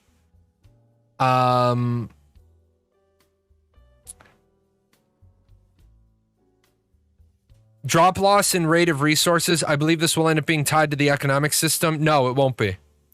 It's not going to be tied to the it's not going to be tied to the economic system. The drop percentages is based on your flagging state. When you're a non-combatant, you drop X. When you're a combatant, you drop X minus 50%. When you're corrupted, you drop X times 300 to 400%. Otherwise, if it fluctuated based on the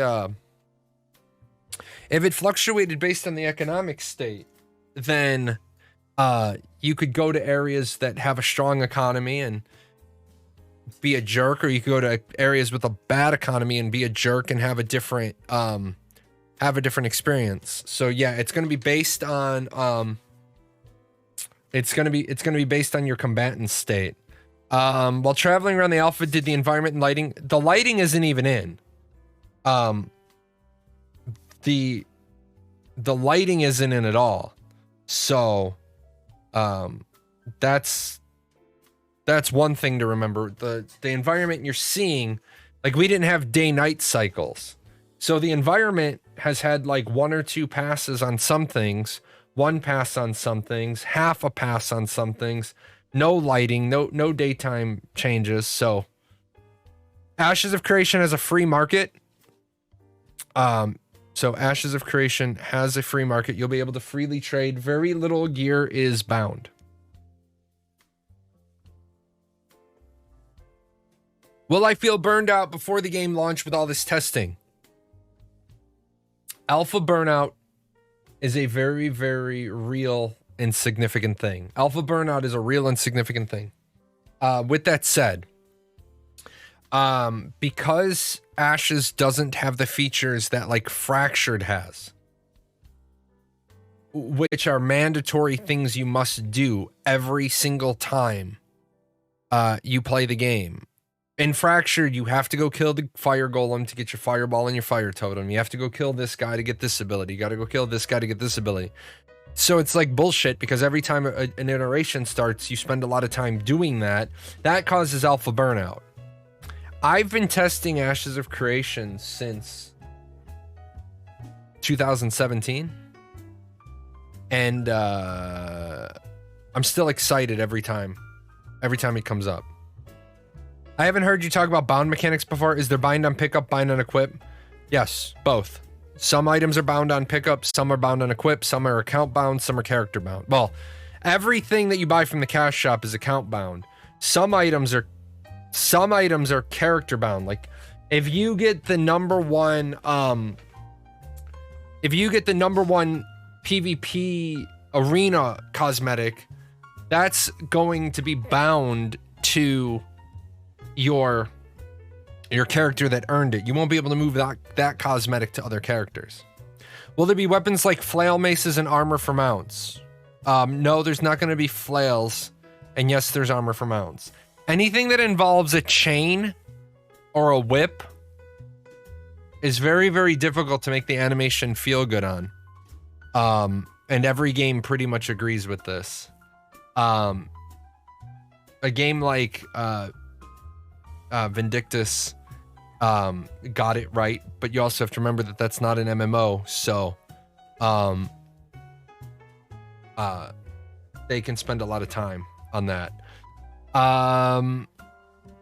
Castigation, I think, looks awful. They already have whip physics in the game, and they look like shit. So, castigation looks horrible. Even, like, you telegraph castigation for so long, anybody would be able to dodge it. I'm not saying that the animation in and of itself doesn't look nice. I'm saying the animation as an ability in a game. You know, you would think that some indie dev out there would just knock that out of the park and sell it to the engine distributor if it's doable. Here's the problem, and Crowfall found this. Crowfall found this out.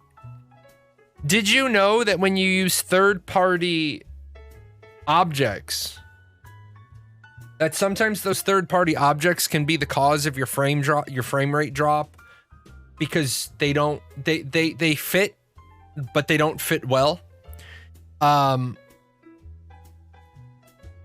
Crowfall ran into the problem where some Unity stock assets they were still using was causing issues, so they actually had to replace those stock assets.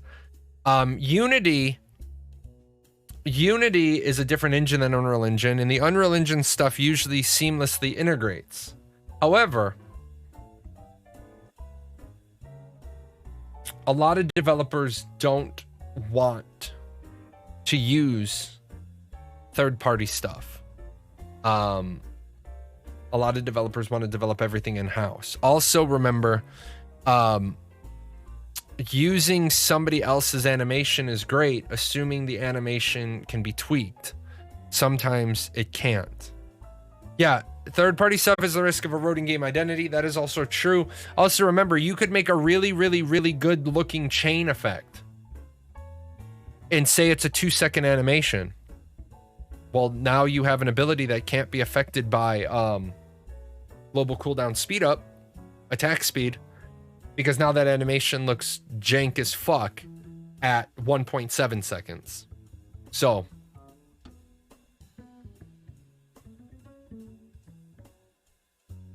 keep all that in mind. I was just placing an example in the game space, but ultimately agreeing overall, hard to do chainsball. Yeah. Do you need to gather poisonous plants to get poison effects on weapons? Not that I know of, but that's content. That's content. Isn't that with all weapons? No.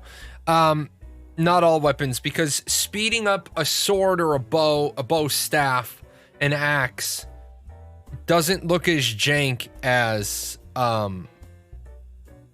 if you speed up a chain attack.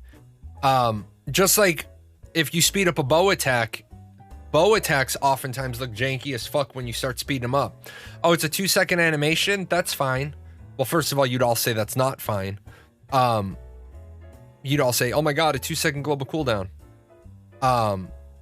Yeah, speeding up an axe is just swing faster. Speeding up a chain is speeding up the whole chain and looks goofy as fuck. Like, yeah, because you need to bring the chain back. You need to bring the whip back.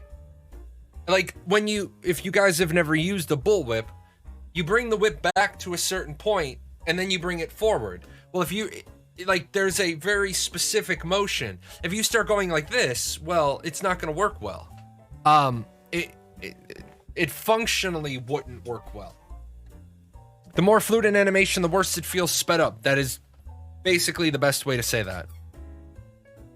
So people can't stream this yet. Correct. People can stream this on 9 July. 9 July is when the visual NDA goes down. The rope wouldn't have time to flick back behind you without looking weird. Yeah, exactly.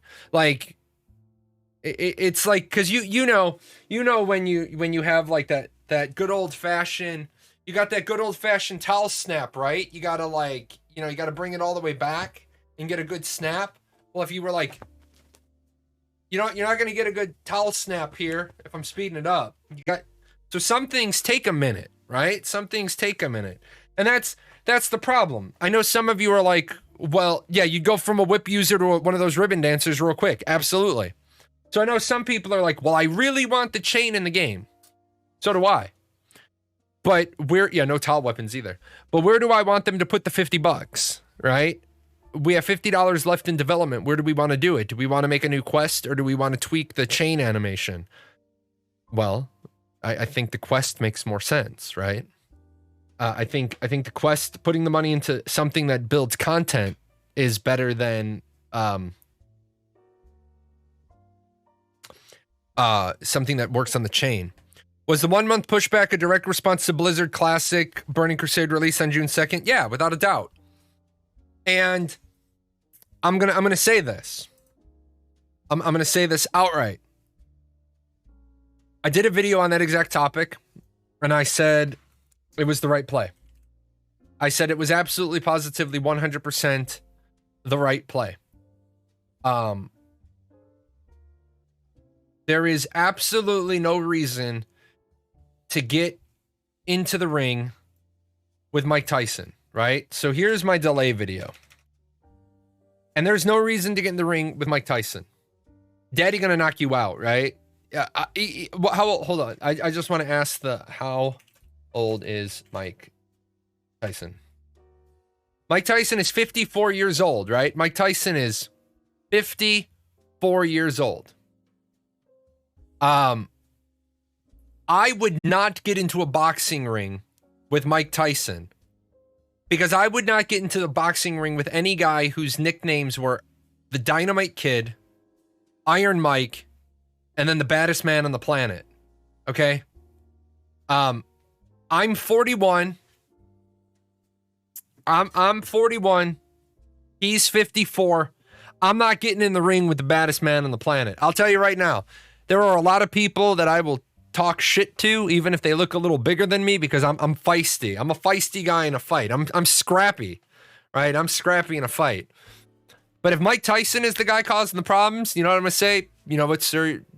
You're the baddest man on the planet. You go ahead and do whatever you want. All I'm gonna ask is, can I ride some coattails? Oh, you're getting us through this line early. Can I come with you? That's all I'm gonna ask him. I'm not getting in the ring. I'm not getting in the ring. I'm not getting in the ring with Iron Mike. I'm not getting in the ring with the baddest man on the planet. Steven doesn't need to get in the ring with Blizzard, because Blizzard is the textbook example of, even if Intrepid was doing great and Blizzard was failing, Blizzard will just throw what Blizzard's somebody in the marketing department's be like, this shit ain't going very well. What do we do? I'll throw $10 million at the marketing. With that said, Intrepid's what Intrepid had over the weekend was not ready for prime time. It was not ready for prime time. Did the devs have the time to fix all the bugs and data they got from this testing? Don't they need more time? No. They do 2-week sprints, a week before, a week after. They have 4 weeks. They have more than 4 weeks. So they could actually do one good week of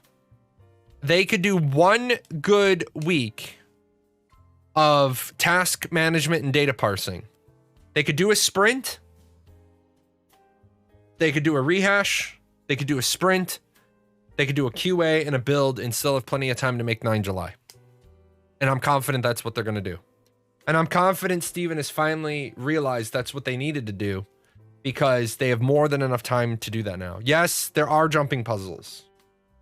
Did I play the first alpha? I have been testing Ashes of Creation since 2017, so I've played lots of iterations. Why did Blizzard do that? With obvious Intrepid with delayed, there's no real impact except people feeling like Blizzard are the bad guys. Why? Why do people think that Blizzard gave a shit about Intrepid Studios? If anybody wants to make the argument that Blizzard did it on purpose, people should be making the argument that Blizzard did it on purpose to hurt ESO, not to hurt Intrepid Studios. The lion doesn't give a shit about the opinions of the sheep, right? Blizzard doesn't care about Intrepid Studios. Blizzard doesn't care about Intrepid Studios. It wasn't 100% an ESO tech either. Let me close the point. Blizzard doesn't give a shit about Intrepid Studios. Blizzard has divisions of their company worth more than all of Intrepid Studios because they did that in the past. You know what? I said to people, hey, show me the data where Blizzard has done that.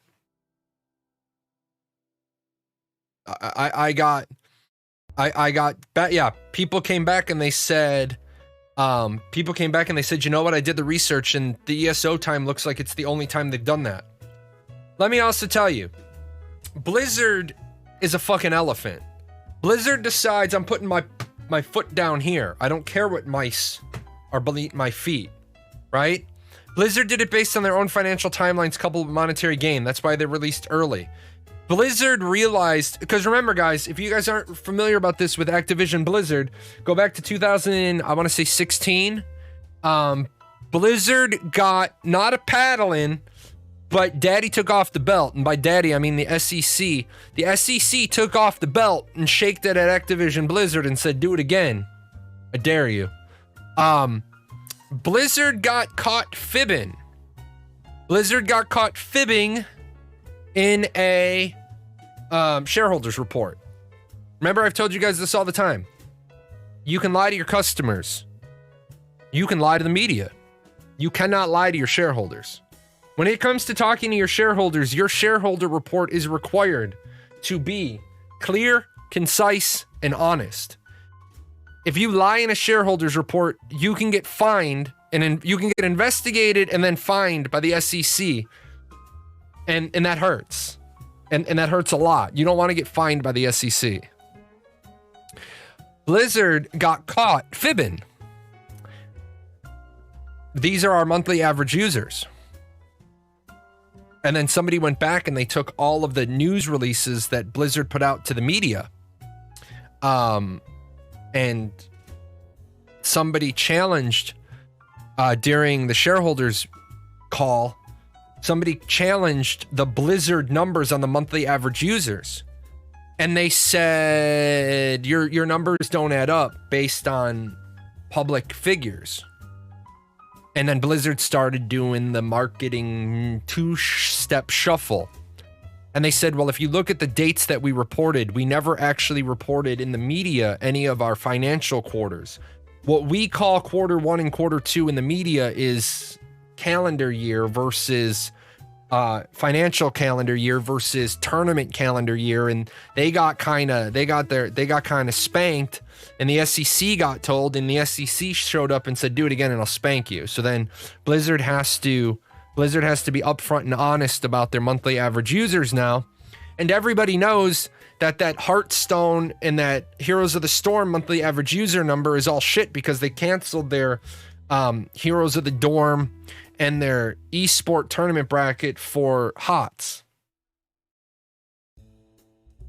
So now, when you start saying what's our monthly average users, the shareholders are like, Blizzard doesn't want to release subscription numbers. And we're almost getting to the point where Blizzard's not going to have a choice. Activision's not going to have a choice because the shareholders are like, you're still doing this bullshit saying you have X number of millions of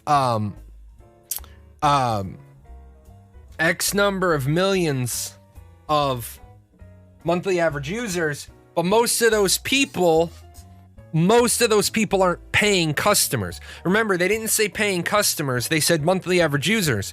I'm a monthly average user for Blizzard, right? I'm a monthly average user for Blizzard, but I don't give them a penny. I play Heroes of the Storm. With all that said, Blizzard needs to get back on top soon. And they were like, okay, we have to put out something. We got to put out something. We gotta remember the guy earlier who told me I'm wrong about what it means. Right now, Blizzard is hemorrhaging, and those numbers came out and they had to report them. And Blizzard's hemorrhaging. They got to staunch the bleeding. They got to put on a tourniquet, and they got to get a transfusion. They got to repair the artery. If they don't do that, the stock's gonna start to go down. Why do companies hide their sub numbers? Because if you're not growing, you're shrinking, which isn't true. which isn't true. But if you're not winning, you're losing.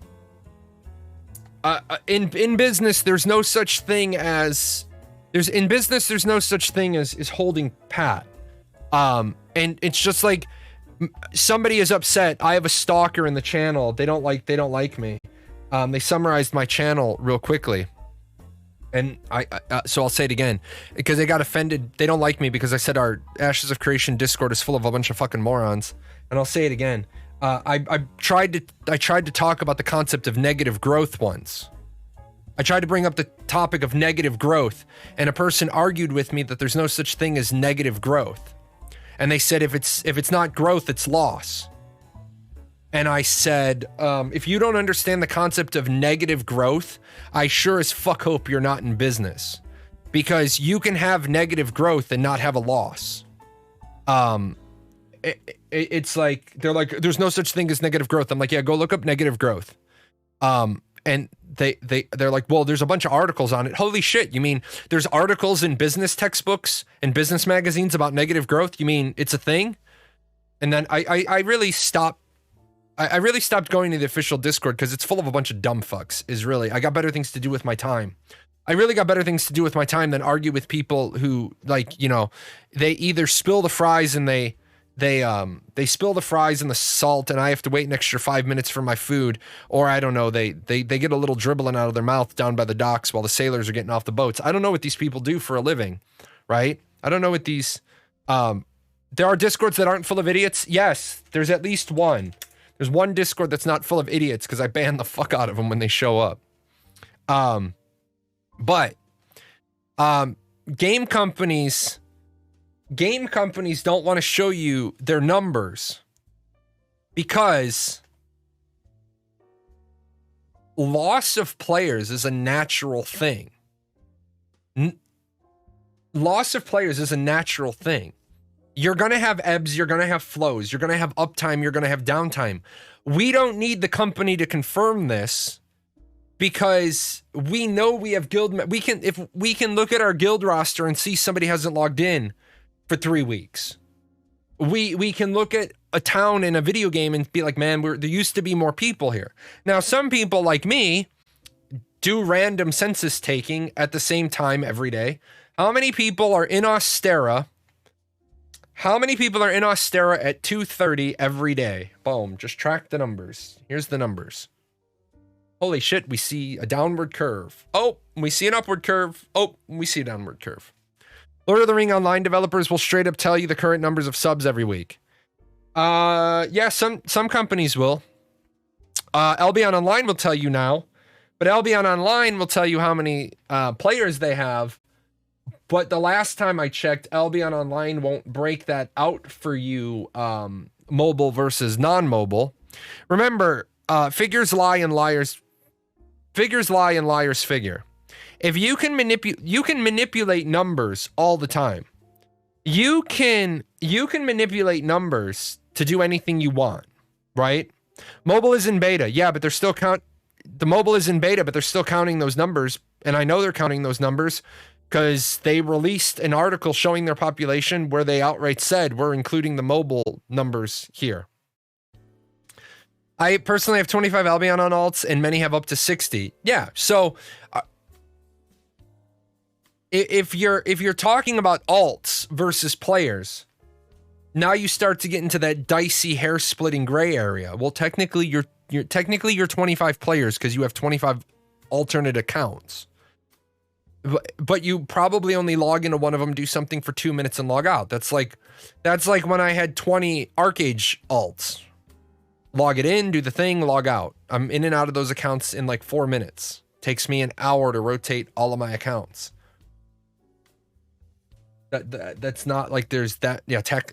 Ding ding ding ding ding, motherfucker, ding ding. With that said, that's why game companies don't want to show you the number, because especially if it's a publicly traded company. Oh shit, the numbers are down. Stock price goes down. And according to the people earlier, when the stock price goes down, you lose money. Only if you sell. That's why you gotta hold. With that said, It's been good. It's been good to have you guys here. I did wanna. Do I have some stuff to talk about? I think I might have some stuff to talk about. Oh yeah, you know what we could do? We could get ready to give away a gift card and a headset. We can do that. Just do that mid-show, right? You don't always have to wait until the end of the show. So I already boxed them up because I'm a logistician, and I boxed up all of the headsets. But I have a Logitech 635 headset that I'm giving away only to a US shipping address. Sorry. I have to pay for the shipping out of my own pocket. I have to pay for it out of my own pocket. So that's just how it is.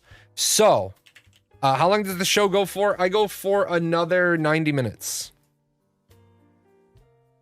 So I have to pay for the shipping out of pocket, and due to taxes and customs and shipping, my US residents, not my US residents, my people that can give me a US, my people who can give me a US shipping address. Your keyword is headset. You'll have to give me an address. I need an address to send it to you. People are like, well, why do you need my address? I don't know, because I'm trying to send you something tangible.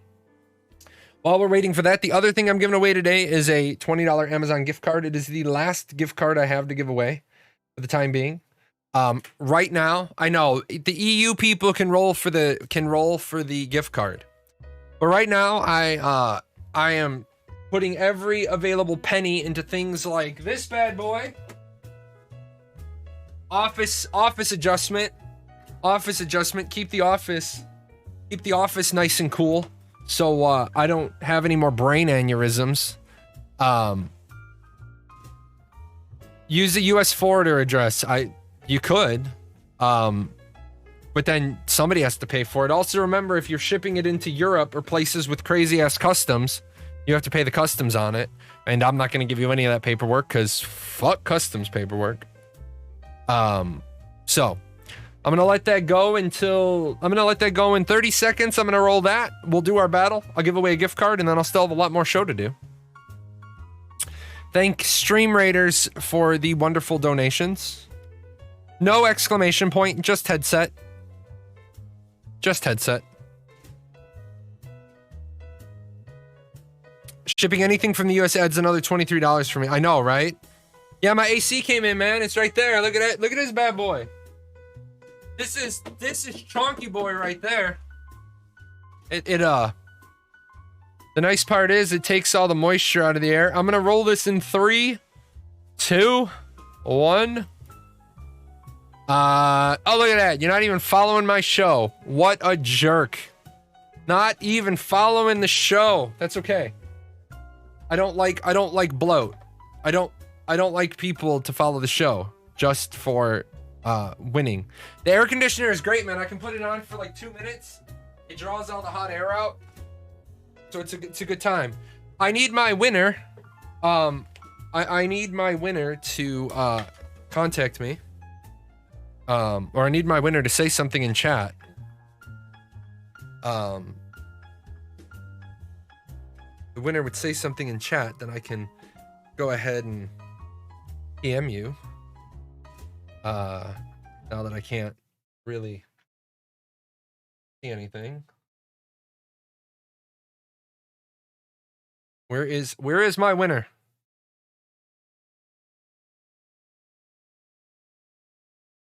Hi, it's me, the winner. No, unfortunately, your name doesn't line up with the guy that won. Where is my winner? Where is my winner? My winner is here because my winner just followed.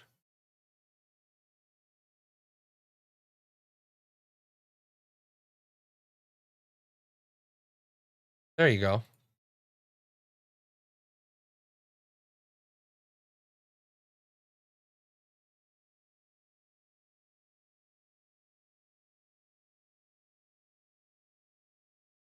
And don't worry, I will not share your I will not share your address on the show. I will just write it down. I will go to the post office tomorrow. Go to the post office tomorrow and ship this bad boy out. I got to get more comfortable goggles. I'll just share. Yeah, I'll just share it on the Discord, not on the show. I'll also share it with the IRS. That way you get audited next year. The IRS will be like, "Oh, you want a headset and you didn't pay no taxes on it, huh? Is that how we're playing?" No, I would never do that. Because these are a gift from me. These are not from the company. These are a gift from me. Alrighty. I have that. I have that. I have that.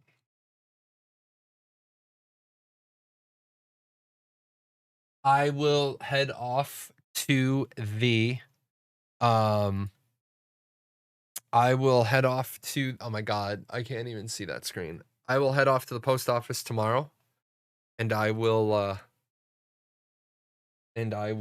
ship that out. Wow. I can't see dick. Yeah, these goggles are painful. I got to get a new pair of goggles. These aren't going to work. These aren't working for trying to do the show. I think my cat licked the inside. I think my cat licked the inside of my goggles. What the hell is my mouse? Let's do gift card. The gift card I will send out. Oh my god, I can't even see the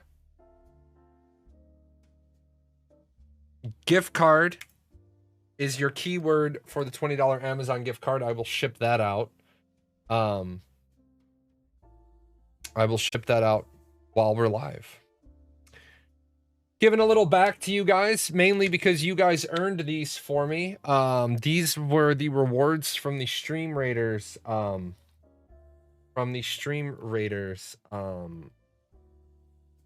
Winnings. I gotta change. I gotta turn that one off. We're gonna have to make a change until I get new goggles. These goggles just do not work. Things are fucking painful. I'll make a change to those. Oh my god. So blind. In 5 minutes yet? Yeah. Gift cards are for anybody that has, yeah. EU is included in the gift card thing. Because you guys have Amazon. You guys have access to Amazon. So, we're going to change this.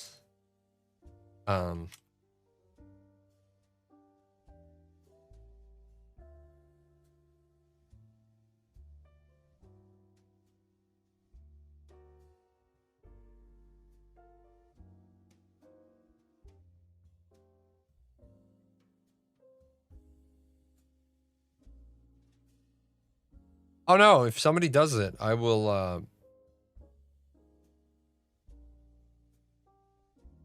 always honor the goggles, except when I bought those goggles, I didn't think it through too well. Those aren't very comfortable.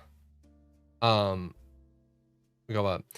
Just asking, can the win rate for follow and sub go up? No, it can't, because that, according to the Federal Trade Commission, is called consideration. If I give you preferential treatment because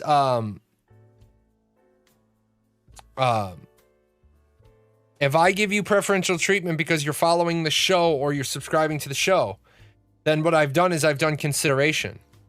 And some states make consideration against the law. Now, technically, I can do whatever the hell I want because the company isn't giving these. I'm giving these. However, there would be a little bit of a bleed over because somebody might argue that by me giving away stuff, the channel is benefiting. And so in that regard, I'm just like, everybody gets one shot. Everybody gets one chance to win. You know, it's kind of like holding a paid lottery, except I do want I do want to tell any of my content creators that are hiding out in the wings there, if you ever give away cash, you better be damned sure that you didn't just hold an illegal lottery. Because if you held an illegal lottery, the FTC will come along and be like, nope, I don't think so.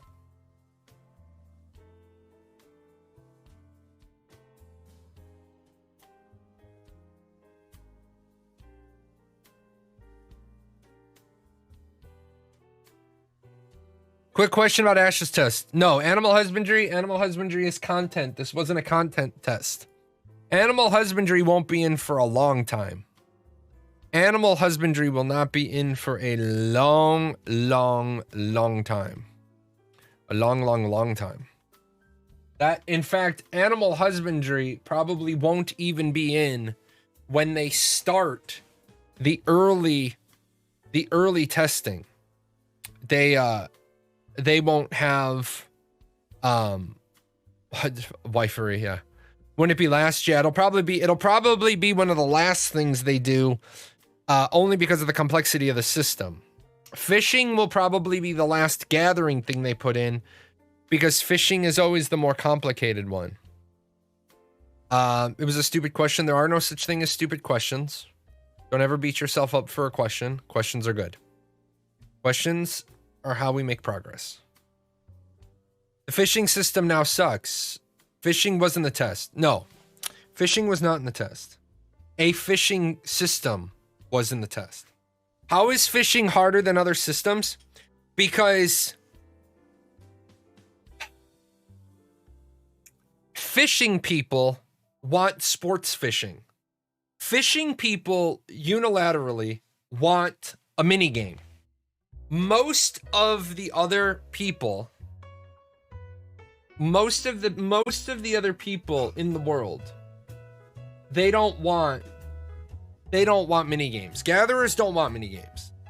Now gatherers would love something engaging. Like, I think the Fortnite gathering system is something that is optional, but if you play the mini game, you get better yields or more yields. That's fun. But like Final Fantasy 14's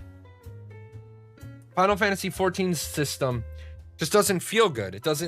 It's like, yeah, you have this RNG factor bullshit that doesn't feel nice. It doesn't feel good. And so you're making me do this, but I don't really want to. You're making me do this, but I don't really want to.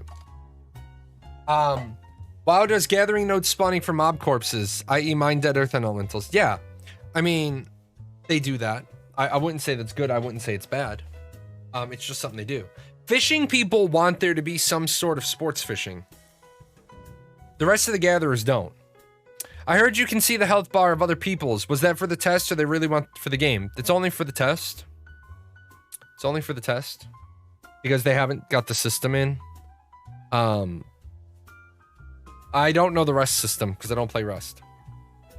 Arcade fishing was so good. Arcade fishing was good. The mechanic of actually fishing. But the rest of the system was bad. What the fuck?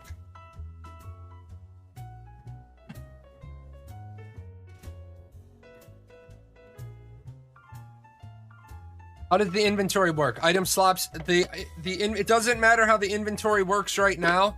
The inventory, how it works right now, isn't how it's gonna be at endgame. So, don't worry about how the inventory works right now. They haven't made the decision on the.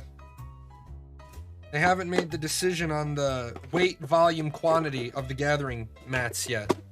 Yes, if anybody was paying very close attention, you just saw me take a hangnail off with needle nose pliers.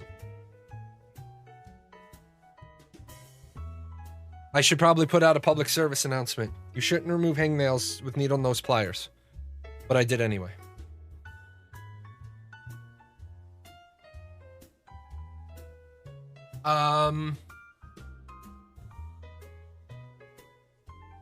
You completed your lean yellow belt training. Nice. Nice. Did I miss the gift card or did you forget to roll it? I didn't forget to roll it. The fuck do you mean did I forget to roll it? Got it. We're getting health states as visible, right? Not a bar, but a green, yellow, red setup. No, you're getting a crumble bar. You're getting a crumble bar. Apple bottom jeans. Been following since last year.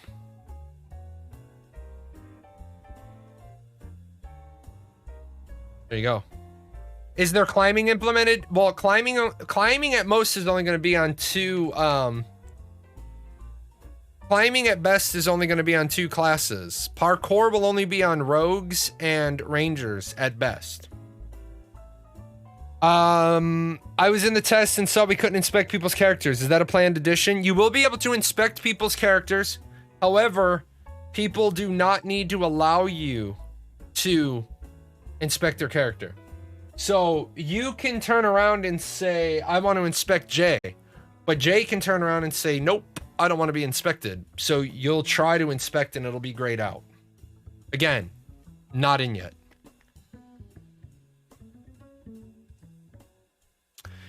Yeah, a system like you can chop the tree, but if you hit the marked spots, you get more wood. That would be a good system. That would be not an annoying RNG-based waste my time system.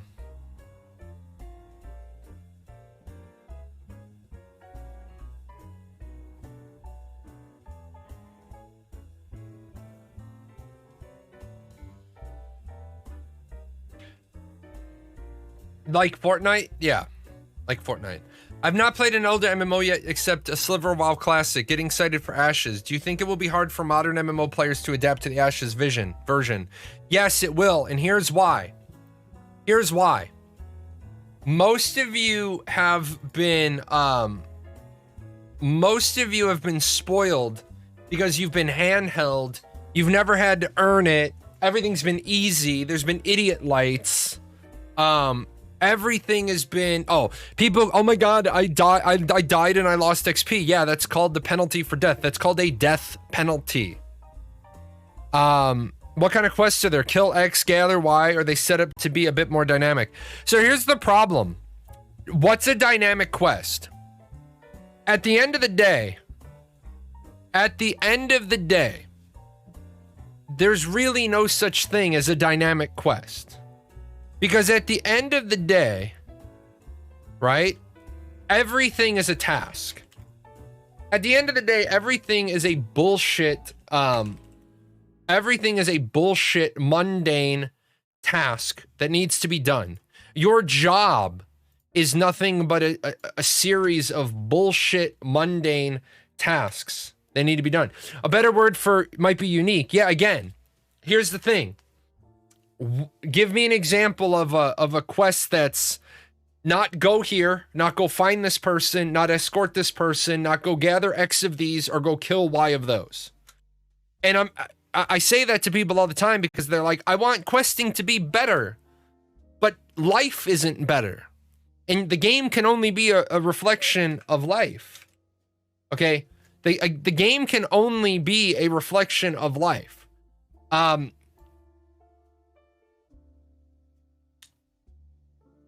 RuneScape's quests are pretty solid. They do have a bit of the traditional do X, but a lot of other types too. What are these other types? That's what I'm asking. I keep asking people. All I ever get is RuneScape has this. Okay. What are these RuneScape quests? Puzzle like Portal. That's exploration. Puzzle quests. Believe it or not, a lot of people don't like puzzle quests and they don't like jumping puzzles. They like riddles. A lot of people don't like jumping puzzle quests. A lot of people hate Guild Wars for that.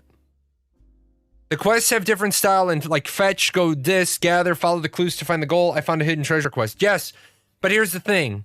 They're all the same. That's what I'm saying. Quests are all the same about 9 things, right? They're all about the same 9 things. You just dress them up better. For example, Ashes of Creation. You walk down the main stairs. Go at the bottom, you go to the left. There's a person sitting there. There's a book sitting there. Big indicator. I might want to talk to the person. I might want to read the book. The book gives you some insight into the lore. The person says, go perform this ritual. You have to read the book to know the lore to do the ritual. It's still go see do. It's still a go see do quest.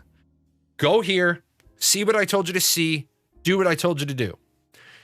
The guy next to her is a go see do. Most RuneScape quests have good stories tied with them to the climax and plot twists. Again, I'm not trying to be an abrasive dick, but let me say it again. Fine, great, but they're still, at their core, one of the 9 base tasks. They're just dressed up nicer. For example, Elder Scrolls Online has little vignettes. At the end of the day, they're still go see do quests. Go talk to these NPCs, go engage with them, get them to join you, go to this place, see what I told you to see, do what I told you to do, get this reward, listen to their dialogue, engage with them, and then go fuck off, right? At their core, those are still go see do quests. There's nothing dynamic about them. They're just done better. It's pretty to make always dynamic quests. They always have to be some predefined conditions, unless there's quest AI actively generating new quests frequently. Yeah, but never, here's the thing, but never see that NPC again. That's because guys, remember, at the end of the day, right? And I'm going to say this, and I don't have actual numbers, but let's say Jeff sits down with the design team and he says, all right, guys, we're going to start working on a quest hub. And they spend 500 man hours developing 8 quests. 8 quests, right? That take the player 4 hours to do. Look at the disproportionate rationale there. It took the team 500 man hours to create 4 hours of content. The team is never going to be able to outpace what you want. EVE Online basically gives you the same quests over and over and over again. It's the same quest, it's just in a different solar system. It spawns off a little instanced area, so you can copy paste some quests a little. At the end of the day, hold on, let me add this up, right? Because I don't have my notepad. You have kill, find, gather, explore, escort, deliver. So what do you have? Oh, jumping, riddle. So you have 1, 2, 3, 4, 5, 6. You have 8. You have 8 basic protect. Sure. Okay. So I will divide out escort and protect. So I'll make protect another one. Puzzle. Jumping, riddle, puzzle are going to be the same. There's not going to be difference there. So craft. Okay, we'll put craft on there. If we say sabotage, I mean, isn't sabotage just a different flavor of go gather? Instead of go here, go get this item, go here and go click this item and sabotage it. It's the same. We're talking at their base number. At their base number, there's only so many things. There's only so many things that you can make the quest out of. I think what you're asking is there going to be enough of a wide variety that I don't feel like I'm working for the farmer? Oh, you hero of 5 node sieges.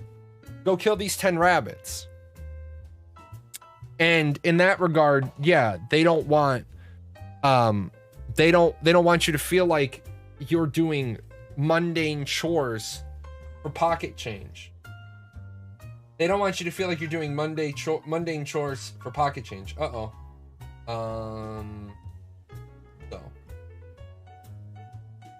I think dynamic could possibly mean something like at first escort, then something happens, become go kill instead. That's not dynamic. That's evolving. At the end of the day, procedurally generated quests are the future of video games. Procedurally generated quests are the future of video games. We're just not there yet. We're just not there yet. Honestly. Is there a distinction between PvE kill and PvP kill quests? In a game like Ashes of Creation, you probably will not have PvP kill quests other than for the bounty hunters. Because they're doing that in a different flavor called the PvP season. It's the Dragon Slayer, just who we need. This land is ruined. I need you to grab a flower from the forest, yet that forest, you can see from where we're standing. If you don't, we all die. Yeah, exactly. Now, I will, hold on. Let me take a real quick break, and then I'm going to be back. I'm going to tell you one thing Ashes did really, really well in regard to those quests that you'll feel good about it.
Alrighty.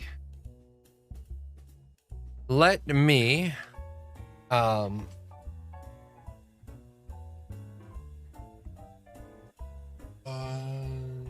am I getting?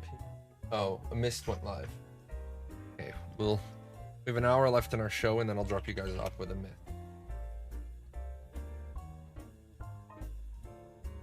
Let me make sure I open the right one before I then switch to the camera and be like, oh shit, I showed the wrong thing.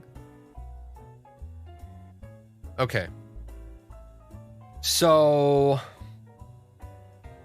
Bob, I don't want that Bob Ross. I want the other Bob Ross.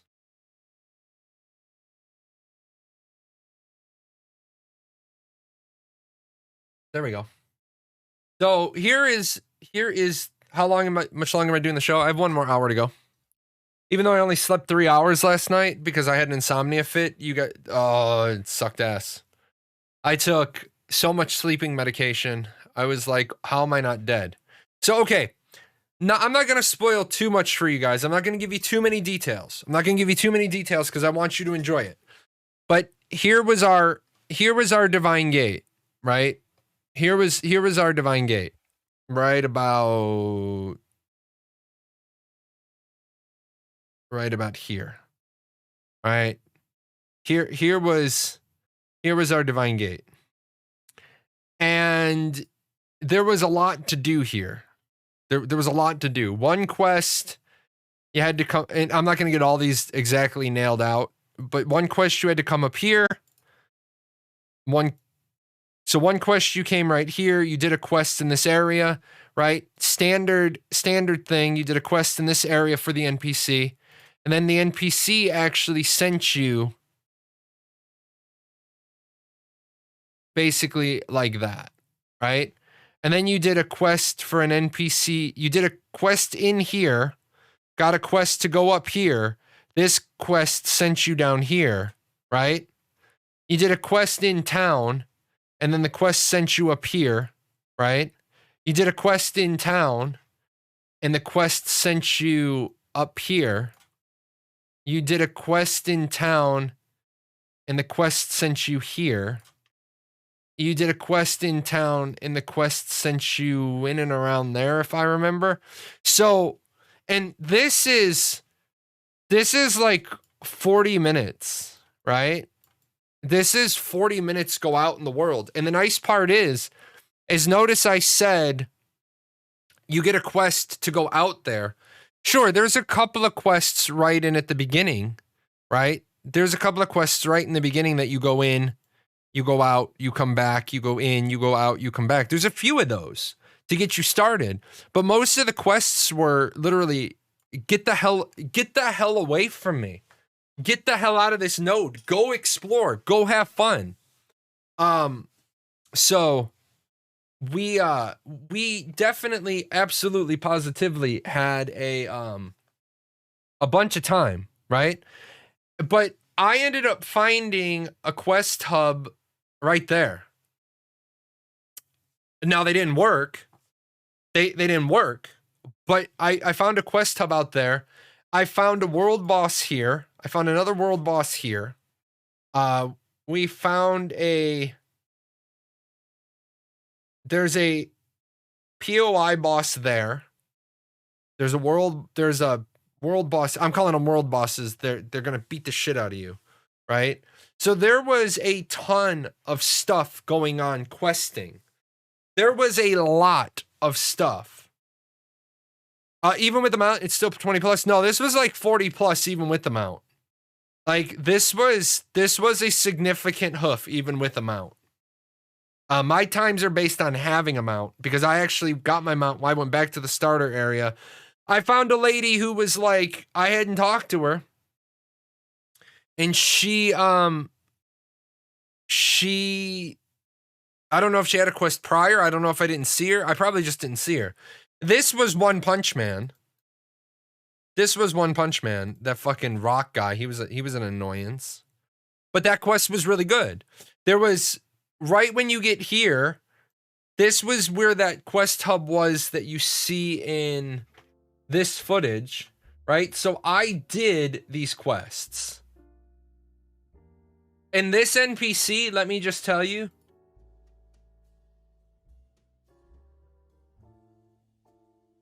this NPC is funny as hell. Okay? There was some lore that we found out. There's some lore we found out. I'm not going to share it. I'm not going to spoil it, but there was some lore in some of the quests. Oh my God, you read the quest text. Mounts will be obtained early. Better mounts will be obtained later.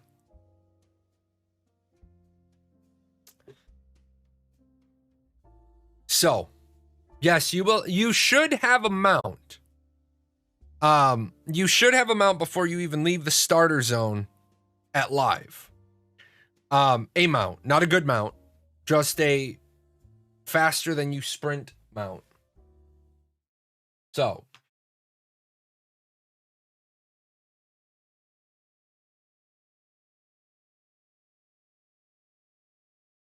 and this test mounts are available at node level 3. Yeah. Wait, I have to read quest text? Yeah, if you don't read the quest text, man, you end up drinking the bottle. Read the quest text. Then again, also use common sense. I'm in a crypt. I think what I want to do in this crypt is I want to drink a bottle that's been sealed. What happened to the people who drank the bottle? They died and got like a 45% negative XP hit. I need to pick up this cursed item with my hands. Yes, exactly, because it sounds like a good thing to do. Oh my God, my video, guys! It's the first time I've done a 5,000 view video in 24 hours. So thank you for that. You guys are really, really helpful when it comes to things like the video.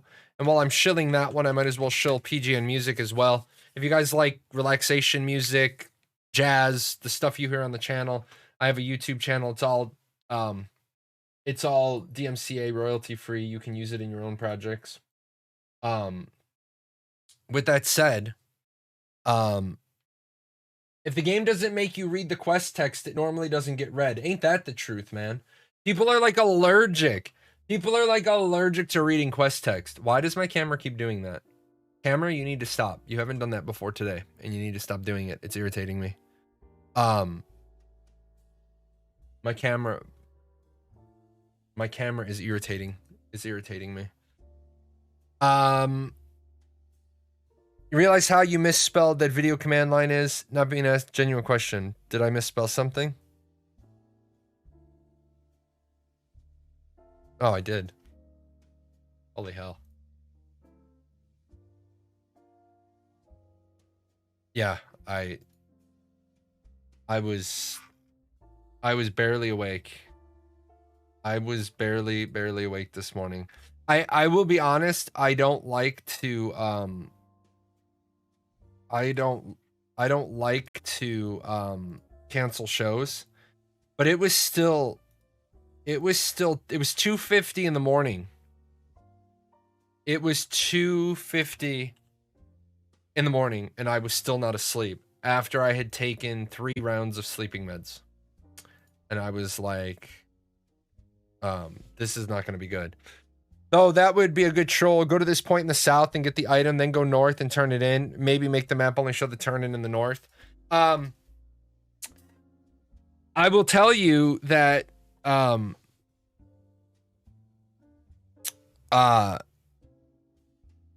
of the stuff doesn't give you a quest marker. You do get quest markers for some stuff, but you don't get idiot lights. You get a you know where the cave is, and then like the one quest, you know what the cave is, you know what you're looking for in the cave, and the quest, the one quest giver is very specific on the number of flowers to gather. The other quest giver tells you, this is what I'd like you to go and do, and you can find one of the 2 NPCs, and the NPC is going to ignore you because you missed something. I like the fact that the NPCs ignore you. The NPCs are like, nah, I don't want to talk to you. I don't want to talk to you. Okay. Thanks.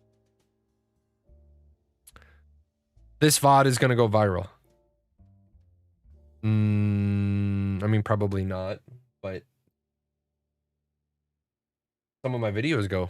Some of my videos do well. I'm really excited for the quest then. I think it sounds like it'll be a good change of pace. Oh yeah. Like, I miss having to figure things out. I miss having to figure things out. It was always fun. Like Final Fantasy 11 was a really good example of you need to figure things out. And Final Fantasy 11 was kind of interesting because sometimes you had to do the same thing 3 times but accomplish different things. You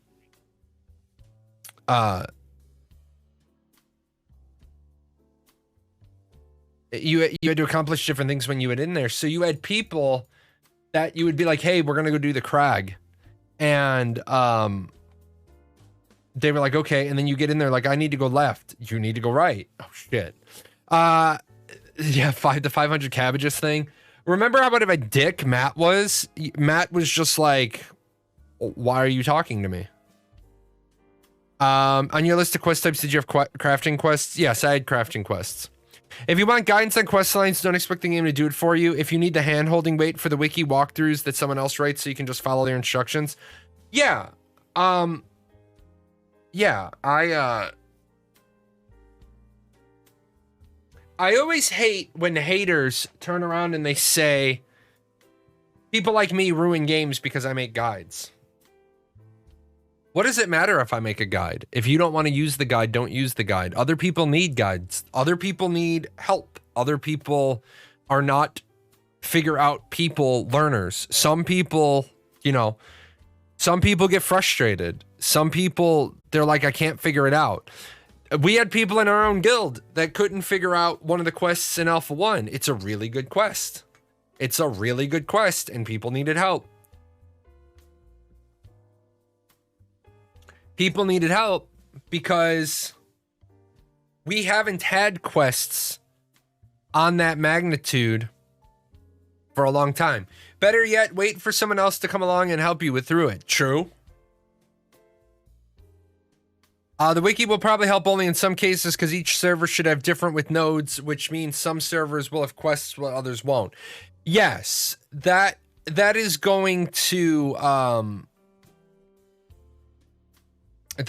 be a big thing. Some people are going to be like, I heard there's this really cool quest where I can get this really cool thing, and people are going to be like, yeah, and it's not on our server because our nodes develop differently. But we have this other different cool thing that server doesn't have.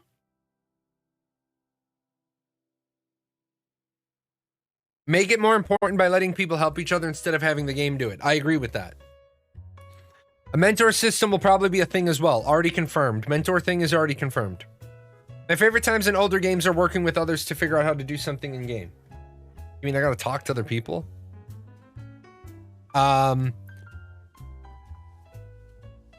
Yeah, you walked past the corpse a bunch of times. Yeah. You might be the only server with those quests, and maybe a few people have actually done it. Yeah, true. True. Absolutely.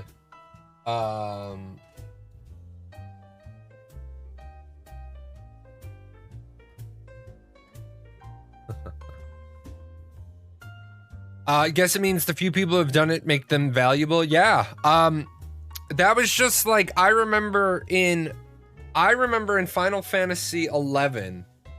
I remember in Final Fantasy 11 getting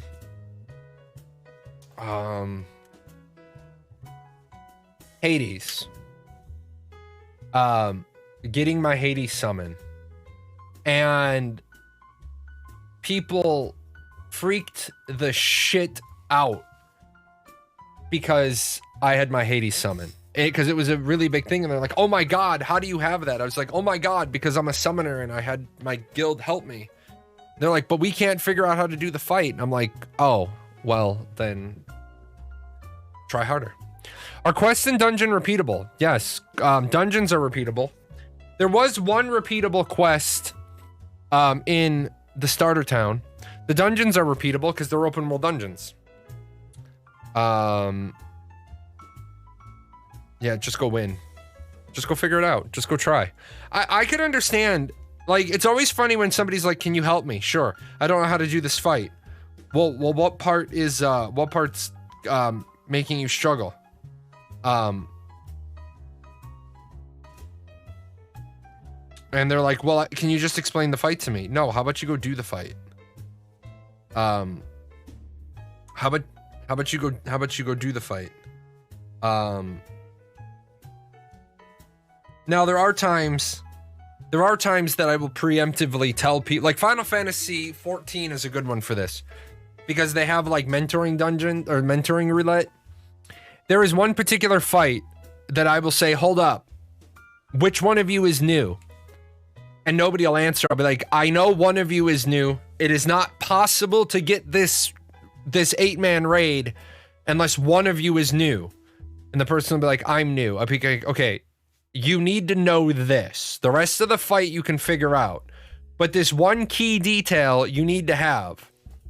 Because if you don't have this key detail, we're all going to die and waste our time. I really hope Ash just has that option for the summoners where they can choose the pact instead of just the regular loots. No, you're probably not going to have Eidolons on that regard, because you're going to have your summoner creation suite. Safety dance, anyone? I'm talking about the one where you have to limit break the tear. And if you don't limit break the tear very quickly, everybody wipes. Do you think it's realistic to say that Alpha 2 will launch in 2022? Yeah, absolutely. Originally, the plan was for Alpha 1 to end at the end of this year. I think Alpha 1 will now push into 2022.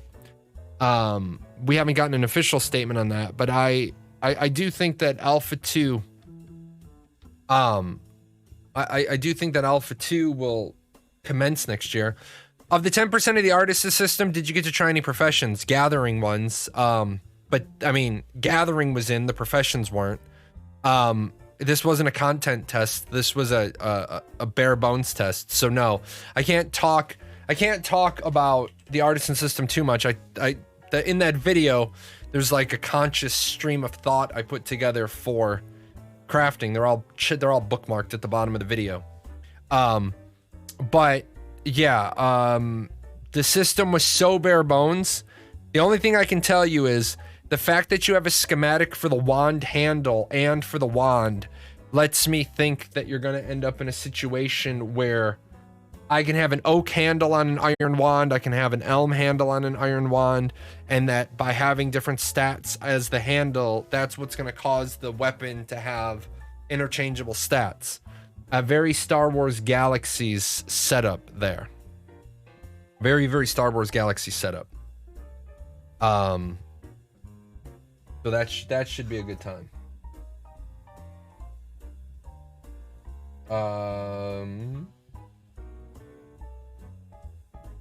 Everything else good? Are we good all around? The sword had a blade and a handle. Yeah, the sword had a blade and a handle. So I definitely think that we're gonna have that going.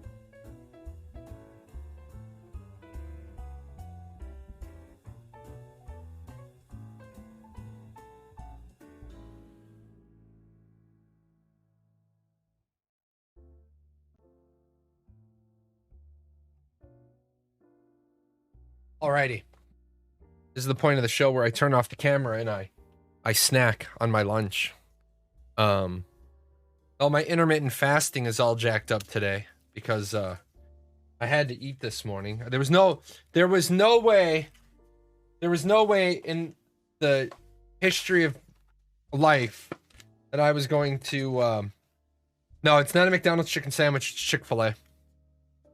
It's Chick-fil-A.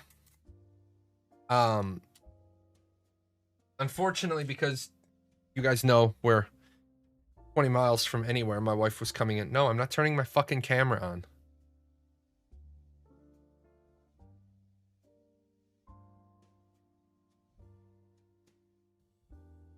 Unfortunately, due to the timing, my wife had to pick up lunch just before the show ended because she needs to eat and then go get Gizmo.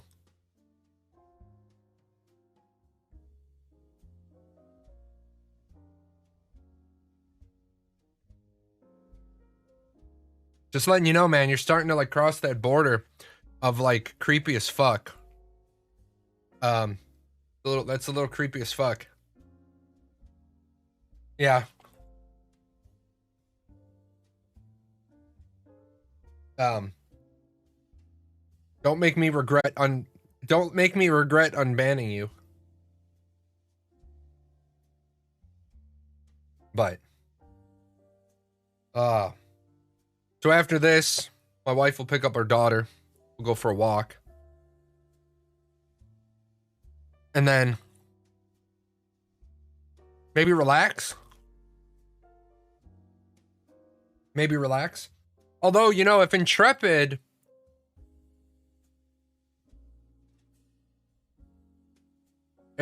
gets the build out on time tomorrow, I might actually have a little bit of time to play tomorrow. But on Friday, I will be doing I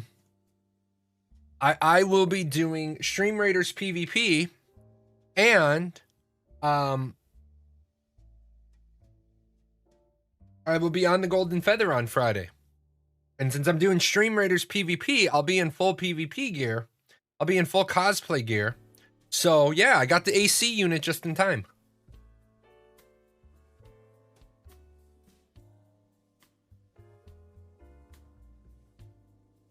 First NDA free feather slot. I can scarcely imagine how juicy that's going to be. I know, right? Do I do intermittent fasting due to medical reasons or by choice? I do intermittent fasting due to medical reasons. The medical reason is I was a fat fuck who needed to lose a lot of weight in a hurry. I have zero problem calling myself a former fat fuck. Now I'm just an overweight fuck.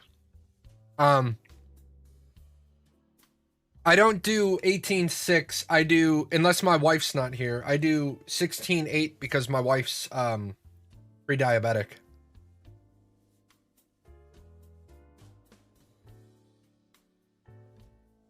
But last year, over the last 2 years, I've dropped 68 pounds. But I've also cut my body fat by over 50%. So. Are the Alpha 1 testers still testing? Or do they have to wait till July? We test tomorrow, actually. We test tomorrow. Oh.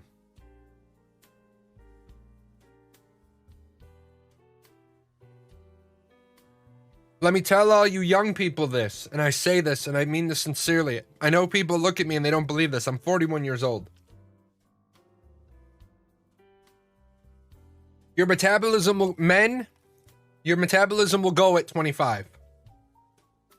You will go from being able to go to a barbecue and eat like 4 hot dogs, drink 12 beers, you know, have a slice of pie, and not gain any weight to the next day your pants aren't going to fit. I'm not even lying. That's just what's going to happen. And then at about, and then at about 37, what's left of your metabolism will say, get bent. And then you look at a slice of pie and you gain 2 pounds. Now you do get some people that are 38 and their metabolism is still crazy. That's good. That's good. You know, just remember, it'll kill you too one day.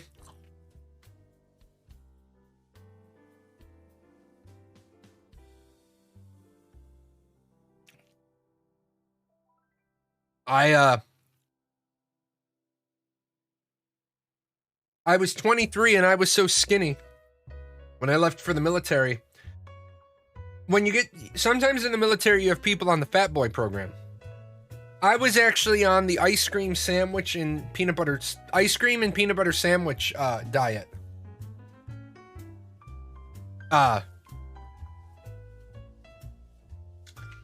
After dinner, after whatever fucking insanity they had us do at night, I had to go down to the chow hall and I had to get a peanut butter sandwich. And then I had to go eat ice cream because I wasn't heavy enough. You believe the United States Air Force has a you're not heavy enough weight? They literally say you're too skinny.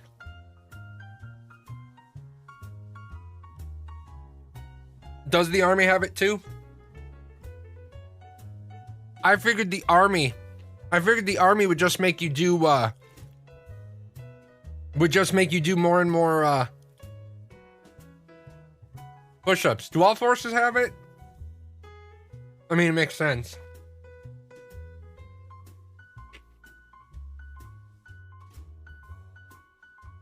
Makes sense. All I know is that I was eating peanut butter sandwiches. I did know that. I did know pilots can be too small for the injection seat. I was aware of that. Then again, I was a logistician and I dealt with a lot of the maintainers.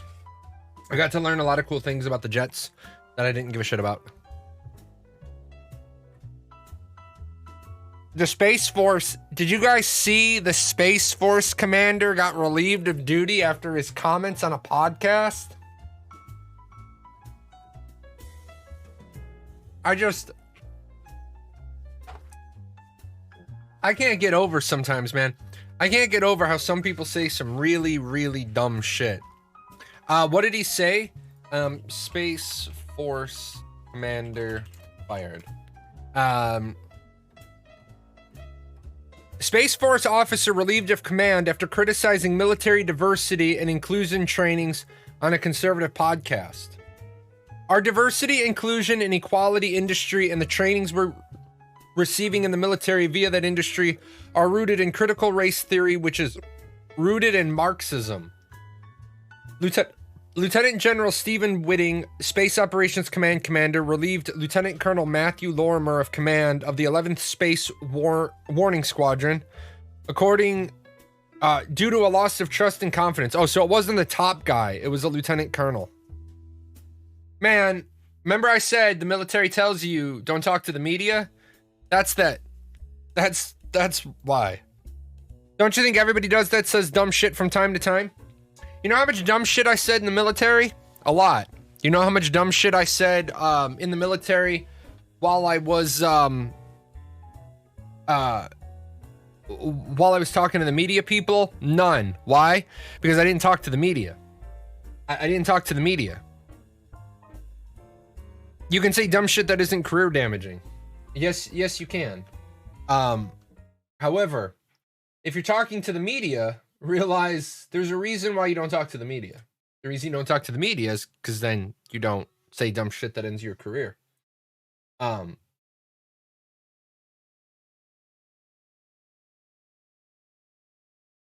PAO, polyalpha-olenes? What do you know? What do you know about PAO? What do you know about some PAO?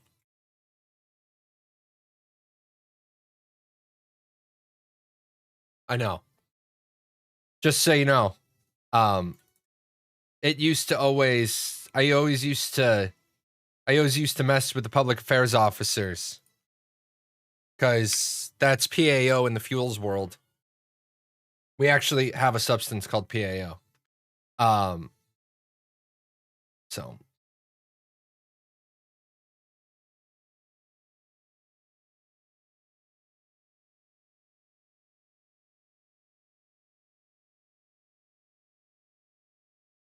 Notice how nobody said that the Space Force guy was wrong doesn't mean what he said. Nobody said what he did was smart. You know, unlike a lot of other content creators, I'll say it because a lot of people will hide from it. Here's what I have to say about that. Ready? And this might offend some people, and that's okay because you have the right to be offended. I think the moment you say we have to do inclusion training or affirmative action or playing field leveling or any of that shit, we just perpetuate the problem. Here's what I believe. I believe if you're white, you're equal to a black. If you're black, you're equal to a Mexican. If you're Mexican, you're equal to somebody who follows the teachings of Islam. If you're somebody that follows the teachings of Islam, you're equal to a Catholic, who's equal to a Christian, who's equal to a Buddhist, who's equal to a Jew. Okay. I think that if you're a woman and you can do the job of a man, you get paid for the job, not by your gender. I think that I say these things because across the hallway from me, I have a little 5'2" girl who's got a smart mouth and a very refined brain.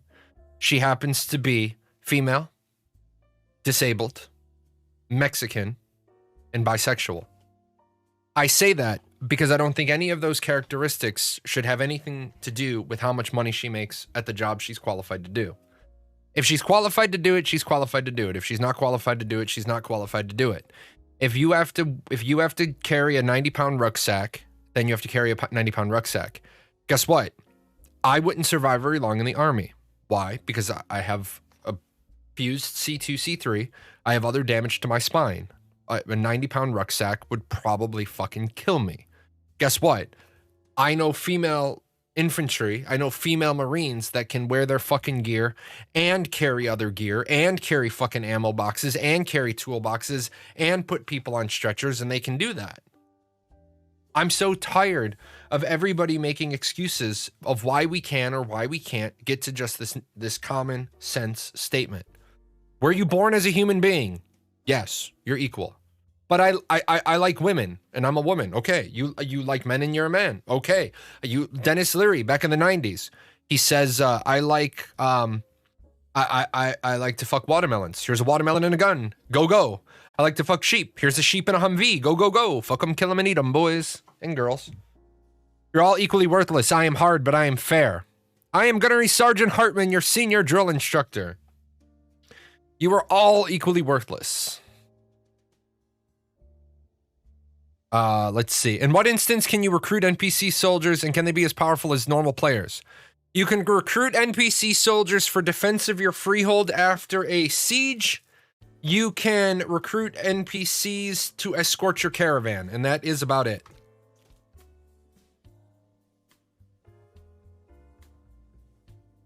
So, I don't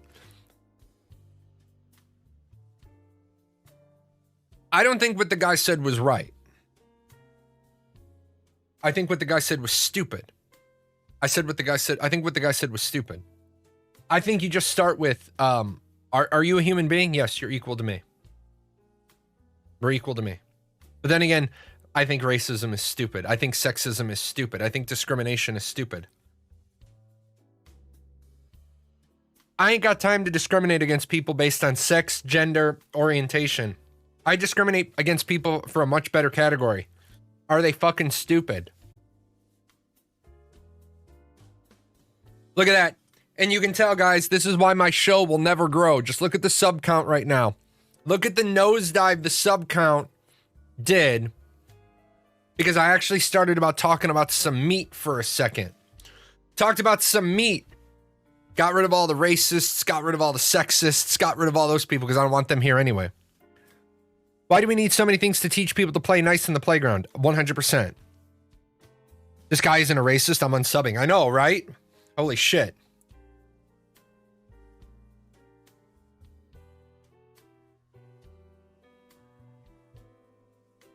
Postmodernists seem to like categorizing people into groups, so these groups could count as oppressed minorities and have a fight against alleged oppressors, and that ideology then triggers racism on the right. Yep. I mean, when I see people protesting about white privilege,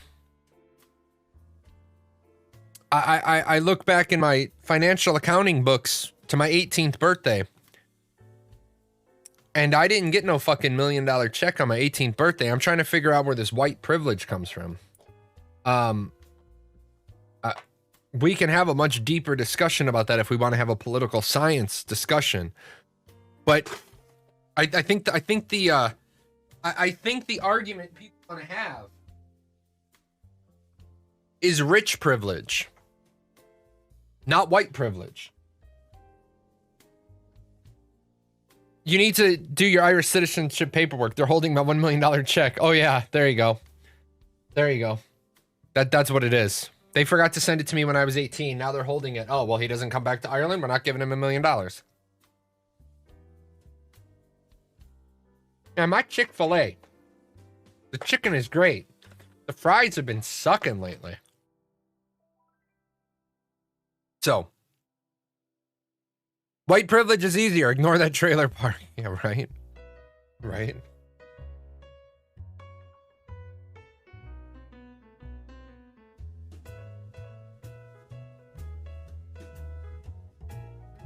I don't know, man. We're living in 2021, which lets you know no matter what calendar you use, you know that we've made 2021 rotations around the sun and we still ain't got this shit figured out right. We still can't play nice in the sandbox 2021 trips later.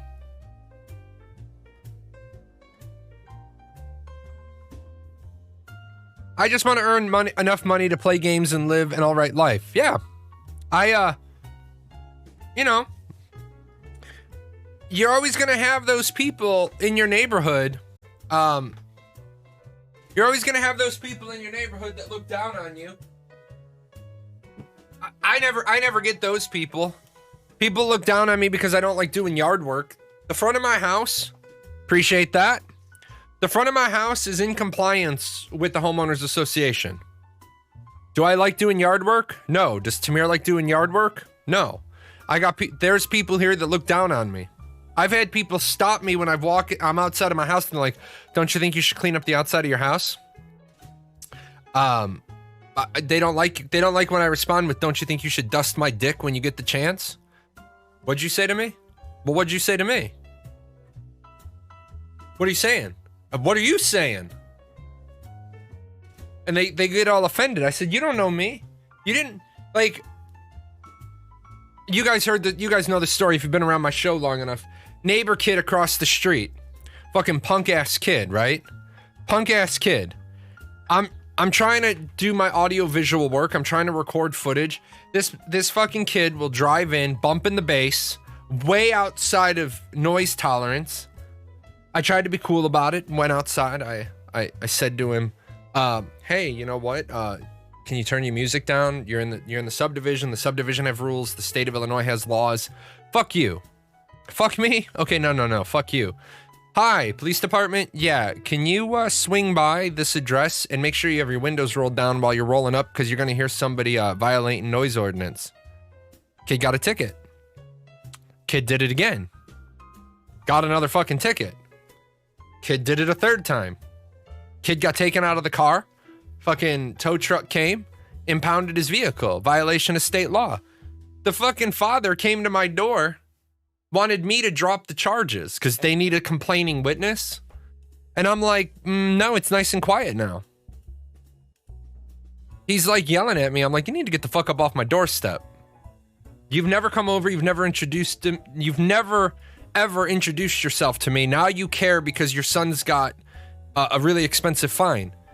The neighbor next to him, my landscaping guy didn't know that my homeowners association has a rule. You have to blow the grass up onto the lawn. If you cut grass and grass goes if you cut grass and it goes out on the street, you have to blow the grass back up onto the lawn. Totally reasonable. I understand how storm sewers work. Totally reasonable request. My landscaping guy didn't know that. So he leaves one day. The neighbor across the street comes over, banging on my fucking door like my house is on fire. Open the door. He's like, you need to clean up your grass. I don't even mow my own grass. What's the problem? He's yelling at me, and I like, you need to shut the fuck up and back the fuck up and tell me what the fuck your problem is in a civilized manner. And he gets, you're gonna ask me to be civilized? Yeah, I'm gonna ask you to be fucking civilized. Because you banging on my door, you're yelling at me, that's gonna get me all fucking riled up. PTSD have a motherfucker. What do you want? Your landscaping guy didn't clean up your grass. Oh, no problem. I'll get out there and take care of it. He's like, yeah, and your grass blew across the street to my lawn. I said, well, I guess that's a shitty situation to be in. He looks at me and is like, if you had come over here and been a decent human being, I might have taken care of it. I'm not going to come onto your property and clean up your grass. He called the cops on me. But by the time the cop came out, I had cleaned up all my grass. I'd blown all the grass off the street up onto my lawn, blown all the sidewalk grass up onto my lawn. And the cop comes over and he's like, the guy says your grass is on his driveway. I said, well, yeah, what do you want me to do about that? It's cleaned up now. And he's like, yeah, your shit's all cleaned up. He's like, what do you guys know what this guy's problem is? I said, yeah, he's mad because the grass blew across the street and up onto his driveway. He wants me to go clean it up, which I can't legally do because that would be trespassing. And the cop's like, yeah. Cop walks over. He's like, don't really know what you expect him to do. You kind of yelled at him and now he's afraid to walk onto your property to help you out because he doesn't want to get in trouble for trespassing. Now it's my favorite thing in the world to do. He'll be out there mowing the grass. I wait till he's done. I said, don't forget to leaf blow. He just fucking stares at me like he wants to kill me. Like, man, whatever happened to having neighbors? Like, my neighbors next door to me, my neighbors are awesome. Okay? They have a dog. I don't have a dog. He's my doggy neighbor. I go over and I talk to him. I play with him. I talk to him. He gets out occasionally. He can bonk the fence. He can bust it over. You guys have heard me tell the story. His human dad will be chasing him down the street. Can't catch up to him. I just put my hand down. He runs right to me, lays down right next to me. I'm like, good doggy neighbor. He just stays. Dad comes up, puts the leash on him. Like, I have the ability to be a good neighbor if people aren't a douche canoe. I play with my doggy neighbor. I do. I visit my doggy neighbors. You know, I don't know why people just can't be human beings. Whatever happened to being human beings? Dogs always seem to favor the neighbor for some reason. Yeah. I have a doggy neighbor, a huge but adorable pit. Looks like he'll rip your arm off, but he's an enormous goofball. Nice. That's how pits should be. If pits are raised not to be assholes, pits will turn into big goofballs. They'll turn into big old goofballs. We have a pit bull. The people don't have a fence. I'm surprised that they haven't gotten told by the subdivision they need to have a fence if they want him out, but they have him on a chain. He'll start barking at me. I'll just look at him and be like, that's not nice. He gets down. Like, that's not nice. But no, yeah, being a neighbor is a lost art, man. So if being a neighbor is a lost art, is it any wonder why there are so many people in in our society that just shit on other people. I talked about this at the very beginning of the show. I don't even want to post my content to Reddit anymore. The reason I don't want to post my content to Reddit is I no longer feel that Reddit is a good place to put my content, because I don't feel like I don't feel like I get feedback from Reddit that's worth a damn. It's not like I want to sit there and try to figure out what the Reddit community is looking for. So that's the link to where I posted my video last night. The video has been up for 20 hours and it's done 5,000 views. So for my content, 20 hours and 5,000 views is amazing. My videos normally do 5,000 views total. And so if I do a video with 5,000 views in the first 24 hours, I should get about 10,000 views in mileage, right? And so, yeah, somebody said, awesome, you make great videos, and they got downvoted. A person that is supporting me got downvoted simply for supporting me. The thread got downvoted, 55% upvoted. What I really don't understand is, what is it that people who are on the subreddit want? What is it that they're looking for? What is it that they want? And you know what? I've kind of gotten to the point where I am not even interested in trying to figure out what the Reddit community wants anymore. I don't think it's valuable.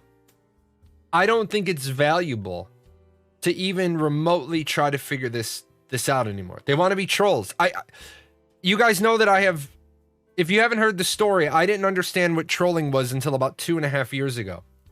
And I say that with very, very much sincerity. Very, very, very much sincerity. I didn't understand what trolling was until about 2.5 years ago. Unknown, a guy on the official Discord, he PM'd me and he's like, do you realize that you're being trolled? And I was like, what do you mean? He's like, they're not really that stupid. They're just pretending to be that stupid. Do you stream any other games when alphas are not currently going on? No, generally not. I do Stream Raiders PvP. I do Elyon if Elyon's up. I'll do Fractured if Fractured enters a new phase. I did Sword of Legends Online last Friday, but I didn't like it. If I get something that's playable, I'll definitely play it. I will definitely, if something's playable, I'll play it. That's a good thing. While we finish up today's show, is there anything I can get a key for? Is there anything I can get a key for? I haven't done Final Fantasy in a long time.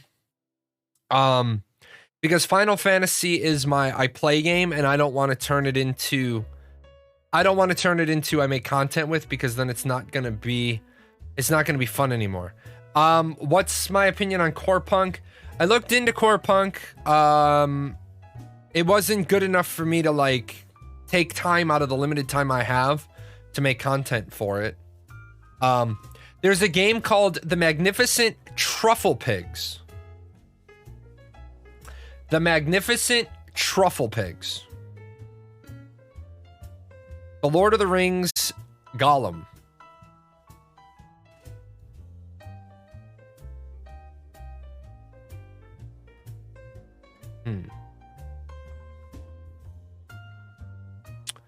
Let's see. Phantasy Star Online New Genesis. I might look at Phantasy Star Online New Genesis. I might do that. Rift Raccoon. Rise of the Betrayer. The Curious Tale of Stolen Pets.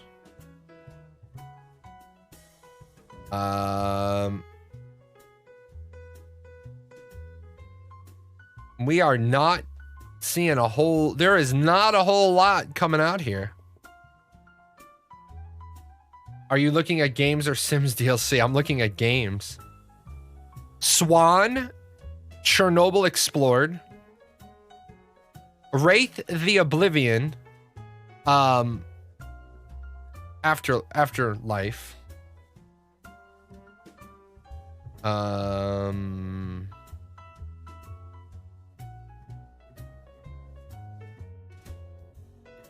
let's see, Biomutant, Maneater, Hood,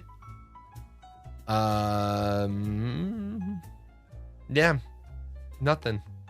I have looked into Lost Ark. I might play Lost Ark.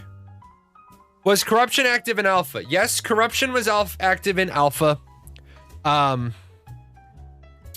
Corruption was active in alpha, but it wasn't tuned. So the mechanic worked, the bare bones thing worked, the details didn't. Could I give us a spoken doctoral thesis on your experiences in Alpha 1? Yes, I can. It's right there. Now with... Oh, wait. It does...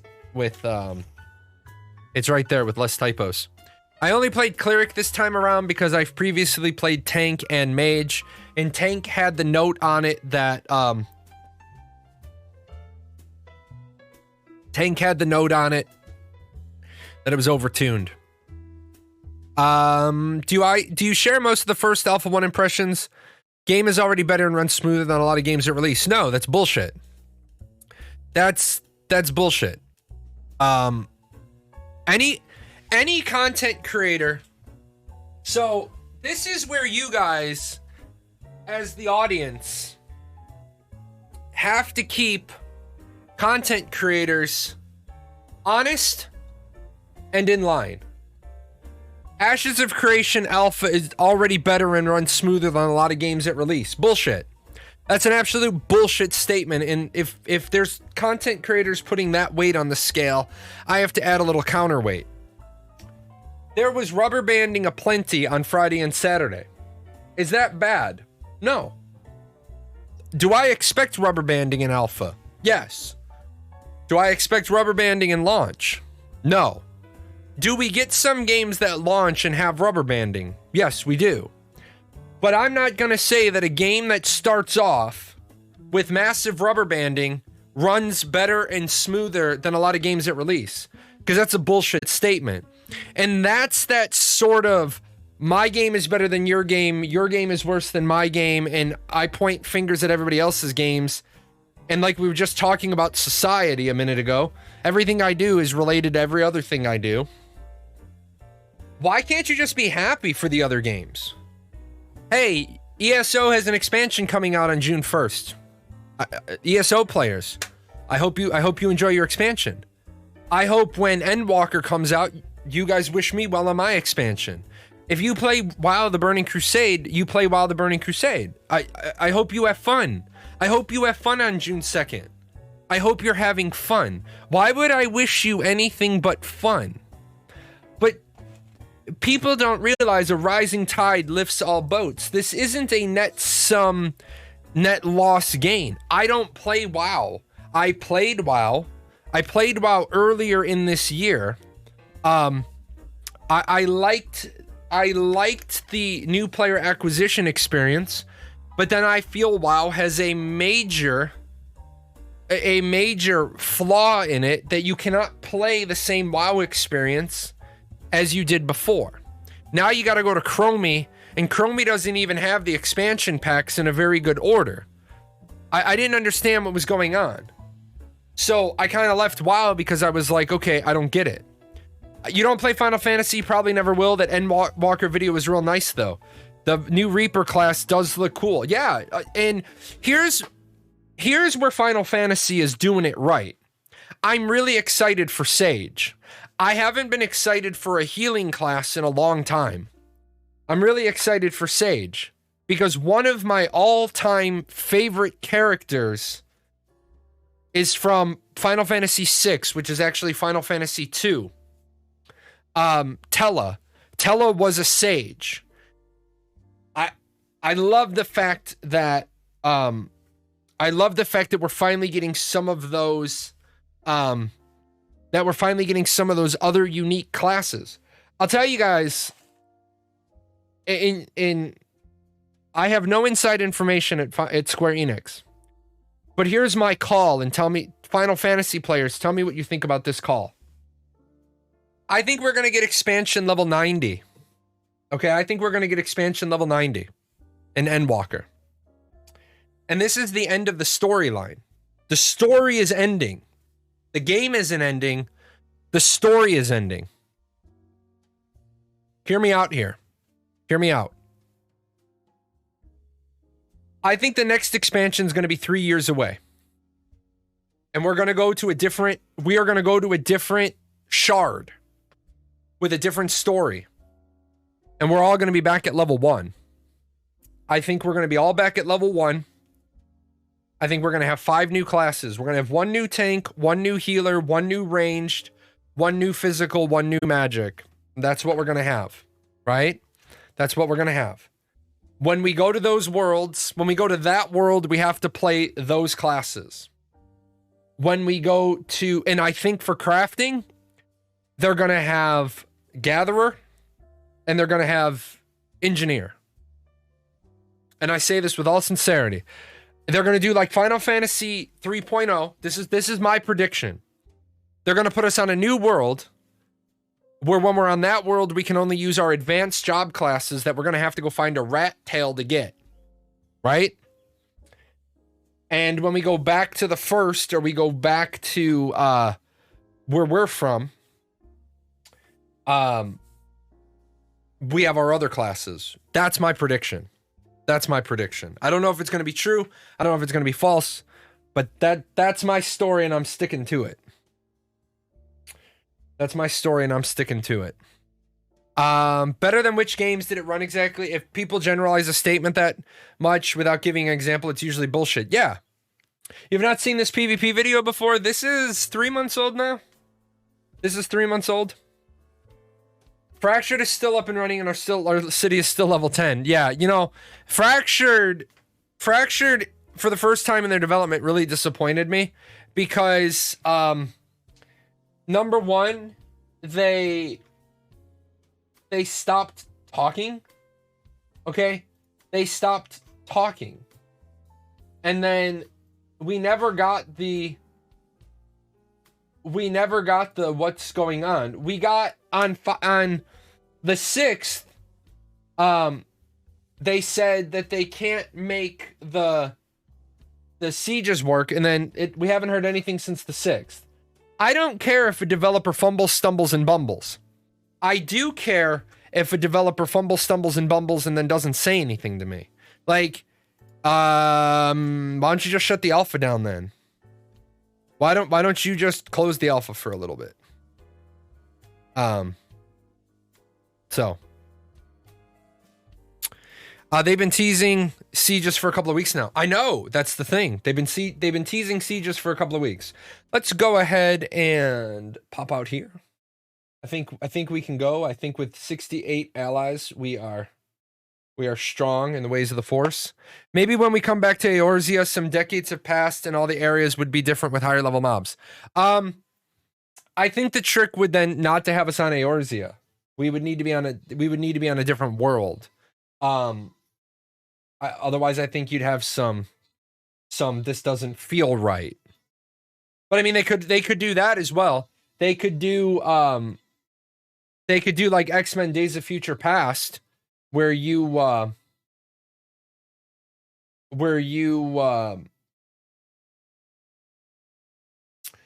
travel back in time. Also, Final Fantasy 15 did the time travel thing.